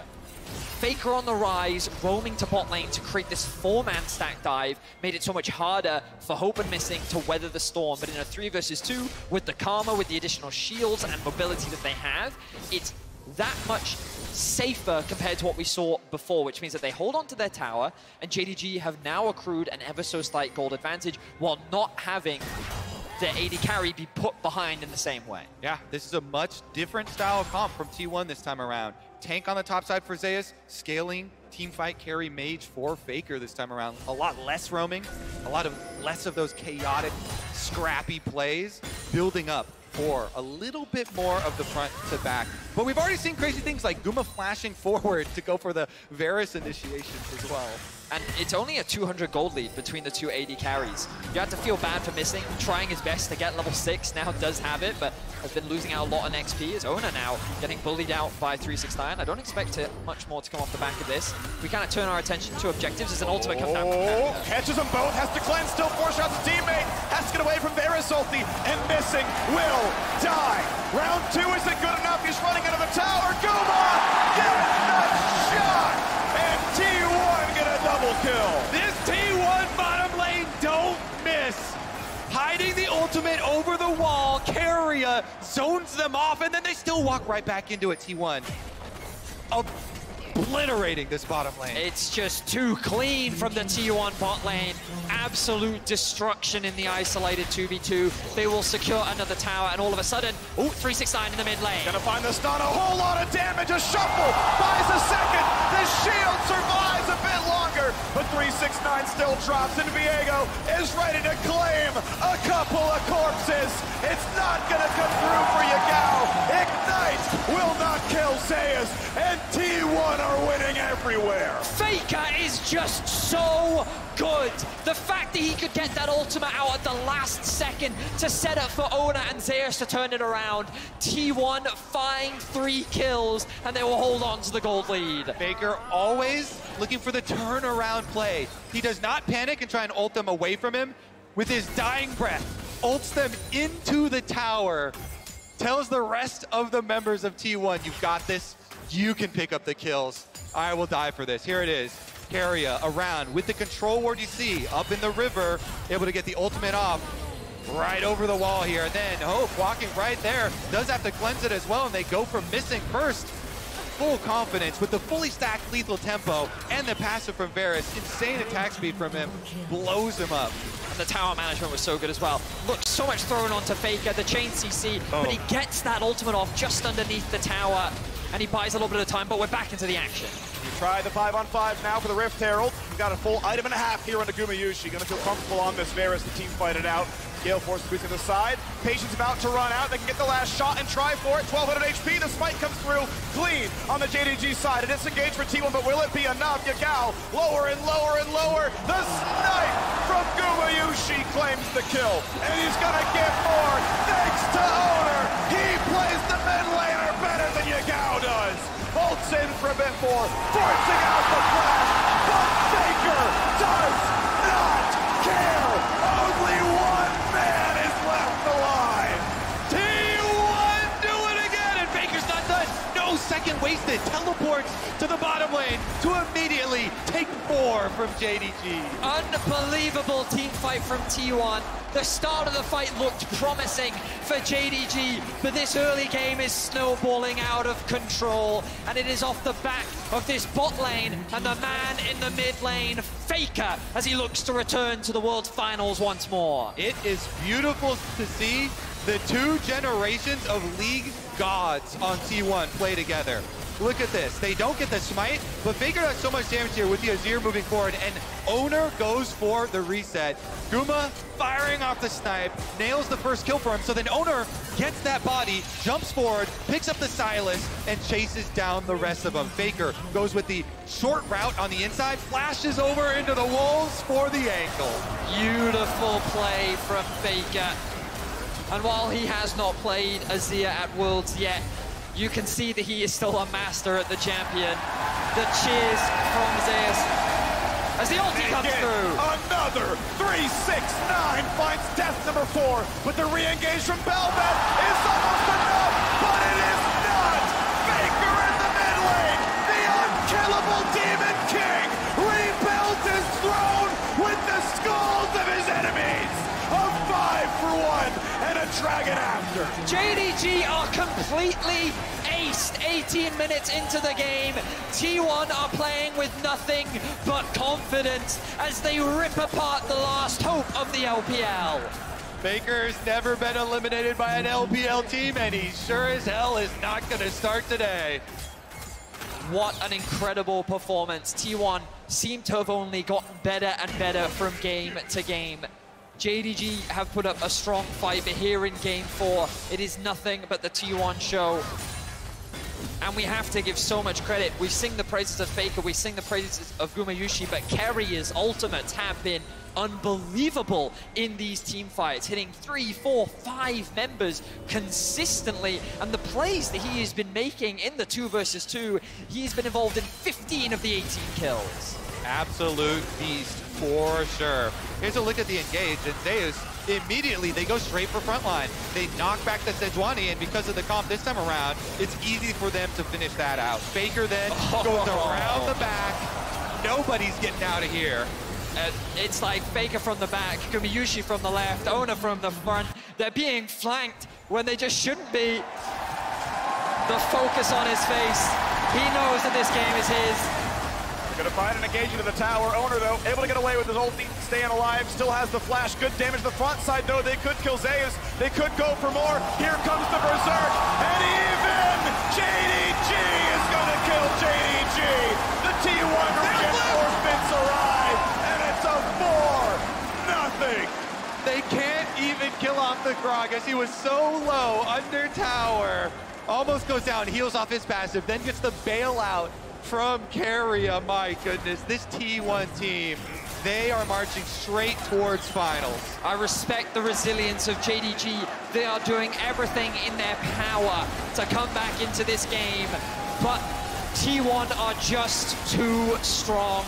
They will secure a Baron on spawn, and they're looking to make their way back to the World Finals.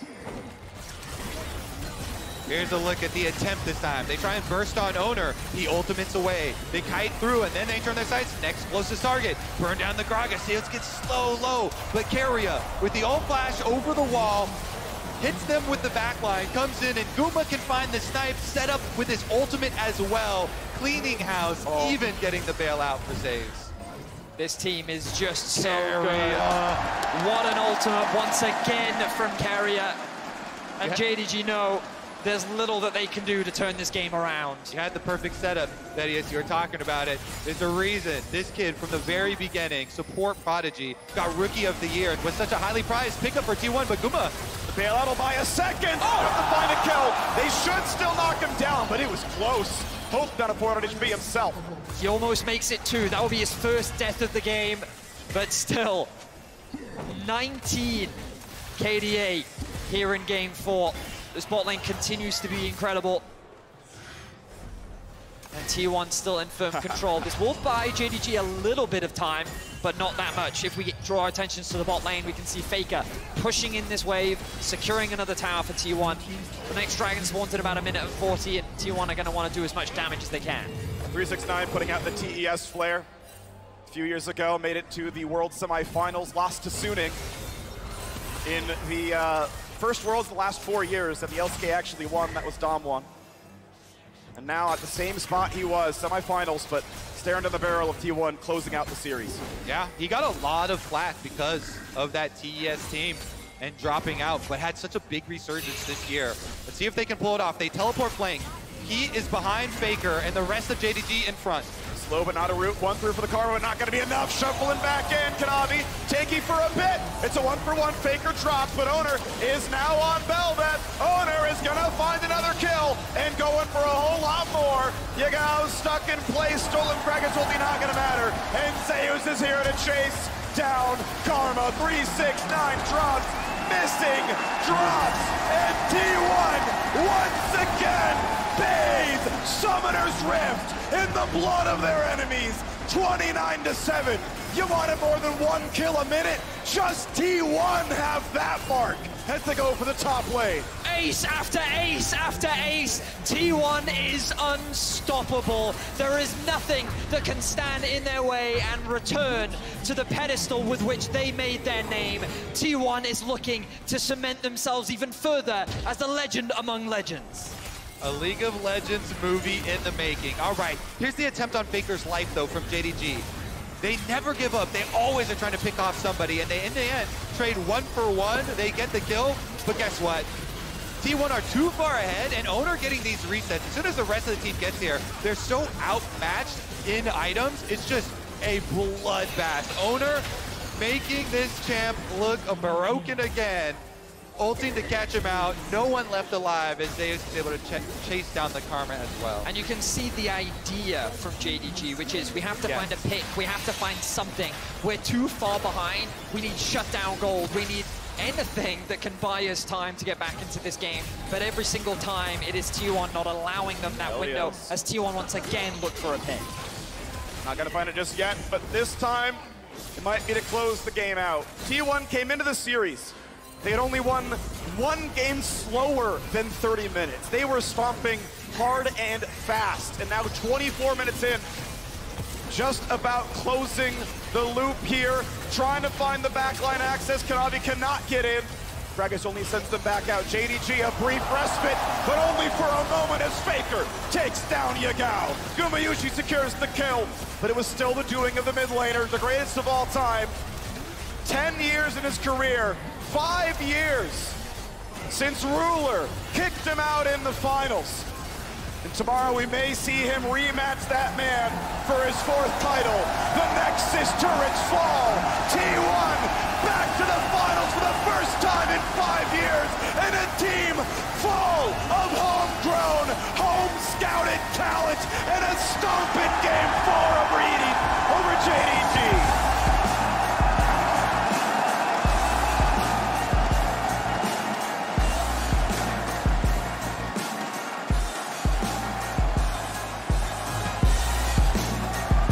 What an arc for this T1 team as well. Gaining power in their ascent towards the finals. Every member performing, every member stepping up. The expectations coming into this series was that it would be the battle of top lane gods, 369 versus Zeus. But it really all became about the bot lane, 2 versus 2. Gumayushi in these fights, and Carrier alongside him continue to dominate.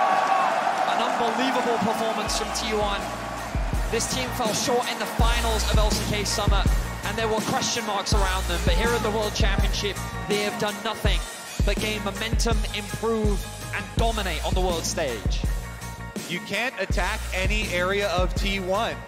Faker dodging skill shots, not even blowing his flash, with relentless pressure sent towards the mid lane. And if you send pressure there, guess what? Guma and Carrier know you're alone in a 2v2, and they like those odds, smashing you themselves. Absolutely insane stuff from this team all series long. Props to JDG, a valiant effort here, but they were simply outmatched. Beautifully done here by T1, another world semifinal for 369. Kanavi back from quarters from last year. Yagao back from quarters, sorry, from a couple of years ago, back when they were still on JDG. The new faces come in, they make semis. It's not a bad road for the team, but it does end at the hands of Faker and the rest of his young gun teammates, everyone on that team, 19, 20 years old. And I think you said it earlier, the new generation of talent, the new generation of legends. You have Faker, a 10-year-long career with 3 trophies to his name. Looking for number 4 now with head coach Bangi, that he did it alongside. But a bunch of players, 3 of them scouted by T1 themselves. Carrier grabbed just a year after his rookie year, and they're here to dominate again. It's just, it's crazy to see the trajectory and investment from T1 after what they had was a super team back in 2019 that couldn't quite make it, to then going back to the drawing board and reinvesting in young talent. Like, you've talked about it so much. These players are 18, 19, like all around the veteran and Faker. the fact that they've been able to grow so much in such a short amount of time, 5 games against RNG, the MSI finals, a near undefeated run in the LCK in spring, falling short to JDG in summer, but now they make their way back to the World Finals, and they'll be going up against an LCK rival. There was debate in the offseason. Who are they going to fill with this top lane? Are they going to sign one of these prized, already proven top laners? Nope, nope, nope. They trust in their system. They build them up, and combined with Faker, the icon that is League of Legends, you get the recipe for success. I will say, eulogizing JDG, 369 should be proud of how well he played. I thought he was incredible in every single game he played. I'm sorry you lost, but you were amazing. The jungle, Kanavi, he's been with JDG his entire career as well. Started as a lone off from Griffin, but every game he has played has been under the JDG banner. Again, amazing the entire time in this series. But as a team, everyone saw this series. T1 is the better team. They certainly were. And yeah, okay, we saw some blunders from Guma in the laning phase here and there, but he almost immediately made up for them. His Lucian performances, the Varus and Renata bot lane, like, it just goes to show that when you give carrier something that has a little bit more agency than just a bubble, this man just rips through the rift. And I'm hoping that we get to see even more from him and what he's capable of as a support. Just, you summed it up. When you sit there and you look like Owner is their quote-unquote weakest part, it's all relative, right? It's one of those things where even though he's the weakest part, it feels like that this team just has no real weaknesses that you can look to exploit. And with that, the LCK cement their dominance over 2022. This means 3 LCK teams left in the bracket. We see Gen G versus DRX tomorrow to figure out who will match T1 in the finals. You hinted at it, Freak. There could be a rematch with Ruler. So many storylines. Depth. The Last Dance. Really, this fairy tale success for DRX, making their march, their small percentage chance charge for that aim as well. And it's fun to see because Gumayushi was so good in this series. He's had ups and downs, of course, but I'm pretty sure in all 4 games, he was the most damage dealt across the game, even in the loss. Just 4 games in a row of being the biggest player. Here we get a reel of Faker winning in 2013, winning in 2015, winning in 2016, losing in the finals, and then a 5-year drought of not making it back there. Quarters, semis, but back to the finals now. Chills. Yeah, I mean, it's hard not to be a Faker fan. If you've been around since the start, like, everyone has followed his career. Everyone knows, like, League of Legends is very lucky to have an icon like him within the scene. Incredibly humble. What a great name, too, Faker. To see him back at the World Finals is going to be exciting, and we know that everyone's going to watch to see if he can lift the trophy one more time. Yeah, we'll see if it happens there. It's going to be a whole lot of fun. That's going to be next week, and of course, it's another match tomorrow as well. We are joining Dracos for a dual interview with Faker and Carrier for a Verizon post-game interview. Thank you very much, gentlemen. Atlanta, one more time for T1.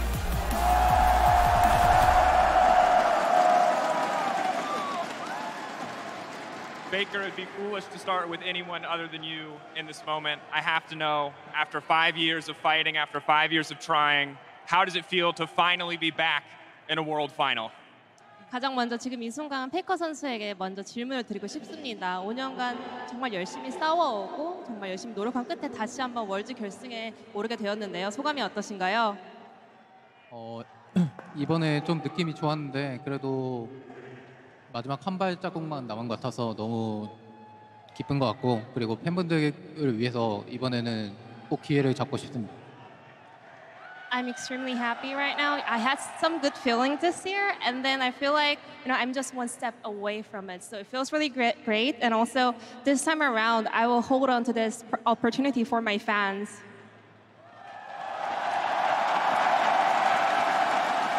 Absolutely fantastic to hear. Now, for you, Carrier, it's not the long history of World Finals or for trophies, but it is your first final. And so I want to ask you very much the same question. How does it feel to take down JDG and to move on to the last best of 5?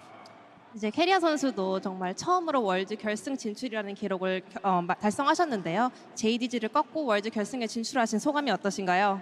일단 RNG와 중동을 잡고 올라왔는데 두 팀 다 되게 잘하는 팀이라 생각해서 더 기쁘고, 그리고 제가 국제 대회를 이제 4번째인데 8강, 4강 준우승을 했거든요. 그래서 이번에 꼭 우승을 할 수 있도록 최선을 다해서 우승을 하고 싶습니다.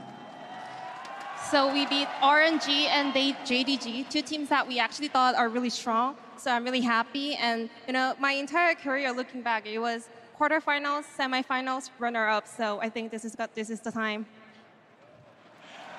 And I absolutely love the confidence.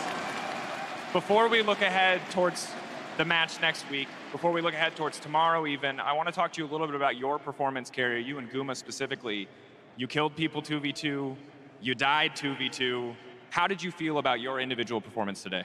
오늘 또 바텀에서 구마요시 선수와 함께 정말 눈부신 활약을 보여주셨습니다. 2대2를 싸울 때 뭐 이기기도 했고 어쨌든 죽기도 했는데 오늘 본인의 경기력에 대해서 어떻게 생각하시나요? 이제 오늘 경기력은 좀 좋았던 것 같은데 이제 라인전 하면서 뭔가 첫 판에 긴장을 좀 해가지고 좀 잘 안 된 것 같아서 그거 말고는 만족하는 편인 것 같습니다. I'm pretty happy with my performance today. You know, during the laning phase in game number 1, I was a little bit nervous, so I dropped the ball. But other than that, I'm pretty happy. And I think rightfully so. What do you guys say? 2v2 looking pretty good. Faker, you on the opposite side. Game 1, the Galio, but from there, game 2, game 3, it was the Rise. This is a pick that everyone in the world knows you for, and I think we're all just wondering why here, why today was Rise the right choice for you? 그리고 페이커 선수 오늘 1경기에서는 갈리오로 잘 풀리지 않았지만 2, 3경기 라이즈를 가져오면서 경기를 풀어나가는데 정말 중요한 역할을 했습니다. 페이커 선수 하면 라이즈고 모두가 알 정도로 정말 유명한 픽인데 오늘 이 순간 이 자리에서 라이즈를 꺼내게 된 계기가 뭔가요? 일단 라이즈라는 친구가 좀 이번에는 안 써주냐고 자꾸 물어봐가지고 쓰게 됐습니다. So my good old friend Rice, he was keep nagging, you know, why aren't you logging me? And so I give it a go.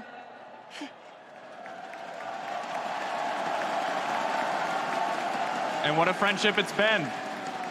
The next question for you, Carrie, I think is going to be a hard one because tomorrow you watch a lot of your former friends and teammates play each other to see who will be meeting you in the final. And so I have to know, who do you expect will be facing you in San Francisco? 이제 캐리어 선수에게 질문입니다. 내일 치러지는 준결승전에서 이제 캐리어 선수의 정말 많은 전 동료들이 서로 이제 싸움을 펼칠 예정인데요. 어떤 식으로 예상하고 계신가요?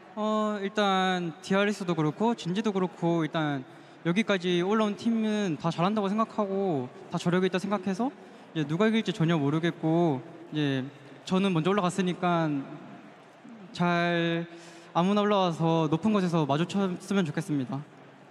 Well, because both teams made it to the semifinals, it means that they have proven so much. They've been doing great, and now that I've already locked it in finals, I don't really care much. I don't know what's going to happen, so I just wish them best of luck, and I hope we can meet at a greater stage. And I have to respect it. If we look ahead, your regular season was so close to lifting a trophy until you met Gen G in the finals. And if Gen G end up being the team that you meet, Faker, I have to know, what is going to be different this time around that will allow you to be a world champion once again? 사실 지난 서머 시즌도 T1이 서머 시즌 우승에 정말 가까웠지만 젠지에게 꺾이고 말았습니다. 만약에 결승전이 젠지와의 리매치가 형성된다면 어떤 점이 다르고 어떤 식으로 T1이 이번에 승리를 가져올 수 있을까요? 지난 젠지전은 너무 무력하게 져가지고 저희가 굉장히 칼을 많이 갈고 왔고 이번 월드에서는 확실히 다르다는 것을 보여드릴 수 있을 것 같습니다. So in the previous match against Gen G at finals, you know, we were not able to do anything. We just lost. But this time around, we were all so grinding hard, and we are different this time around. So I think this is our chance to prove that we are going to be different. The fans are ready for it. Frankly, I'm ready for it as well. One final question before I let you both go. I'll give each of you the opportunity to answer if you want it. There are 3 LCK teams left. There are no LPL teams left. Who is the best region in the world? 지금 상황에서 LCK 팀만 3팀이 남았고요. LPL 팀은 하나도 남지 않았습니다. 세계 최고 지역이 어디라고 생각하시나요? 저는 네, LCK라고 생각하고 그 중에서도 T1이 최고라고 생각합니다.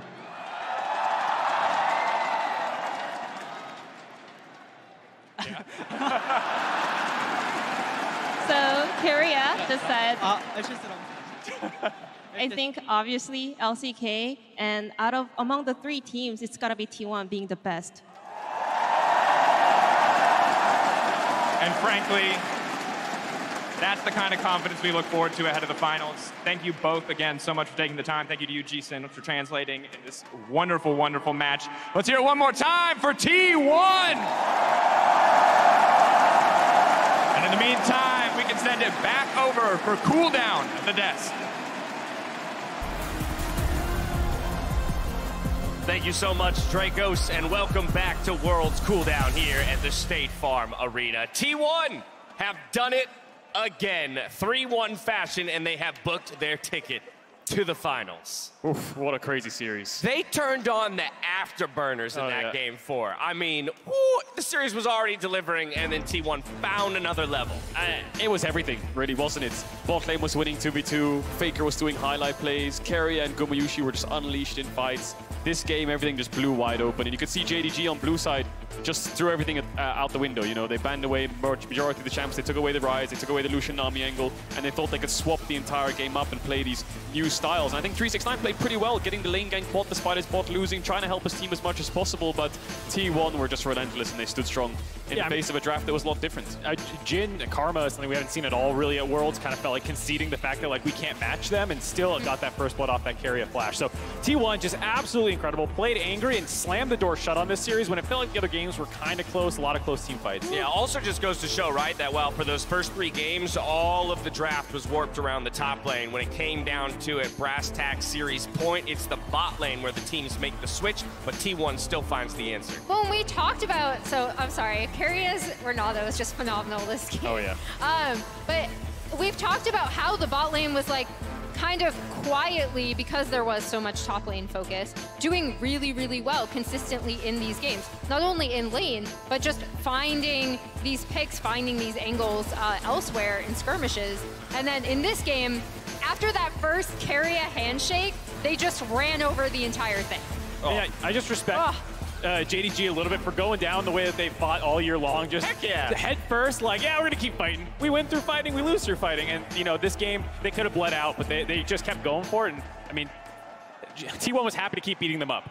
Yeah, and one thing you saw constantly here was Faker's Azir, right? Previously, Faker kind of forced JDG to respond to his like phenomenal global pressure from the Ryze, from the Galio. And there are just so many cool stories around Faker that we haven't even mentioned. Like, yes, Faker and the Zoomers, but it's him raising another jungler, right? Like in the post-Bengi era, he kind of helped along all these other junglers. Owner is the latest one. Speaking of Bengi, he just stepped into the T1 coaching position. I was gonna say. There's just so much to talk about. And the thing that honestly really has impressed me the most isn't individuals, because we knew all of these players were absolutely cracked. It was their map play today. That was the most impressive thing to me. I love that you brought up Bengi. The first thing I thought of is like, Bengi. T1 have struggled throughout the year with drafts. I think they've been dropping the ball a little bit here and there, but I just think of that scene in Dragon Ball when Gohan's fighting Cell and then Goku's behind him. It's like dead, you know, in the spirit. Bring it all full circle. I love it. Yeah, with the anime full because thanks, dude. Faker is going to win, but he might win with Bengi. That's the thing, right? He's going to a finals with Bengi, and that's what brought him back. They've been by each other's side. They have. From the beginning. It's crazy. From the first time they won a world championship right here in North America, and they're going back. But while every single player on T1 stepped up in some way across the entire series, in this game 4, it was Keria for us who deserves the 1+ OP player of the game, setting everything up, Mark, for Guma to start running through it. Yeah, obviously everyone played well in the final game, but Keria himself being the key playmaker with the flash Q, with the ultimates, and for him, I'm so happy for his return to form. He was battling long COVID during the summer split.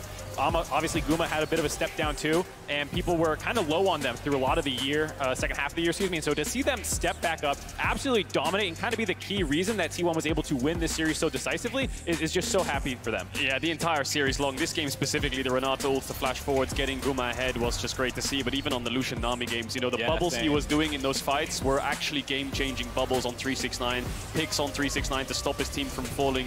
There's a lot of trust in this bot lane. You can see they've grown so much throughout the year, and of course they were a staple bot lane last year, but changing time with Teddy now and then Gumayusi now finally gets a full season alongside Keria. And with their kind of return to form here, I feel like this is the T1 that was promised at MSI, right? Like after their remarkably dominant LCK split, coming as MSI favorites, losing to RNG in the finals. I think with their increased map pressure and this bot lane back online, they're going to be unstoppable. Do you see that damage per minute?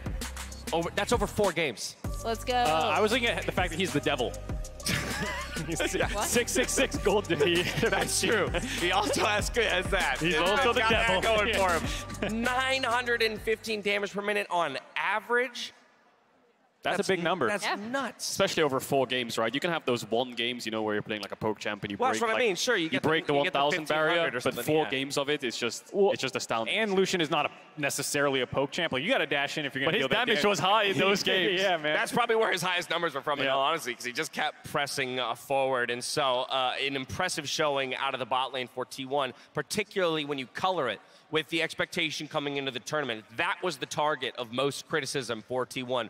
Will they be able to pull it together? Will they be the weak link for T1? And today, that was absolutely not the case. It definitely wasn't, and we highlighted at the start of the day what the weak point could be for T1, and it was jungle, it was owner. And as much as he struggled in that game 1 up against Kanavi, I have to say that if you look back on the Damwon semifinals, owner was getting a little bit gapped there by Canyon 2 against Damwon in those semis of Worlds 2021. But this time around, a lot more consistent. Managed to get the Viego a couple times, gave it over to Kanavi that game 1 and struggled, but jungle matchups with a couple bans made it so that was pretty even to the point where Faker could roam towards bot. Zeus was quiet in that GP game, but owner was able to stabilize lanes that were losing or were falling behind enough to become a weak point to salvage it. And that's why I really do have to credit their coordination, right? Like we talked about Faker kind of feinting, following owner.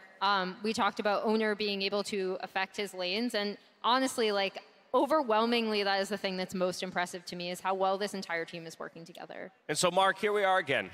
It's 2022, and Faker is going to another World Final. We took a look at this graphic earlier in the day, but it bears repeating because while, yes, he picked up 3 World Championships across 2013 to 2016, he hasn't had quite the same success, while still arguably incredible success. But we know that at the very least that final line is a trip to the finals and possibly picking it up again here in North America. Just the gap between finals appearances is absolutely insane. You know, like to go for basically half of the League of Legends competitive ecosystem, half that time you were not able to make it back to finals, and then do it again in a game that changes so much year after year. The skill, dedication, and passion you have to be able to reach that level again is astronomical. I can't believe it, actually. It's very rare. I mean, the only other player that even comes close to this is Deft in a way. Not in terms of results, but in terms of like how long they've been competing to be at this level still, right? And Faker is just a cut above everyone in results.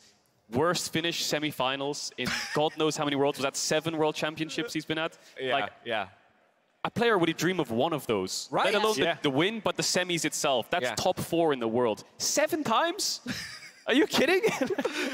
No, I'm not. I don't know. We're not kidding, Caedrel. It's so funny because there's a period of time where like the conversation of best in the world ever was, you know, obviously his, and then there's that brief gap where people are like, I wonder if someone else will ever be able to overtake him, how long it would take. And now that he's back on top again, you're like, I probably never. Get out of here. Probably Get out of here with that. When Showmaker came in won Worlds in 2020, everyone was like, this is going to be the year of, or like the dynasty of Showmaker in a way, where Showmaker will start to dominate, maybe another finals, maybe he can win it back-to-back. And Faker's done it 3 times now, going for his 4th, and, you know, Showmaker got knocked out in quarterfinals, right? Faker's never done that, you know? He's never lost in quarters, right? So, achievement-wise, will it ever be topped? I don't think so. I would be hard-pressed to come up with a scenario in which that does get unseated. Again, all of us are going to have to be here for pretty much another decade in order to see Can you imagine us in 10 years what this AD would look like? A lot more wrinkles, I think. I cannot in the slightest imagine us still here. 2032. I will have a heart attack watching some of those I plays will say, in another 10 I have seen all his finals appearances. I've been watching since season 1, so, you know, it's happy like, to say that I was in the audience. I was in the audience in 2013 in Staples Center when he won his 2032, we'll watch this segment back. Yeah, I've been lucky to be on the net. We'll have like a sleepover movie night and rewatch this. Nice. Let's go. See if he can get it. Let's pull up the bracket to see how things stand. Only 2 more best-of-5s to go, one of which takes place tomorrow there on the bottom side of the bracket, as you can see, with T1 advancing 3-1 over JDG. It's down to Gen.G and DRX to see which of these 2 LCK squads will move on to challenge Faker and the rest of T1. And it's going to be beautiful. It's either T1 versus Gen G rematch of the summer finals. We've now got the autumn finals, or it's Deft versus Faker. And I think both of those storylines, if you think about them, are just incredible. So whoever wins that series, it's going to be so exciting. Also, coming out of the Gen G Tom1 series, I was like, oh, whoever makes it out of this, like, they're going to automatically be the world champions. I may have to rethink that now after today, I'm after definitely how well T1 just played. Church of Chovy disciple. Like, I want it for him so bad. Yeah, please. All right. Peanut, We'll come too. back. We'll come back, looking give for some that. final thoughts in just a moment, but we would be remiss if we didn't jump to JDG's side to get a quick word. So before we wrap up our day, we're going to get a final word with JDG's 369 in our Verizon postgame interview. Thank you very much, Dash. I am now joined by 369 after what was a very difficult loss for the side of JDG. My first question for you is just what happened in that series that ultimately allowed T1 to get such an advantage over you? 首先今天的比赛是非常遗憾的输掉了。想问一下，对于今天这场比赛的一个看法是什么样子的？因为说好像T1 今天的一个表现整体来讲是非常的无懈可击的。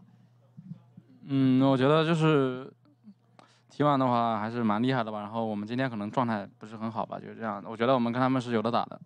I think T1 today performed really well. They are a very strong team, but we didn't perform in a very good form today. So I think if we can play even better in a good form, we can be compatible with them. Certainly makes a lot of sense, but when we look at your own individual performance, 369, you still had so many incredible moments. So I'm curious, when you look at just yourself, how do you feel about the performance that you showed today? 想问一下，对于今天比赛当中自己的一个表现是怎么样的一个看法？因为说今天其实有非常非常多的高光的嘛，那可能说对于自己来讲，怎么评价今天自己的一个发挥呢？感觉还是有很多不足吧，就是感觉对线期做的挺好的，但是打团的时候可能作用没有那么大吧，就这样。I feel like I still have a lot of shortcomings and weakness in today's game, even though I did quite kind of well during the laning phase, but I didn't just be a very useful character in the team fights. Good to always hear that honest self-reflection, even if you did have so many standout moments. When we look ahead now with the LPL eliminated, how do you look at the LPL-LCK rivalry moving forward? Is this something that is important to you when we look ahead to the future? 想问一下，可能说在将来的话，对于 LPL 跟 LCK 的一个对决是怎么看待的？因为其实现在来讲 ，LPL 的赛区是已经淘汰了，那无法在这个世界赛继续的往前。想问一下，你在对于未来可能说 LPL 跟 LCK 的一个对决是怎么看的呢？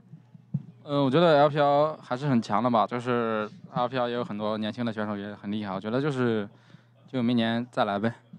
I think LPL is still a very strong region, and we have very young but talented top players. So we'll definitely try next year. Cannot wait to see it. A final question before we let you go here. Your team achieved so much at this tournament, and I just want to know if there's anything that you want the fans to remember about yourself, about JDG, when we look ahead towards next year and the tournaments to come. 今年其实 JDG 也在世界赛留下了很多的一个高光场面，想问一下说，你想让粉丝记住关于你或者关于 JDG 的一些什么样的部分呢？我觉得就是今年 JDG 的话，我觉得我们就想让大家记住我们的团结吧，就这样。I want everybody to remember the cooperation of JDG. It's a beautiful answer.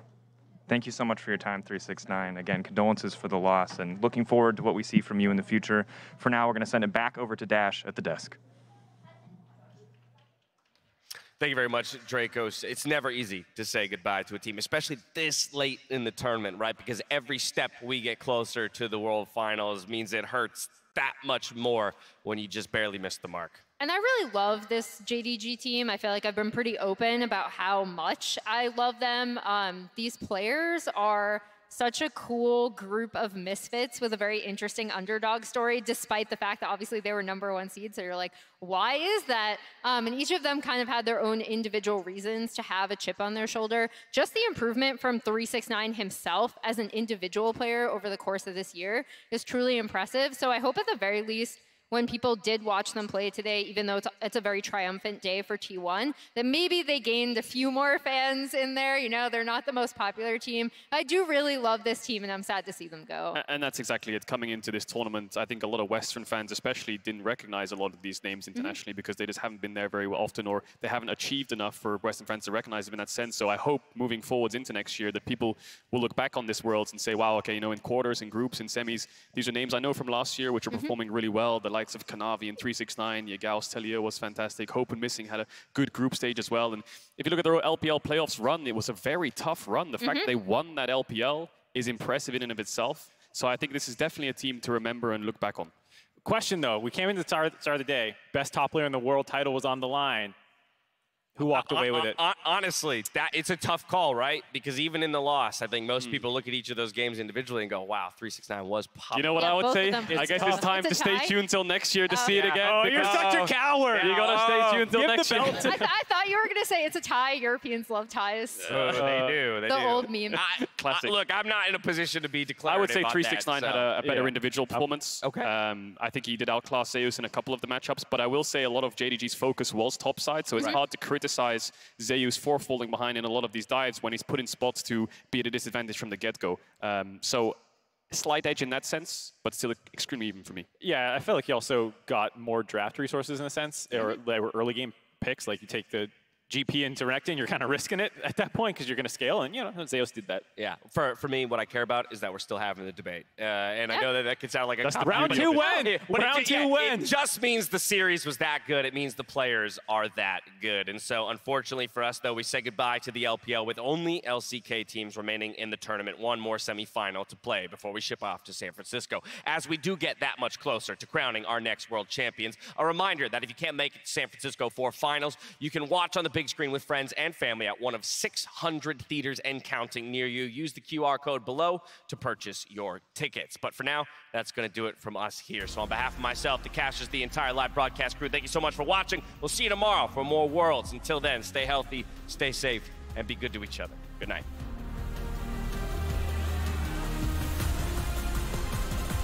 Hello, Georgia! Welcome, fans from around the globe. Atlanta, please join me in welcoming Korea's T1 and their opponents, champions of China, JDG and LoL Esports Club! It's going to be the first one missing. Heal for move speed. Flash it himself. Double, not an ulti, but enough damage is going to be there. The polymorph. First blood for Gumayushi. He wants the second. It's 369 again, marking the target. Owner comes in. He'll find a stun, though. And keep in mind, they've got Elder. Hope can't find the first kill, but 369 does. Zeus will drop as well. It's 2-0. And T1 runs for the hills.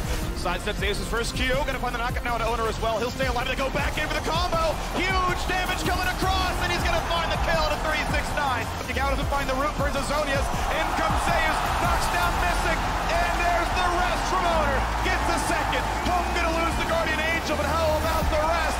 As everyone's starting to fall, Kanavi is left alone, but you can't do it by yourself. You need a team, and T1 will tie up the scoreline. But he's waiting out, Milton if nothing. The flash in, Zeus the flash follow. It's a 1-for-1, but can Renekton win against Nocturne? The big stun, and 369. Forcing Shirelli is out, 369 cannot find his target. Locked in place, needs to ult to stay alive, but he's feared, and he's fallen. Nocturne goes for number 2. Hope drops, a flash away from Missing, but Faker won't, and he's unstoppable. 루시안 제압을 잘 먹었다. 위에서 탑 1대1이야? 이긴 거 같아. 앞에는 앞쪽이긴 한다. 나이스! 급반응이 됐다. Faker with 5 health left wins the one-on-one. The GOAT! Now he's got more enemies coming after him, though. He's going for the sneaky recall. Out of vision. They know he's on the left-hand side. Missing. Will not spot him go into the brush. They see. You can see it. You can see it. It was in vision. They don't walk over to the roam board. Faker with the Okito. Complete jukes right here.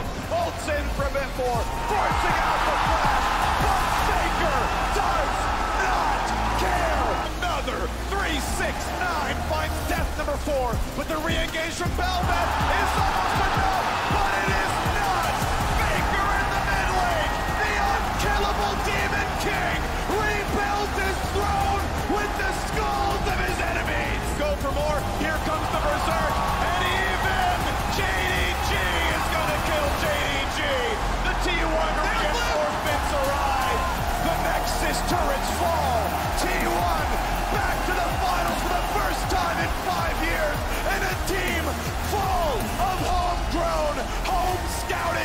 Talent, and a stomp in game